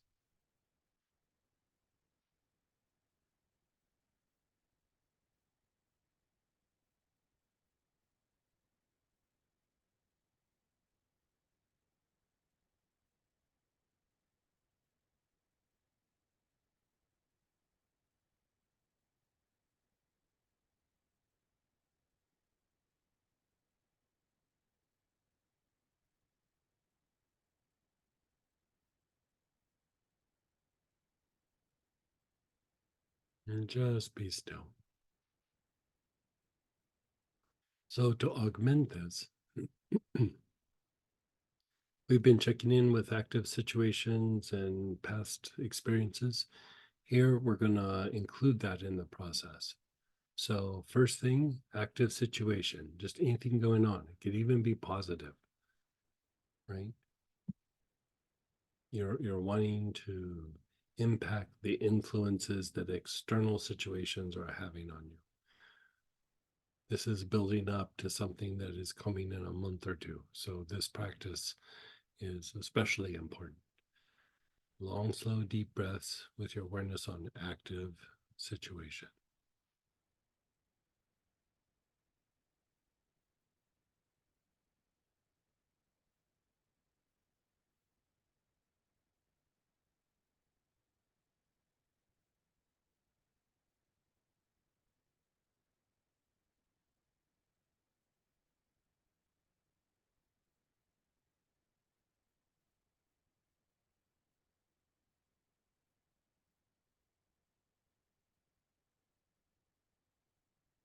Nice, long, slow, deep breath.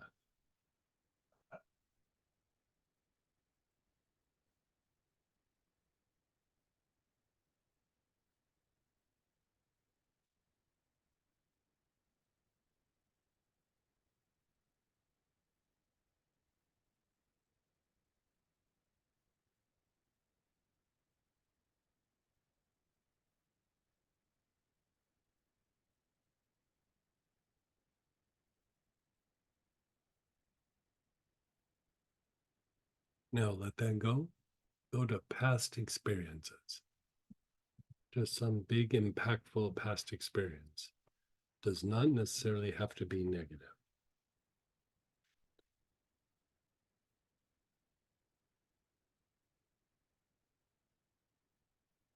When you're thinking of your past experience,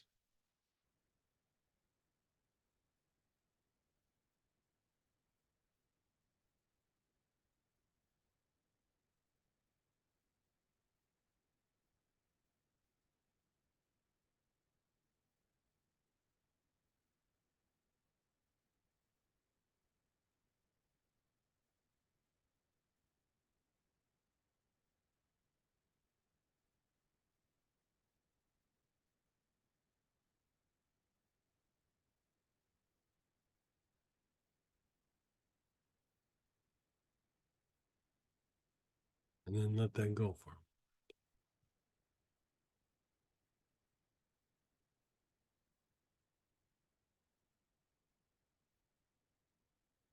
Your awareness is on the brain. Nice, long, slow, deep breaths.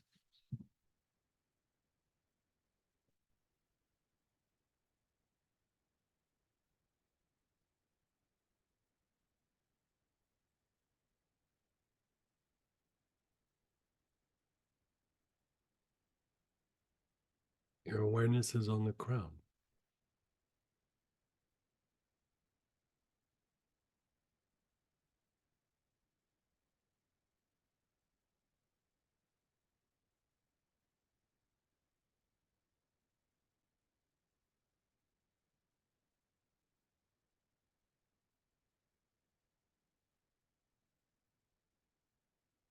Your awareness is on the solar plexus. Below the ribs on the upper abdomen.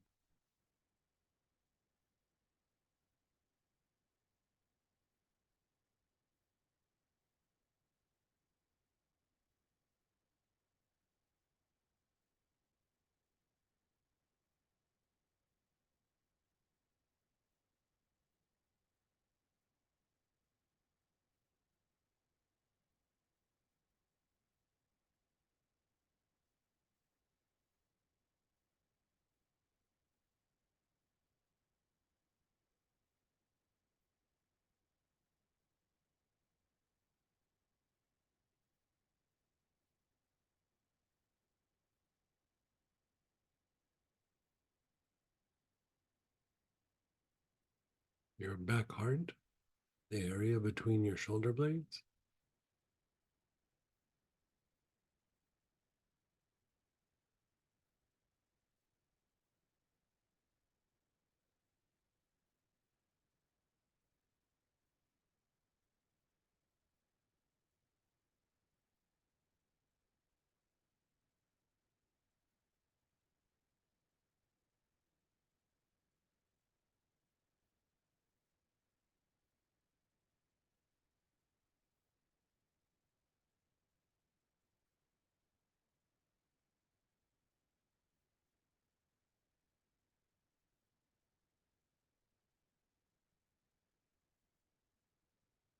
The sex chakra, where the sex organs are.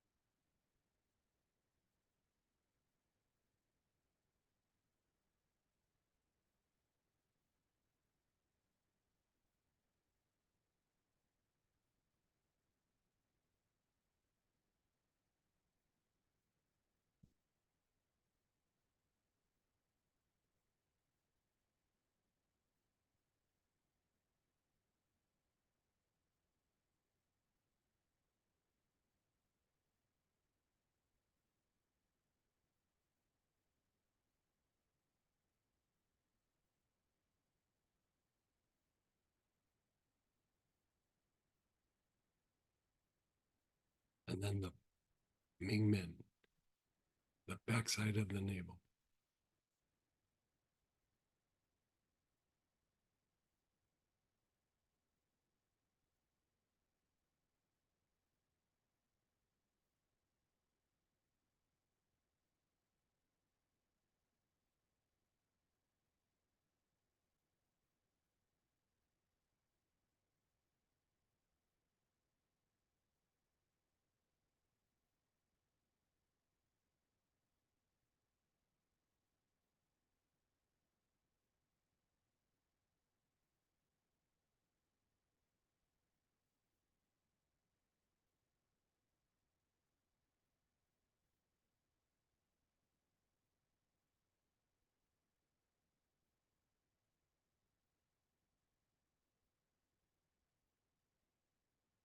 And letting go. Just letting go.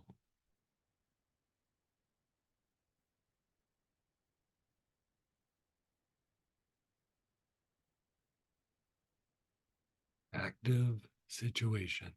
whatever that is. Something going on right now.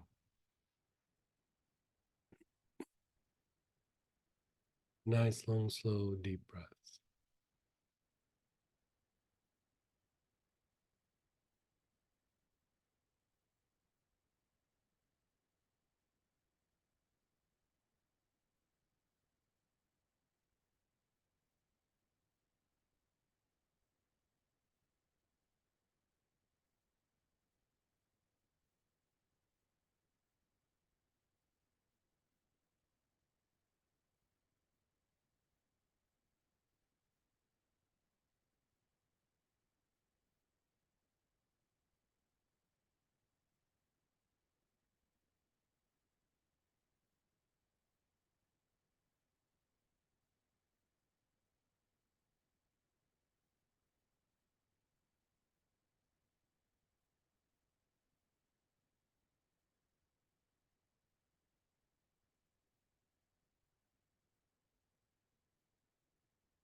Let that go and go to a past experience.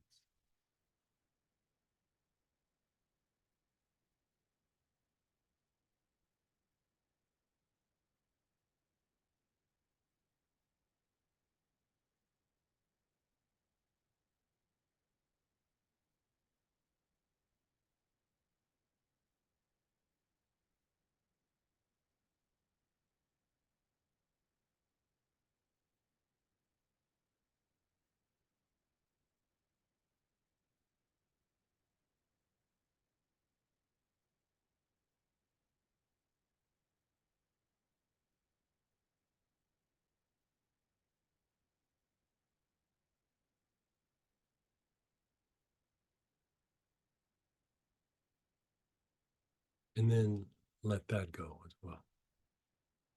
Just be still for a moment.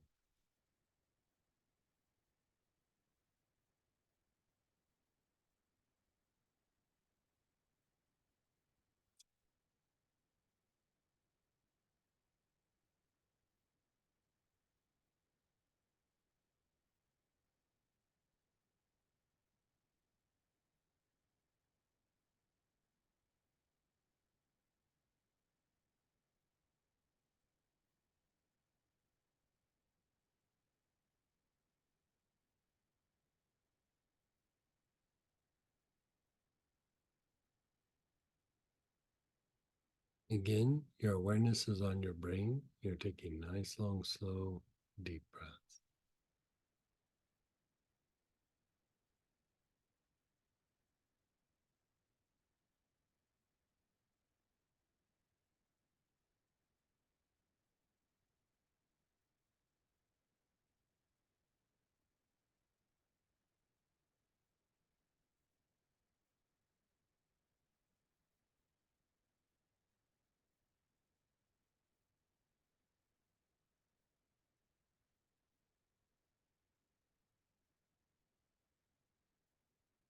And your awareness is on your brain.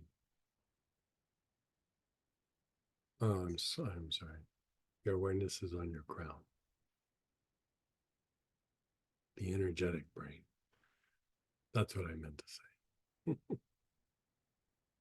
Your awareness is on the crown.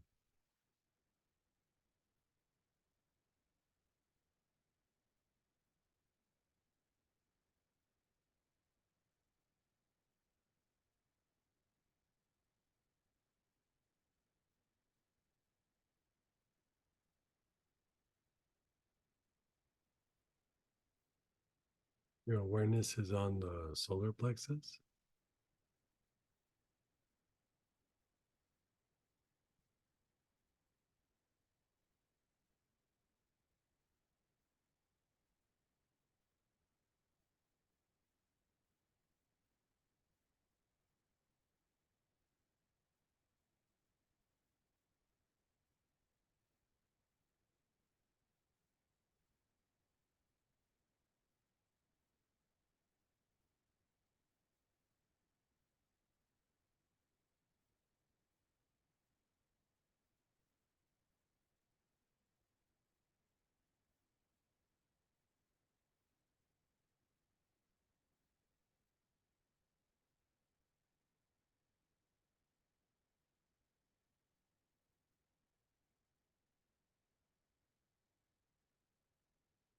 And the back heart.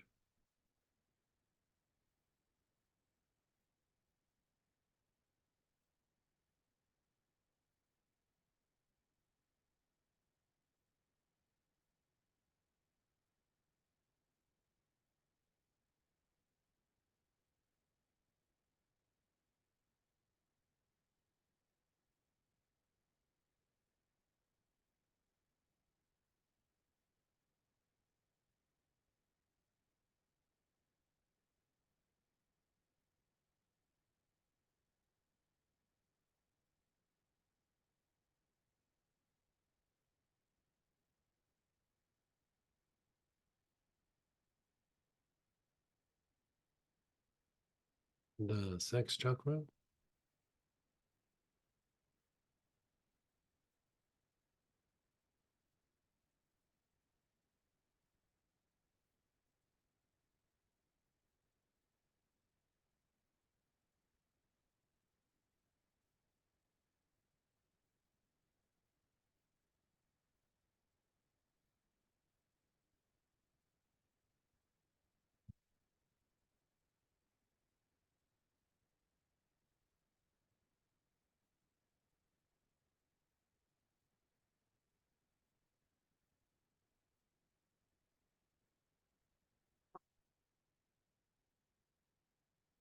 And the low back, the back side of the knee.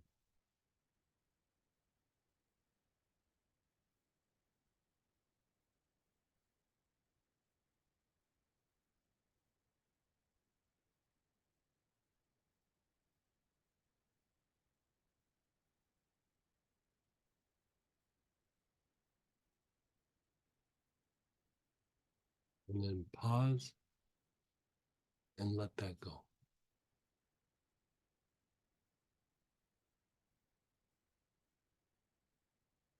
So active situation, inhale on the active situation.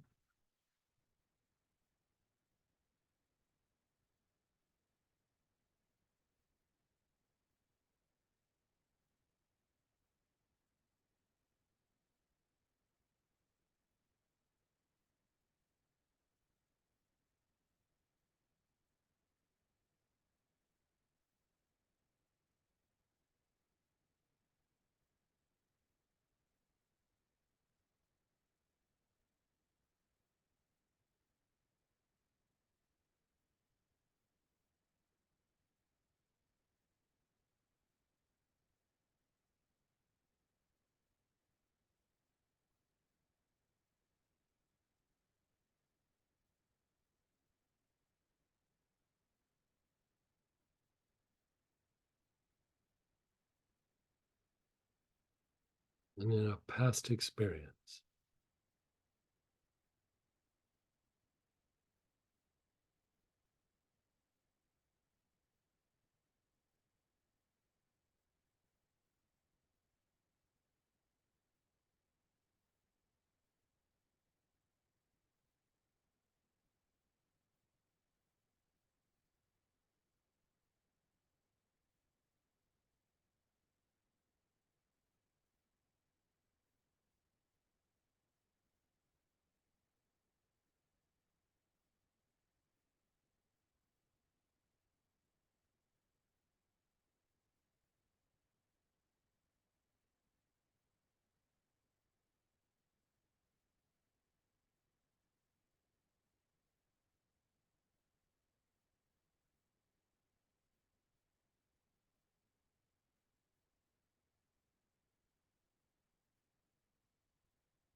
And then just be still.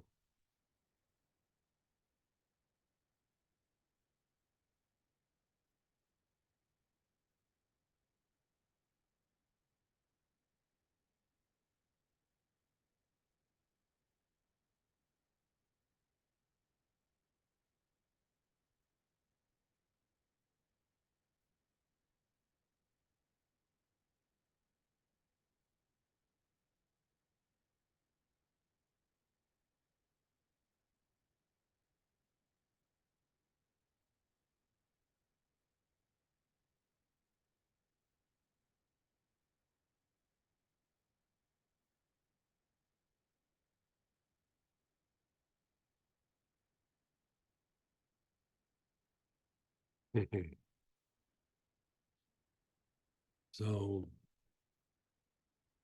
you can cycle through that several times. I think we did what, 4 times here? Sometimes I sit down, I try to do 10. I rarely make it to 10. But I will say, like, I feel like a better person after I do this last one over and over again. It just takes the edge off, it takes emotions, and like I'm not going in like feeling all agitated, and then go through and do it, and I was like, oh God, I feel so much better. Wasn't feeling bad when I started. You know, it's for the psyche and lower emotions, I mean, it's hard to top this. So let's go ahead and unmute. Oh, Samantha's going to tell you a couple things about just the support page, and then we'll share experiences. Okay, I'm gonna just block Greg out here for a sec, guys, and see if I can share the screen here. Basically, I just want to, especially for new students, but also for students who have taken classes before, kind of have an idea of what we have to offer. I updated the page online. So when you get the recordings, a lot of this stuff I'm about to show you is in the information for the recording, but let me just show you. So we've updated our support page. So it's at the top bar here. It says support, and that's what you're looking at here.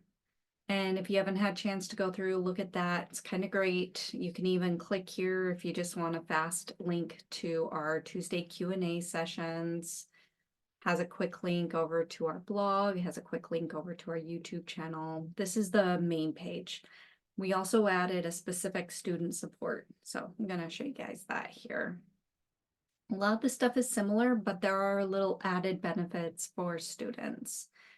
And I went into, you guys can go through this. I'll actually post this page if you guys want to actually look at it with me or just look at it at some point. But talks about our weekly newsletter. So every Monday, our newsletter goes out, and it is the best go-to place for what's going on with Plant Prana. Greg gives oil information, he gives protocol information. We update you on products, YouTube channel things that have been uploaded, and for blogs. So our newsletter is such a great resource. We do practice sessions on Tuesday. So on Tuesday, we offer 2 free Plant Prana practice sessions. One's at 6 to 7:30. That's the Q&A. And then if you just want to hang out with us even after that, from 7:30 to 8:15, we do the protocol. It's a little fluid with the time because it is based on the students' questions. But come ask questions for yourself, ask questions for others. It is the best way to get one-on-one time with Greg.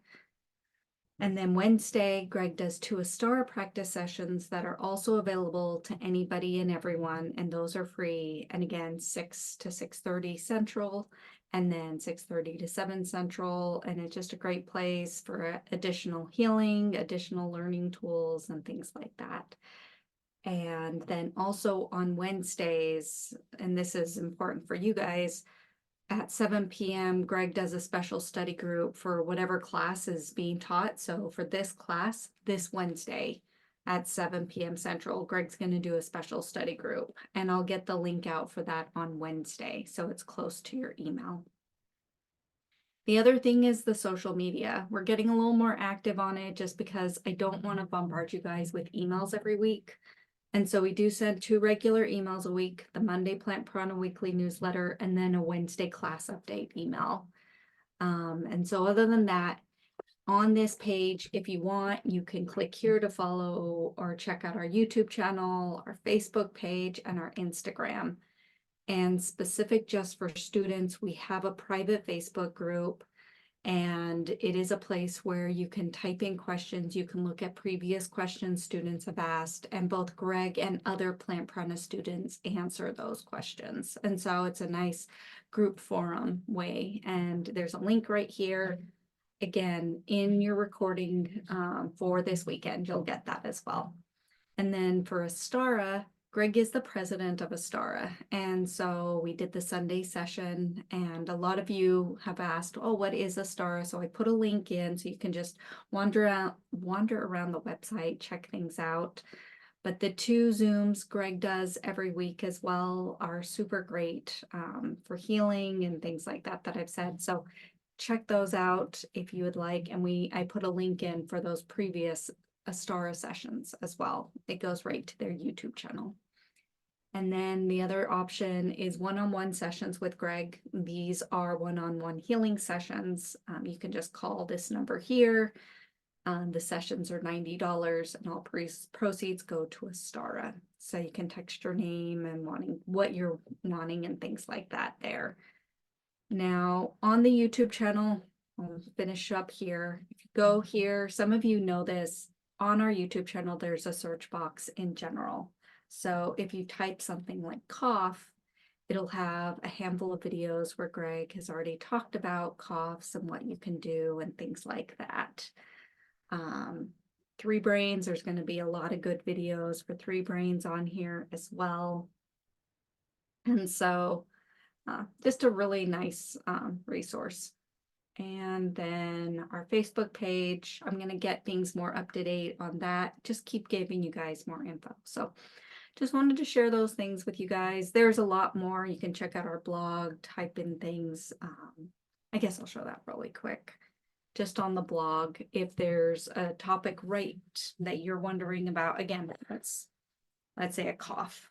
I could type in cough over in the search box here, and then a bunch of different things will show up that Greg has talked about, things that are good for coughs.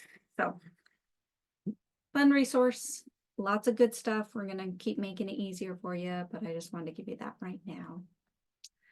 And other than that, go ahead, Greg. Thanks. So let's go ahead and share experiences, ask questions, and how did this feel compared to the other things? So unmute yourself, type in, go ahead and fire away. And go ahead, Barbara, then Robert. Hey, Barbara. Hey there. So I went into this last piece a bit agitated in the solar plexus. Mm-hmm. It's a little better, but it's still a little cranky. But I think And do you think it's about like something going on or something from the past? Not sure, because I've been playing with something in each category. Okay. But I felt at one point that my cranky solar plexus was the only thing keeping me tethered to my body in that last piece. So I want to do it again when I'm not cranky. But the other thing I noticed is I had such it's whatever it is, it's your active situation. Oh, okay. Does that make sense? Well, there were 2, but that narrows it down some. Okay. I went back and forth between a couple. What I really noticed is every time you brought us back to that piece on situational awareness and past experiences, I had such resistance to going there. I was surprised at how much resistance I had to it. And not again. It impacts us way more than we give it credit for. Like it's, like sometimes when we stay away from those things, it's because it's like even all the years I've gone by and it's still, you think about it and it just takes you to like a not so good of a place, so that's not super surprising. But, here we're just going little by little, just calming it down, releasing it, transforming it, transmuting it, whatever words you want to use. And, little by little, we're diminishing the impact that it has on us, on our everyday life. And so, I like this last piece because you can touch on it and then flush it out, whatever kind of comes up. And other times you might be doing other things where you're trying to gain awareness, like on the upward movement. But here it's just all about damage control and undoing the effects of whatever has been going on. And so I'd say if like those stirred it up a bit, like I would just do this last piece for a while where it's the downward motion and then situational awareness, past experiences, before you even address anything else in the weekend. Like just kind of keep doing it, and that could even be a daily practice. That was my guess. If I had that Yeah. much resistance, I needed I will say this, even when you don't have stuff going on and you do that last piece, talk about an enhancement for meditation. Ugh. Like it will just send you out.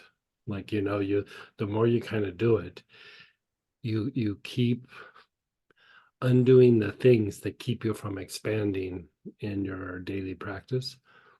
And after a while, man, you just sit down and it's like, oh, I got to keep the body upright, you know, because it's like you check out like so hard, and like I'm saying check out, but it's more like that transcending expansion. Like you just start experiencing that like quicker and quicker.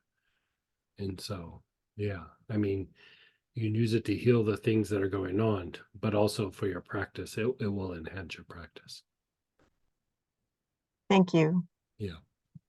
I noticed the last round I decided to pick a positive past experience. It took me Yeah. a while to come up with one, and I had a very different Exactly. experience with the process. Yeah, exactly. Like sometimes even the positive things, you know, there might be a little stress, or we want to experience it again, or we're bummed out that it's floating away and we're, you know, not getting to experience it all the time. Or sometimes we just plain out have outgrown the positive thing. And, you know, if there's still something there, doing this process helps you to experience it deeper and experience the goodness to an even higher degree. And if there's some negative component attached to it, it flushes it out. Felt more like the former. Yeah. So you said it's something currently active. I worked on one that was kind of person related and one that was more situation related. Can you Situation determine? related, the situation. Okay. Definitely. Thank you. Yeah. Appreciate it all. Yeah. You let me know if that doesn't resolve. And then go ahead, Robert, then Teresa. Hey, Robert. Hey, Greg. How'd you do? I like this last one. It felt, my brain felt happier with this one. That's kind of the words that Samantha used. She was like, this is making me like happy. Like it, I knew there was a lot to the weekend. And so I sort of like, so I'm sort of grumpy or agitated or can't sit still. Doesn't matter. Wait till the weekend's over and see what happens.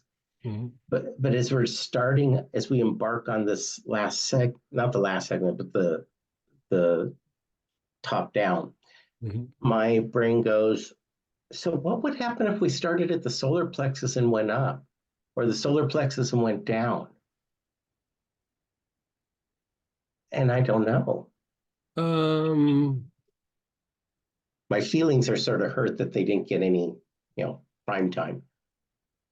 Right. Right. Good job. I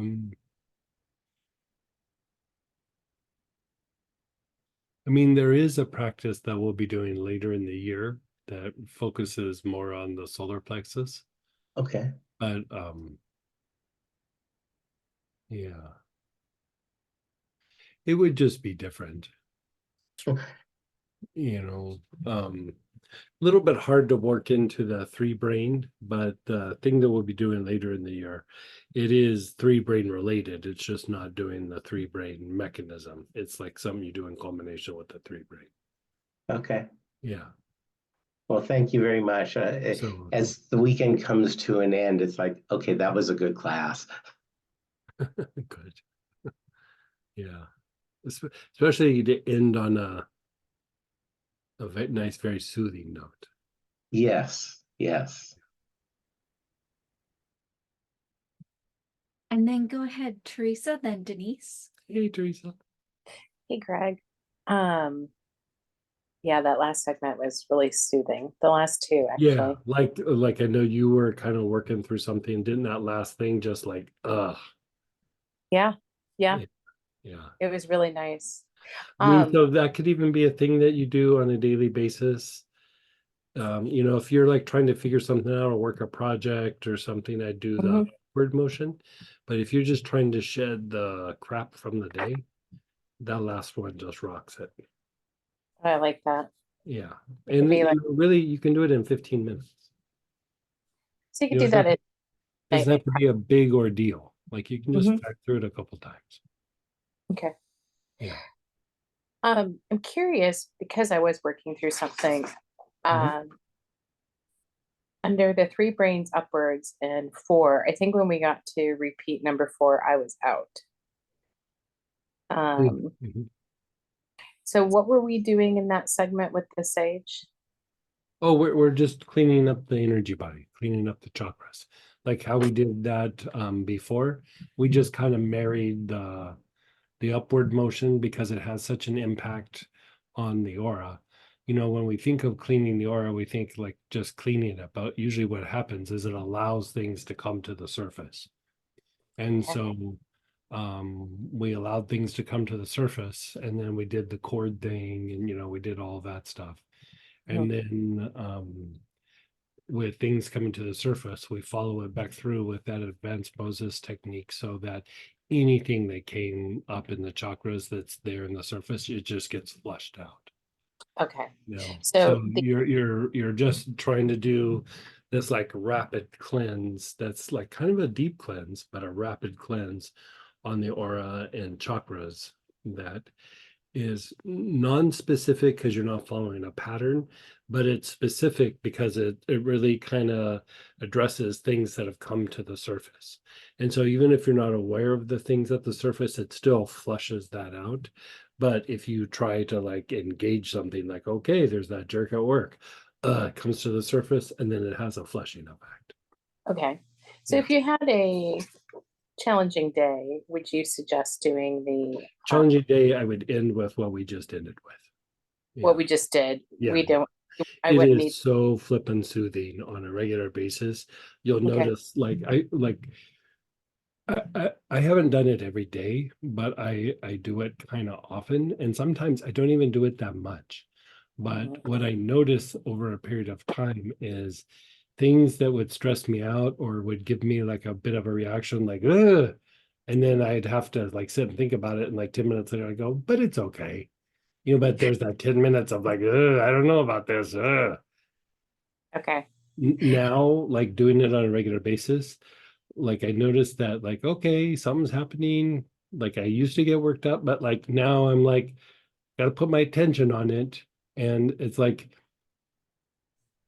I don't have the moment. I have the thing where like, I gotta think it out. Is this bad or not? Like it's almost like not even a reaction. It's more of like, okay, I have to put my attention to it and I need to decide if it's a or not.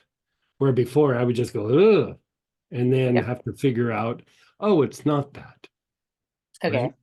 It's nice distance. So like over a period of time, I would say it changed the stress response in me and lower emotion, and it kind of changed my behavior a little bit. Not massively, but I just noticed that, yeah.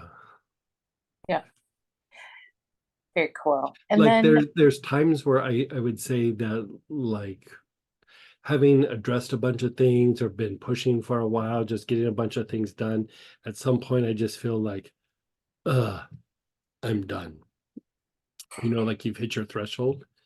And with that one, I feel like it scoots the threshold farther back. And so even when I've done a bunch, I can sit down and somebody says, hey, I need something, I'll just jump up and go, okay. Where how like you're tired or you've gone a little bit past your point, you're like, I'm done, I can't do it today, or you get a little cranky or something. Like I just like go, okay, well, I'm tired, I don't want to do it, but I'll jump up and do it because it needs to be done. It's almost like it's just this real matter of fact process and I was always kind of that way, but like doing this process, I'm super more this way than I was before. Oh, cool. And that is the 3 brains downward. Yeah. And then upwards would be like a project where I'm trying to figure something out. You're like trying to clean something up, you're cleaning up the aura, which means things that you attract and repel, the state of the body, but also patterns. Like you're cleaning up patterns. So if you're trying to do something different, break out of something, not just have the same thing happen over and over again, that upward motion is very good for that. Very good for that. Okay. Yeah, that totally makes sense. And then my curiosity, because I am in love with etheric chords, it's one of my F's. I used the St. John's wort today. What is the difference between the two? So etheric chords has a very strong cleansing effect on chords. Doesn't necessarily cut chords, maybe a little bit. Rue and St. John's wort, both very they cut the negative chords. They release the negative chords is probably a better way of saying it. Rue has a little bit bigger impact when there's like a conflict. And a lot of times with negative chords, there is some sort of conflict, right? You know, like somebody doesn't like something you said or some at work, you know, politics, whatever it is, right? So the Rue is very good for that. St. John's wort is very good for both cleaning the chords and releasing the chords, but it's more a better cleaner of the contamination of the chords rather than Rue is just cutting. Like the St. John's wort kind of cleans it up and releases it. Rue helps to diminish the conflict and releases it. Etheric chords just really kind of cleans up the contamination. So they all kind of do variations. Now, St. John's wort and Rue are both in etheric chords, but it's got other things to make it a better cleanser. But okay, it just felt gentler. It was it was nice. Yeah. Well, thank you for another fabulous weekend. You're so welcome. Thanks for hanging out with us. And go ahead, Denise. Hey, Denise. Hi. Okay, well, I had quite a bit of anxiety, but it was after lunch. So I just kind of go over, would it be good for me to work with the Aura one and then this last version right now? You know, How did you feel after you did the last version, this last thing that we did? Yeah, well, there was a lot of interruptions. Okay, so let's just say that. And so it recurrent situation. All right. And I can't really put out the fires because I have very little control over things like this. So, but I've had anxiety, so I must have been picking up on something coming in. So basically I was thinking, I think definitely from what you've said, maybe the hyssops, the Spanish hyssop and the sage, that one, and then this final one, just to kind of get me back on track. And I like the idea of working with the etheric chords for you. Like think of the different situations and the different people involved and keep that cleaned up. And then like you can combine the one that we just did with that one with the sage and the hyssop and do a combination of that. The sage and the hyssop. Oh, really? Yeah, either one. Sage or hyssop. Yeah. Okay. The one we just did. Do the one we just did with the downward motion, but then also combine it with doing it with the advanced Moses technique. Okay. Yeah. I think the combination will be very, very healing and soothing to you. And then keep in mind the etheric chords is in that mix. And so the chords will keep up the influence of the stuff around you, you know, people and situations. And then the advanced will clean things out of your chakras. And then what we just ended with, the downward motion, it will clean up the energy body. It will be very soothing. But then also when you're doing active situations and past experiences, it also diminishes the influence on those situations on you in the current time as well. And so I like the combination of all of that for you. Oh, thank you. Well, I made sure that I'm copying what you said. But I'm a little confused on the advanced Moses technique. Is that actually in the book? Does it state it that way?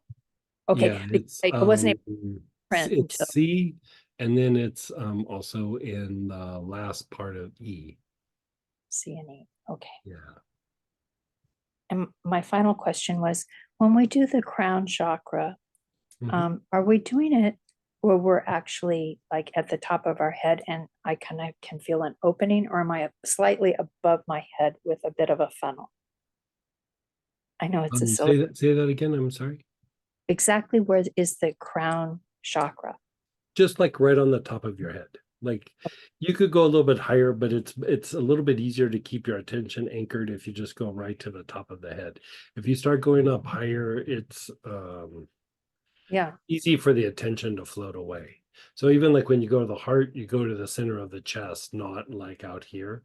So you're still hitting the chakra, but the surface of the chakra is out extended from your body, but it's easier to anchor your attention on the body itself. So Yeah, just go to the top of the head. Thank you. I think that's really helpful. I needed to have that cleared up. Okay. Thank you for the And class. I said C was advanced Moses technique. It's actually D. Oh, it's D and E? D. Well, it's listed in D, but just mark D and then do F. Just do D and F for you. D and F. If you do that, E has the etheric chords, so a little piece of that. But other than that, D and F. Very good. Thank you, Greg. Okay. It was, You're so yeah. welcome. You're so Thank- welcome. And go ahead, Lucinda. Hey, Cindy. Hey, thank you for this weekend. I might have picked up enough from what you just answered all the other questions, but this last protocol was really, really uncomfortable where at points I just stopped. Yeah, and I don't know if because yesterday I was in and out so much that I didn't set the foundation for it. No, So it I should didn't- be able to stand on its own. Like it really should. Yeah, well, stand on its own. that's what I thought. And maybe it was just more so, it was more thinking of past situation. Did it say? Did you notice or were you aware of like what you were struggling about? Or you're just struggling? Yes.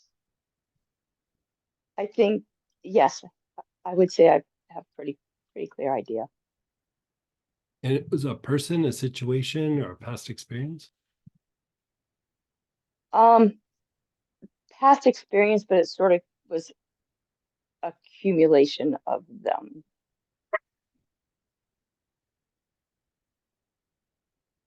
And I can feel it right now, just as we're kind of talking about it, like the flush, feeling hot and flushed. Right. And which is a very different thing than I've ever experienced doing one of these, any of these classes.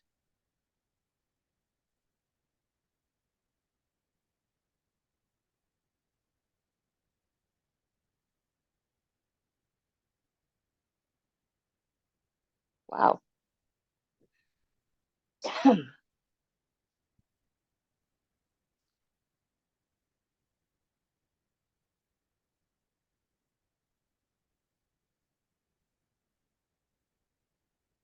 So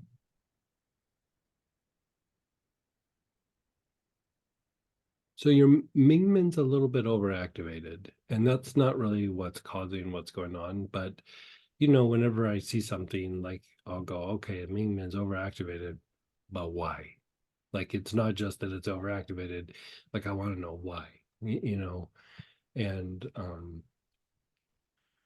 so if you look at the different potential functions of the Mingmen, the one that jumps out here is it's tied to raising the vibration of like the body, but it could be the emotions and the mind. And here I would say it's raising the vibration of the mind, but how these different situations made you think or feel about yourself. It's not really about the situations, but it's like the view of yourself is changing as like you're addressing these situations. It's changing how you see and perceive yourself. Like it's increasing like like improving the way that you see yourself or feel about yourself, but it's still like kind of letting go of some of that. And like here's the conflict. This is the conflict that I've noticed with myself, and I'm going to share this, and maybe this helps you, maybe it doesn't. But like, for me, let's say it's a family member, and as I go and I shed the past experiences with this person, that's made me maybe not feel very good about myself or see myself necessarily in a good light, at least in that area, right? It might not be across the board, but in this area. So here's kind of the weird thing. Like, you go through and you start shedding it, but when you care about the person or love the person, there's almost like this conflict of shedding it, that it's like, well, then that makes them wrong, or that means they're mean, or that means they're fill in the blank. You know what I mean? And so there can be a little bit of a weird conflict as you start to shed it, that it might bring up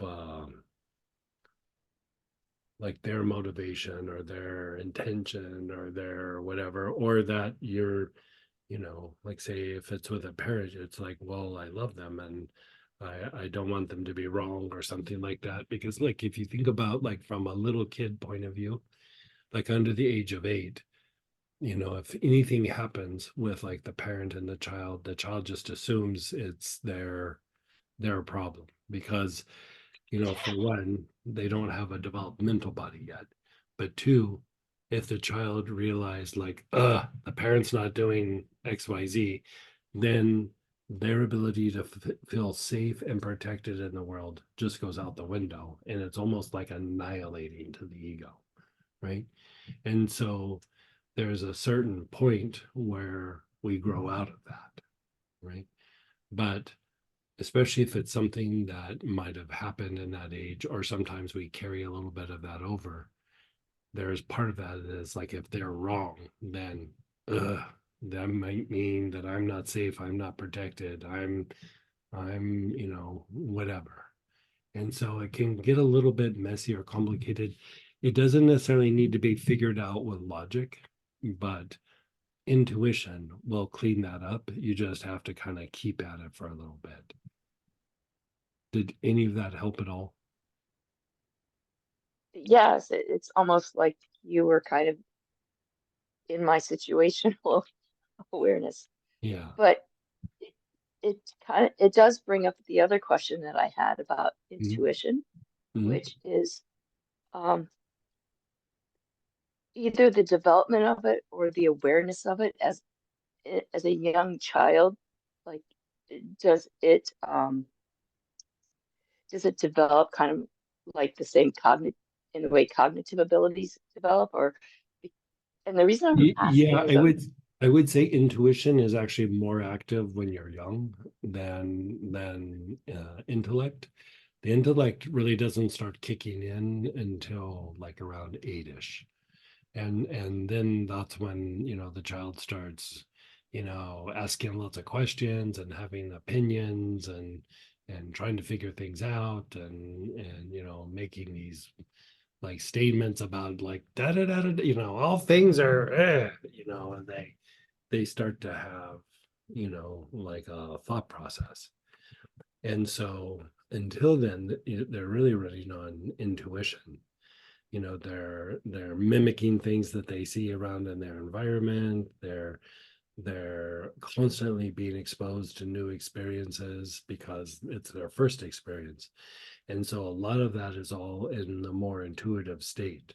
And then as time goes by, that starts to get a little bit overridden by the intellect. And then especially by the time the person becomes a teenager, intellect is usually a little bit stronger. Not every time, but usually. And then as you get older, you have a sense of balancing the two, or have one that's a little bit stronger. But some people that's what I thought. process and maybe some past experiences that were a little painful or something, go really hard into intellect, like really hard, especially if we feel like out of control. The tendency is to try to control things, and intellect is all about micromanaging and control, right? And so like you'll see somebody who's like super super intellectual.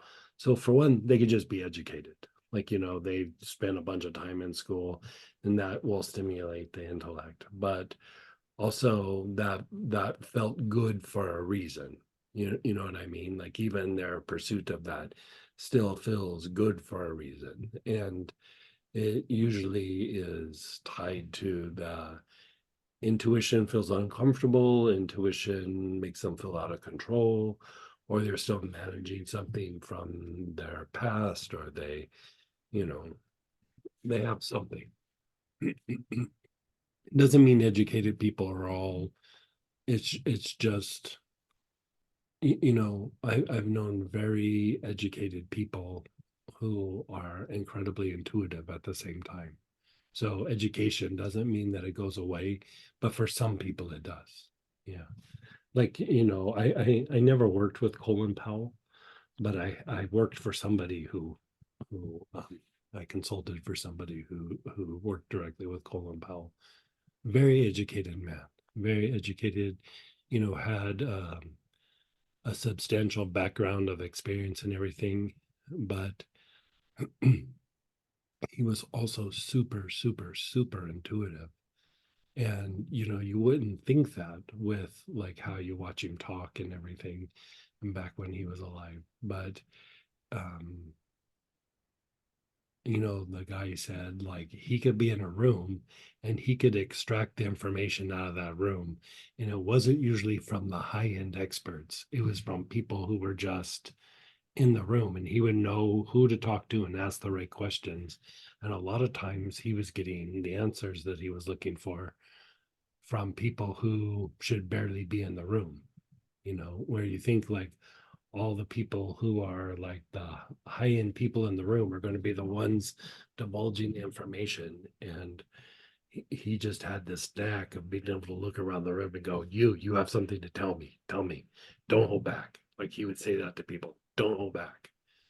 And there's a good combination of somebody who's very, very intellectual and then also very intuitive. I don't know a bunch of stuff about him and his track record and stuff, but you just see somebody in a position like that is operating with both. That's pretty good. You see that sometimes in the corporate setting, like a good CEO or a good like project manager, they'll have both. They'll be able to be intellectual but also intuitive at the same time. But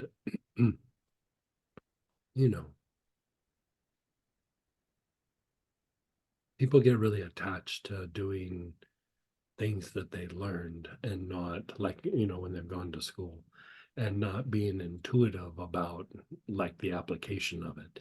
If you even think about the law, there's the law and then there's the spirit of the law, right?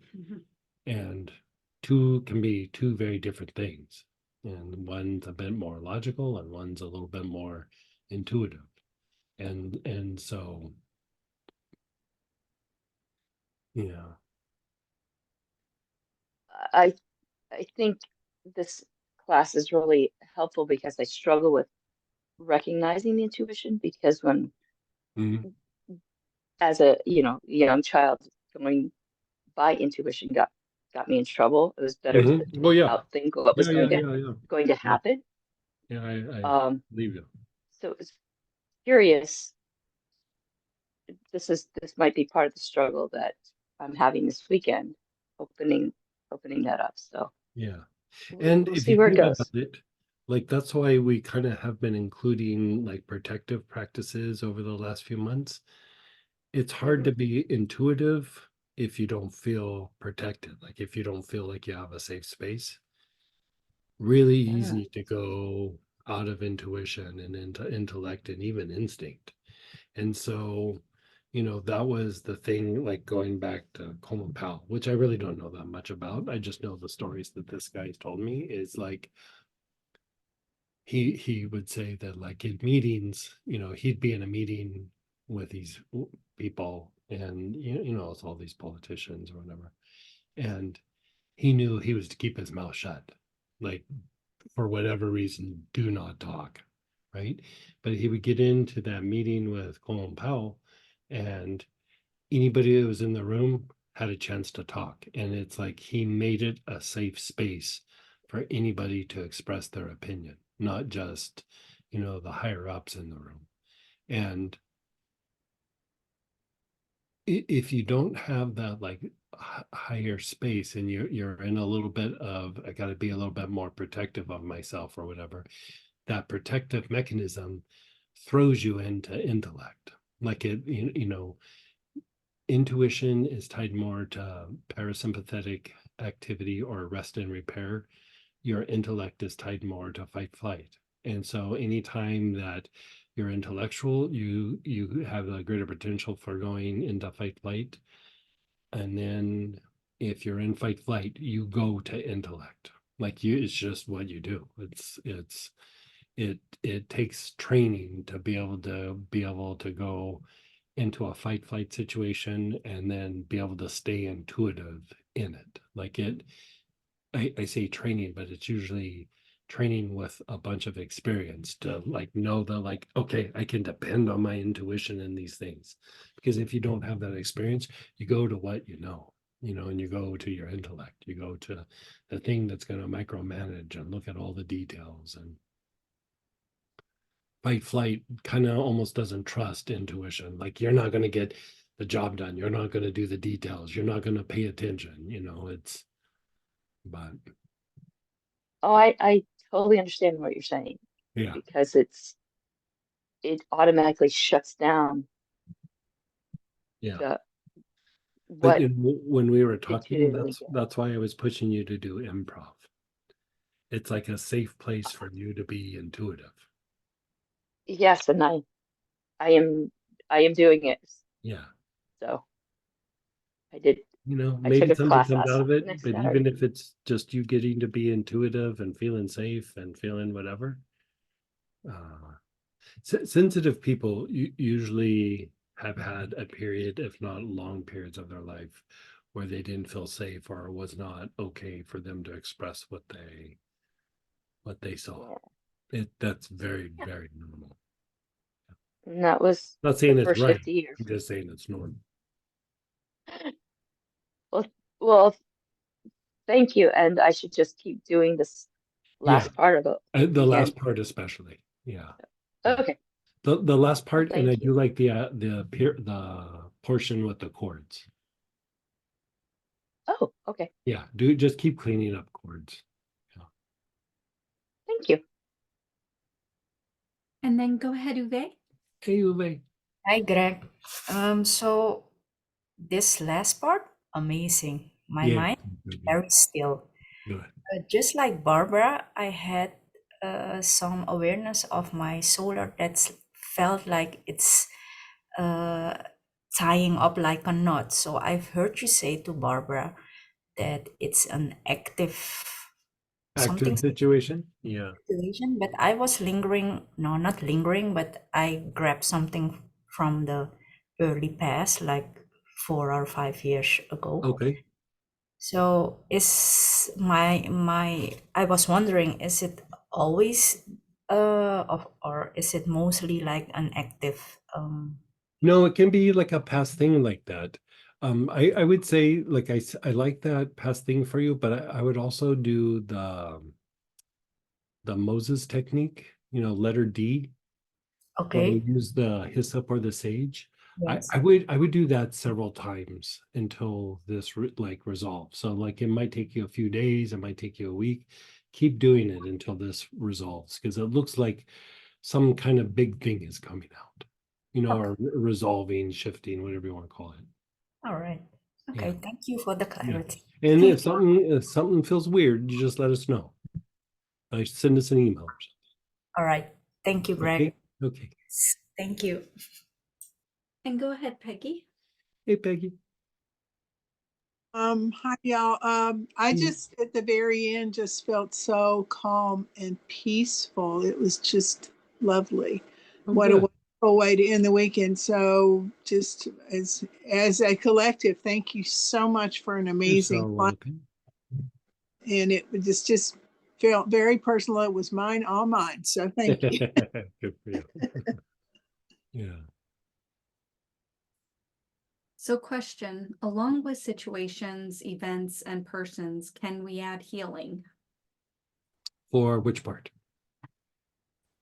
Yes, I would say it depends on what part.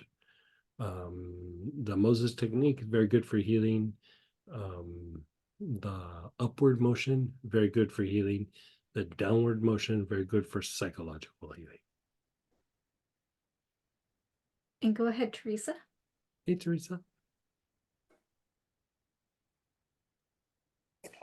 Hey, Greg. So just as you were talking through the last few questions, with the Moses technique, and I would say specifically like the last segment on the centers, would that be useful for, let's just say, getting reacquainted with fully soul being in the body and it being safe? Oh, sure. Yeah. Okay. Yeah. Especially that last piece really drives soul energy into the form. Yeah. And that's why it's so soothing. And then the Okay. Moses technique just keeps flushing things out of the chakras. And so anytime you're putting more soul energy in, you're displacing lower vibrational energy. So it's a way to just flush out whatever kind of comes up. There's different ways of doing it, but one of the mystical approaches is you bring in or you invoke like you could say a lot of light, and you go through and you integrate it into the body, and then you just wait. And what happens is it's almost like it goes into the spine and then just starts pushing stuff out. It's just it's not always practical, and it's not always comfortable, and it's not always quick. And so that's why I don't talk about that technique, but that's what's happening. And so even like with what we're talking about here, it's a way to like bring in kind of in the same vein, but more stable's not the right word, but just more gentle. It brings in soul energy, and then it just flushes things out. And so some of it will be things and some of it will be like, what the F was that? Like you don't really always know, like we know the things that like, oh, that's really bothered me.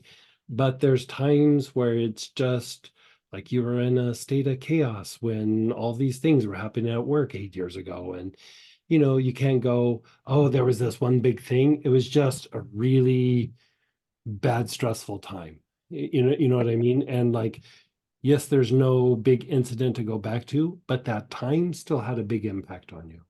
Yep. And we don't always like have that registered in our brain of like, oh, remember that time 8 years ago? It's like that. I can remember if I told it yesterday or last week or whatever, but doing processes like this, stuff come up about like at age 9. And I sat for like probably a week, maybe 2 weeks going, what incident happened at 9? Like I could see my 9-year-old self. Couldn't come up with a thing. And I was like, God, that's so weird. Like I could feel it energetically. I could feel like there was trauma, there was hurt feeling, there was all this stuff. And I was like, there is no incident that I'm aware of. And then I started thinking, that's when we moved. And we didn't even move that far. But we moved, and I didn't get my daily interactions with the kids on the block that I normally did, that I saw at school. And so I went through this phase where my friends were still kind of friendly with me, but we weren't friends like we were before. And then we're like at a new school, and I'm not really getting interactions with my, my friends, and then I'm having to interact with these other people. It was just like this weird thing. And I started thinking about it. I go, that's what it is like I was just in this state of flux for like a year where I just didn't kind of fit in, didn't have friends to hang out with, didn't do the things that I normally would do. Like, I just didn't have things or people to share it with, like all those things. And plus it was all new. It was a new school. And so, I would call that like the state that I was in at the time, not that there was an incident. Yeah, that makes We're very good at the incidents, but the states, and interesting, we'll be going into the whole idea of like the state of the body and everything when we do the generational healing in about a month. The thing, one of the oils that is very good for shifting the state of the body is cedar. And several traditions, before you go into ceremony, they burn cedar before you go into the ceremony. And it's like, very interesting. Could be a coincidence, but like when you're doing sweat lodges, there's like a bed of sage in the lodge if done properly. And they're burning sage, but as they bring the rocks in from the fire into the lodge itself, there's this like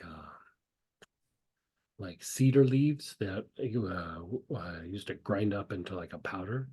And so the hot rock would come on, and then the medicine man would sprinkle that cedar powder on the rock, and then you would put it in the hole. And you do that on the first 4 stones for the 4 directions, as they would do cedar on each one. And then you're sitting in the lodge with the cedar smoke coming up, and you wait for a few minutes, and then you do the lodge. And again, it's shifting. Like if your body is in a chaotic state, it's harder to do healing. If the state is calmed down, for one, you usually start feeling better already, but it becomes easier to do any sort of deeper healing. Yeah, including just cleaning up the energy body, even just cleaning up the aura. Absolutely. And so just for my clarity, if I go back to, would it be all of the process for Eden, like segment 1, 2, 3, and 4, or could it just be 4? What are you trying to do?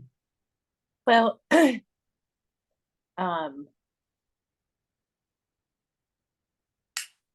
so it was interesting this weekend. I felt like more soul energy came in, and really the soul's driving the body now, which is great.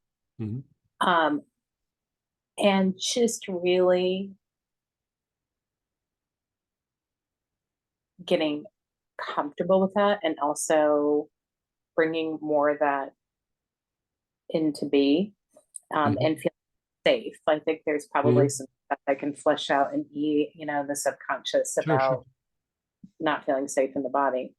So what would you recommend then on that? So I would say a couple of things. So going back to segment B, where we're balancing the 3 brains, because the thing with segment B is it's very good about shifting us from intellect to intuition. So the things that you're experiencing this weekend, the more you practice the level B, the more you'll be able to hold on to it and even expand on it. So I would say that, and then I would jump right down to segment F and segment D. Like I would do those, which is the Moses technique and the downward 3 brain. Okay, so segment F and D. B. Okay, now, great. If you have a project or you have a difficulty, I'd go to the upward motion, where you go, okay, I have this thing that I need to address, or this person is being a jerk, or this situation that doesn't seem resolvable. I would do letter E, the upward motion, so that you can process and gather the information and know like what to do. But other than that, for what you're talking about, do B, D, and F. Okay. And then I just now that we're on it, since you talk about like a difficult project or situation, I've had a break. I start my new job on the 12th. What would you recommend just for setting the tone of like a new pattern? Yeah, I would do E. Like you do E several times before you go into the work. Okay, great. Like, you know, like the week prior or something. All right. Yeah. Super. I'm on track then. It will be now a week. Perfect. Thank you so very much, Craig. You're so welcome. And go ahead, Sonia. Sonia.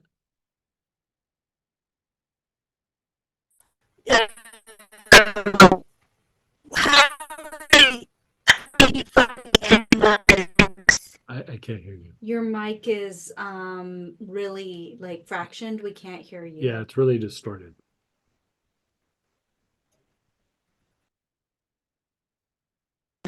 Is that no.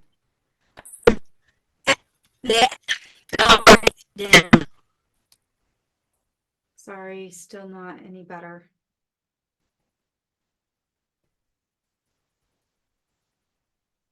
Oh.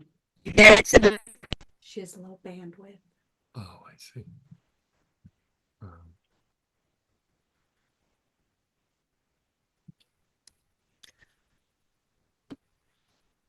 My Zoom program isn't working right.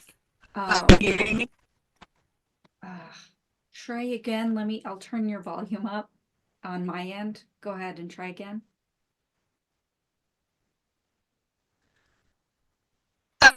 Set it in the next box. Yeah, I still hear too distorted. Like I can't. Yeah, sorry. There's some program getting on today, but like, look at the chat. I am so sorry, Sonia. We really are not catching any of the words.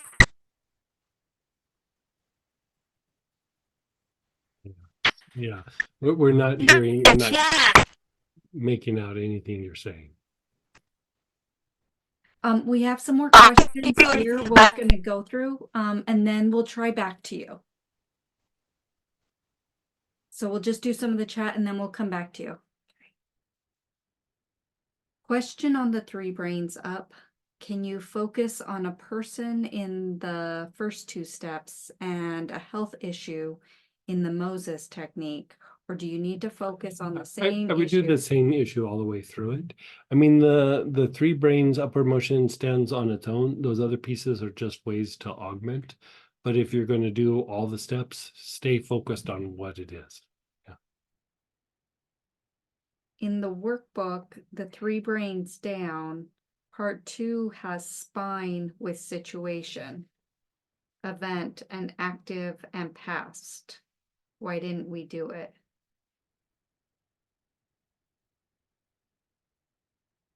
Where's that at? They're saying part 2.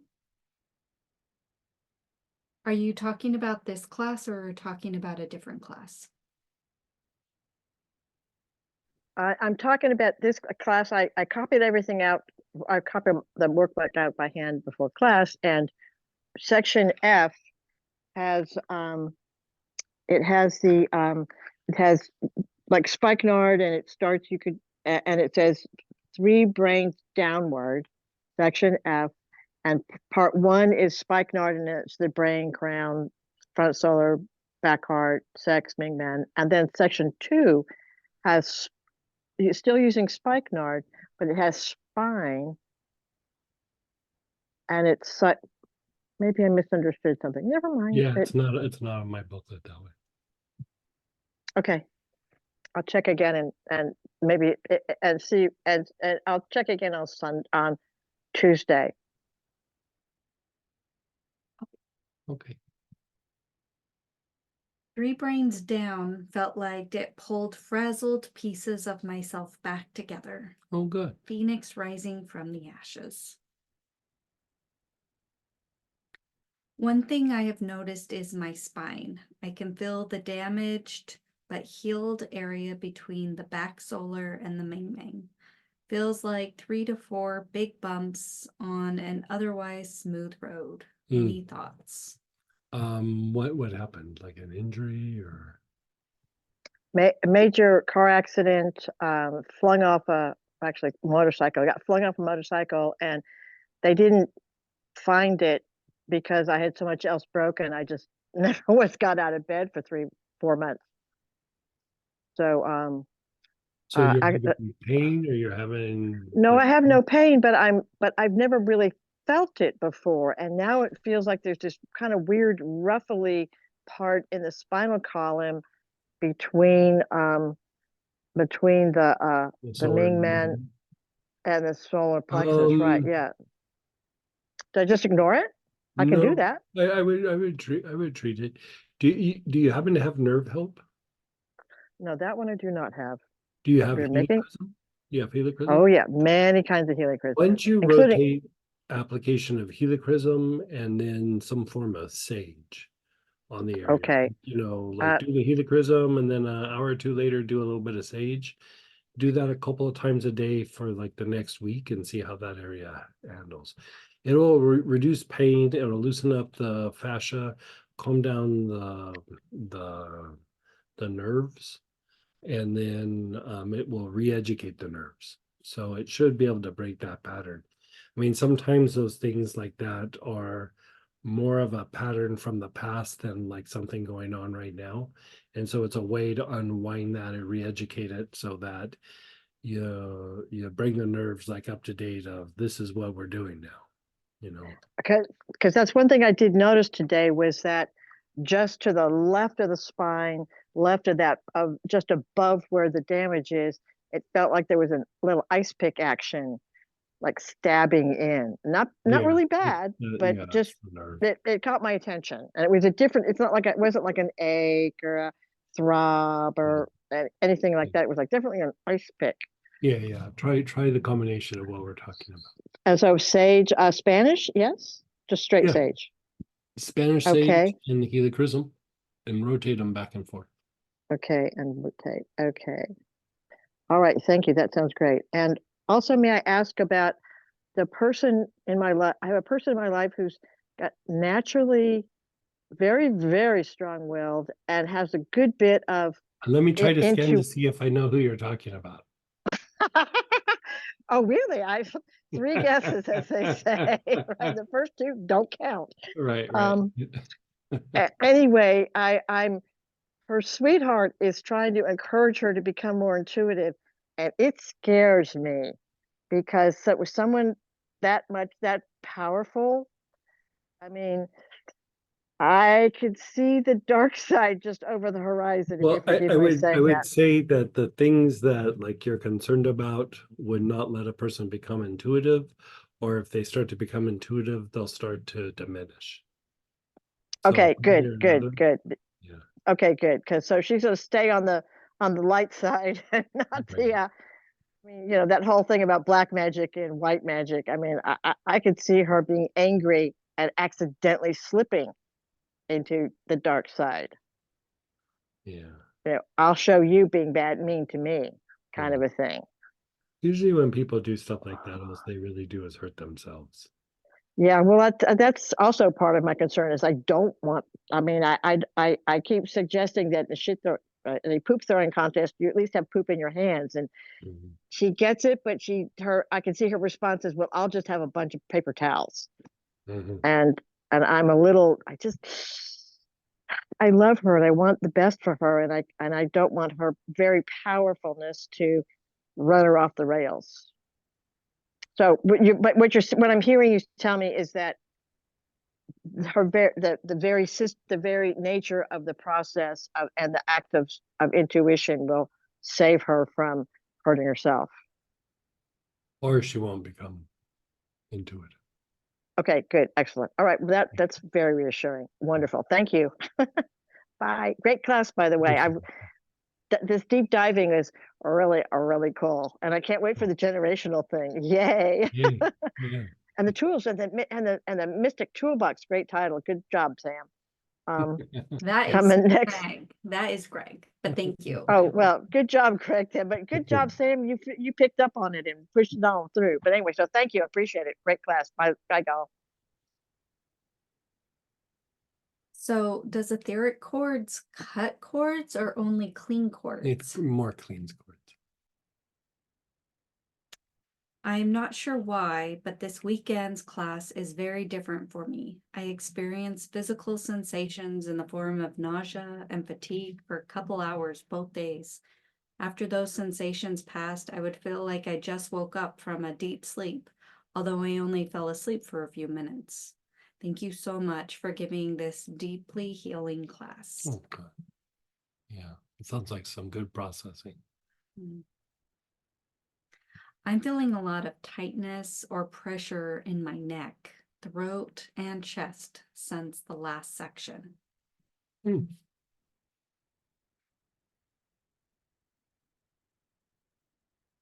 Ending the day with a dull headache on the back of my head.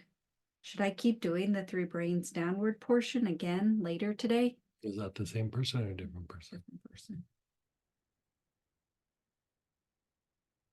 That sounds like a Ming Men issue right there.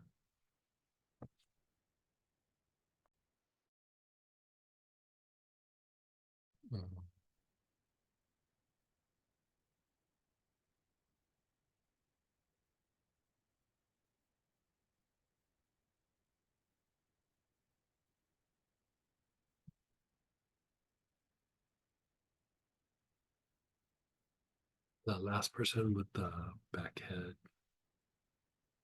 Ming Men, the person that had the back head, the Ming Men issue, do you have hyssop?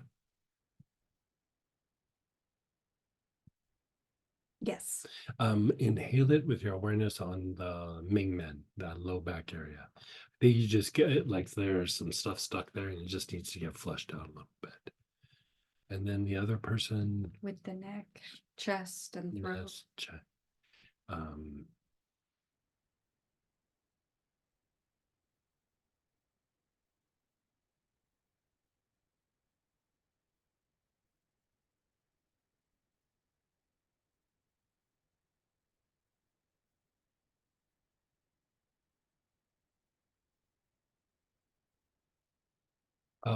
boy, it looks like you're processing something big.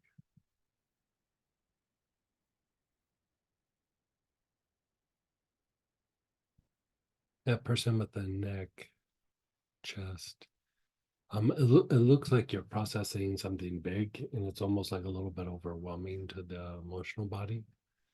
Do you happen to have, this is going to be a weird one from out of left field, but do you happen to have Tolu balsam? No, No. I think we had it in a for like an optional pay kit. Okay.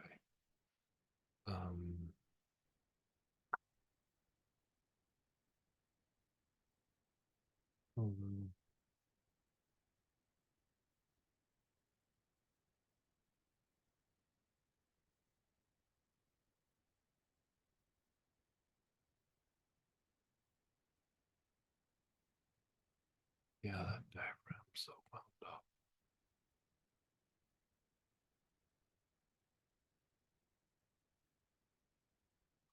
What about large? Do you have large?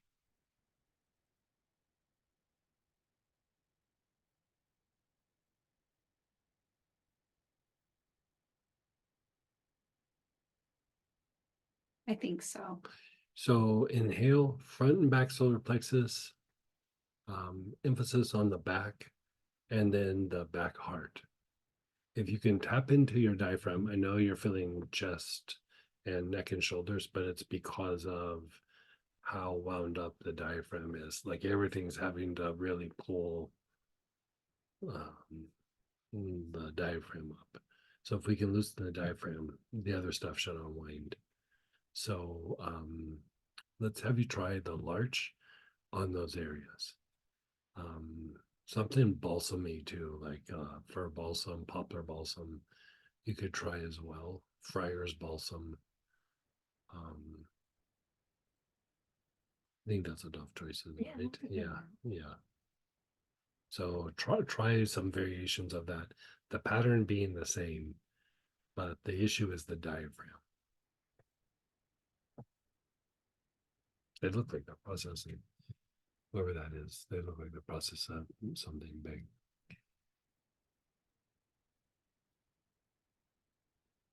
Another question, did I get this right? Moses technique is for project and 3 brain upward is for healing, or did I get this wrong? Flip them. I thought so. Thank you. You're so welcome. Do you have to think of something when you do E? No. Most times when I do E and even F, I'm not even really addressing something. I just do the pattern. And but if I do have something, I process it through that. But most times I just do the pattern. The explanation on the difference between the St. John's wort and rue was very helpful. Oh, good. Yeah. Love the Moses technique. Yeah, isn't it nice? Yeah. Big thanks, really helpful class. Appreciate everything. Suggestion for a salt bath tonight. Mm.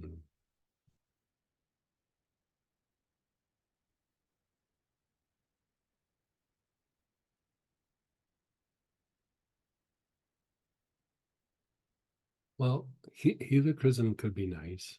Frankincense could be nice. Sage or palosondo. Since I throw all those in there, I'd also throw in chocolate ribbon. Yeah. The person with the throat stuff, did he say just breathe into the solar, or was there more? Front solar, back solar, and then back heart. And the reason why doing those three is it will impact the diaphragm. You know, the front back solar, you can even do the lungs, like especially the lower lungs will impact the diaphragm as well. But still, because the lungs get compromised when the diaphragm tightens up, I still like to do the back heart. It just seems to deepen the release. You know, another thing, like, I don't know if I've talked about this, I can't remember. But sometimes when the diaphragm is really having a hard time unwinding, you know, we do the front back solar plexus, the back heart, but you can throw the spleen and back spleen in, because you know, the spleen is associated with processing air pranas and things like that. And so it does have a tie to the diaphragm. And I find sometimes when the diaphragm just won't release, if I work the spleen and go back to the diaphragm, it releases. So, yeah. So Sonia's sound isn't working, but a question from her is define anima animus. It's the male female aspects of a person. Yeah.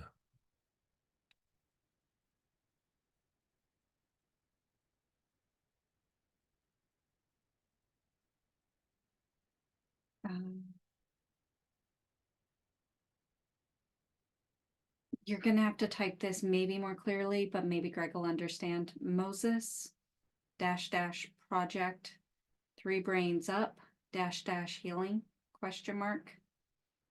I don't know.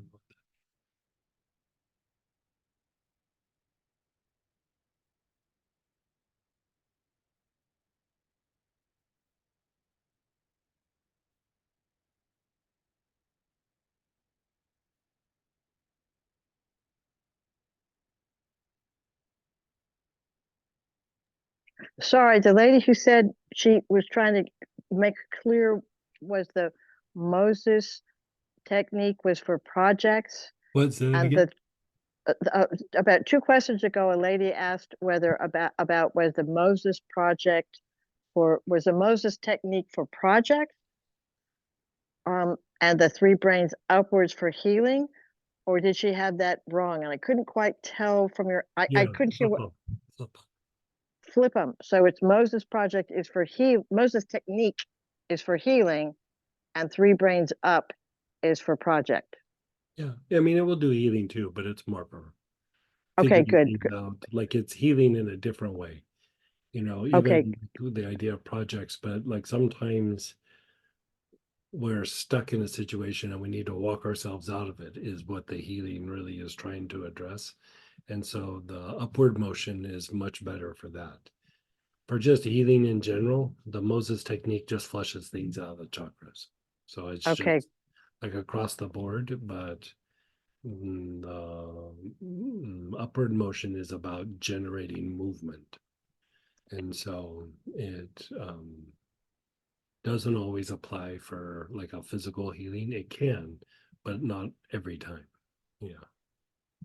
Okay, thank you. I just suddenly I was deeply confused and now I'm not. Thank you. I appreciate it. Bye. Great class, guys. Yeah, thanks for hanging out. Remember, Wednesday night we're going to do a study group with this, and you know, we might cover something that we've already done, or we might do some early or different version. You know, one of the things that we're going to be doing, where we kind of touched on this in the last year or two, but you know, like sometimes we do a class and then we do a 2.0 class. Once we teach a class, there might still be like a continuing version of that class that's more than just even a 2.0, but we lay the foundation, and then you know, we'll still treat it as like a normal class. So doing it again is free because it's a review, but we might do like a second, like a part 2 to that class. It'll be the same kit, but we'll do different things. And so that will probably happen with this class. So this laid the foundation, but there's all these variations.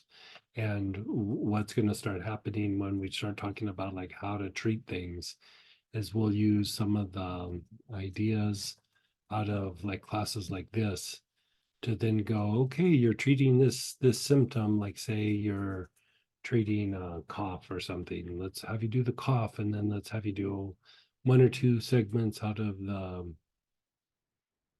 the 3 brain class. You know, we will be doing, or with the colors like we did with Mystical Foundation last weekend.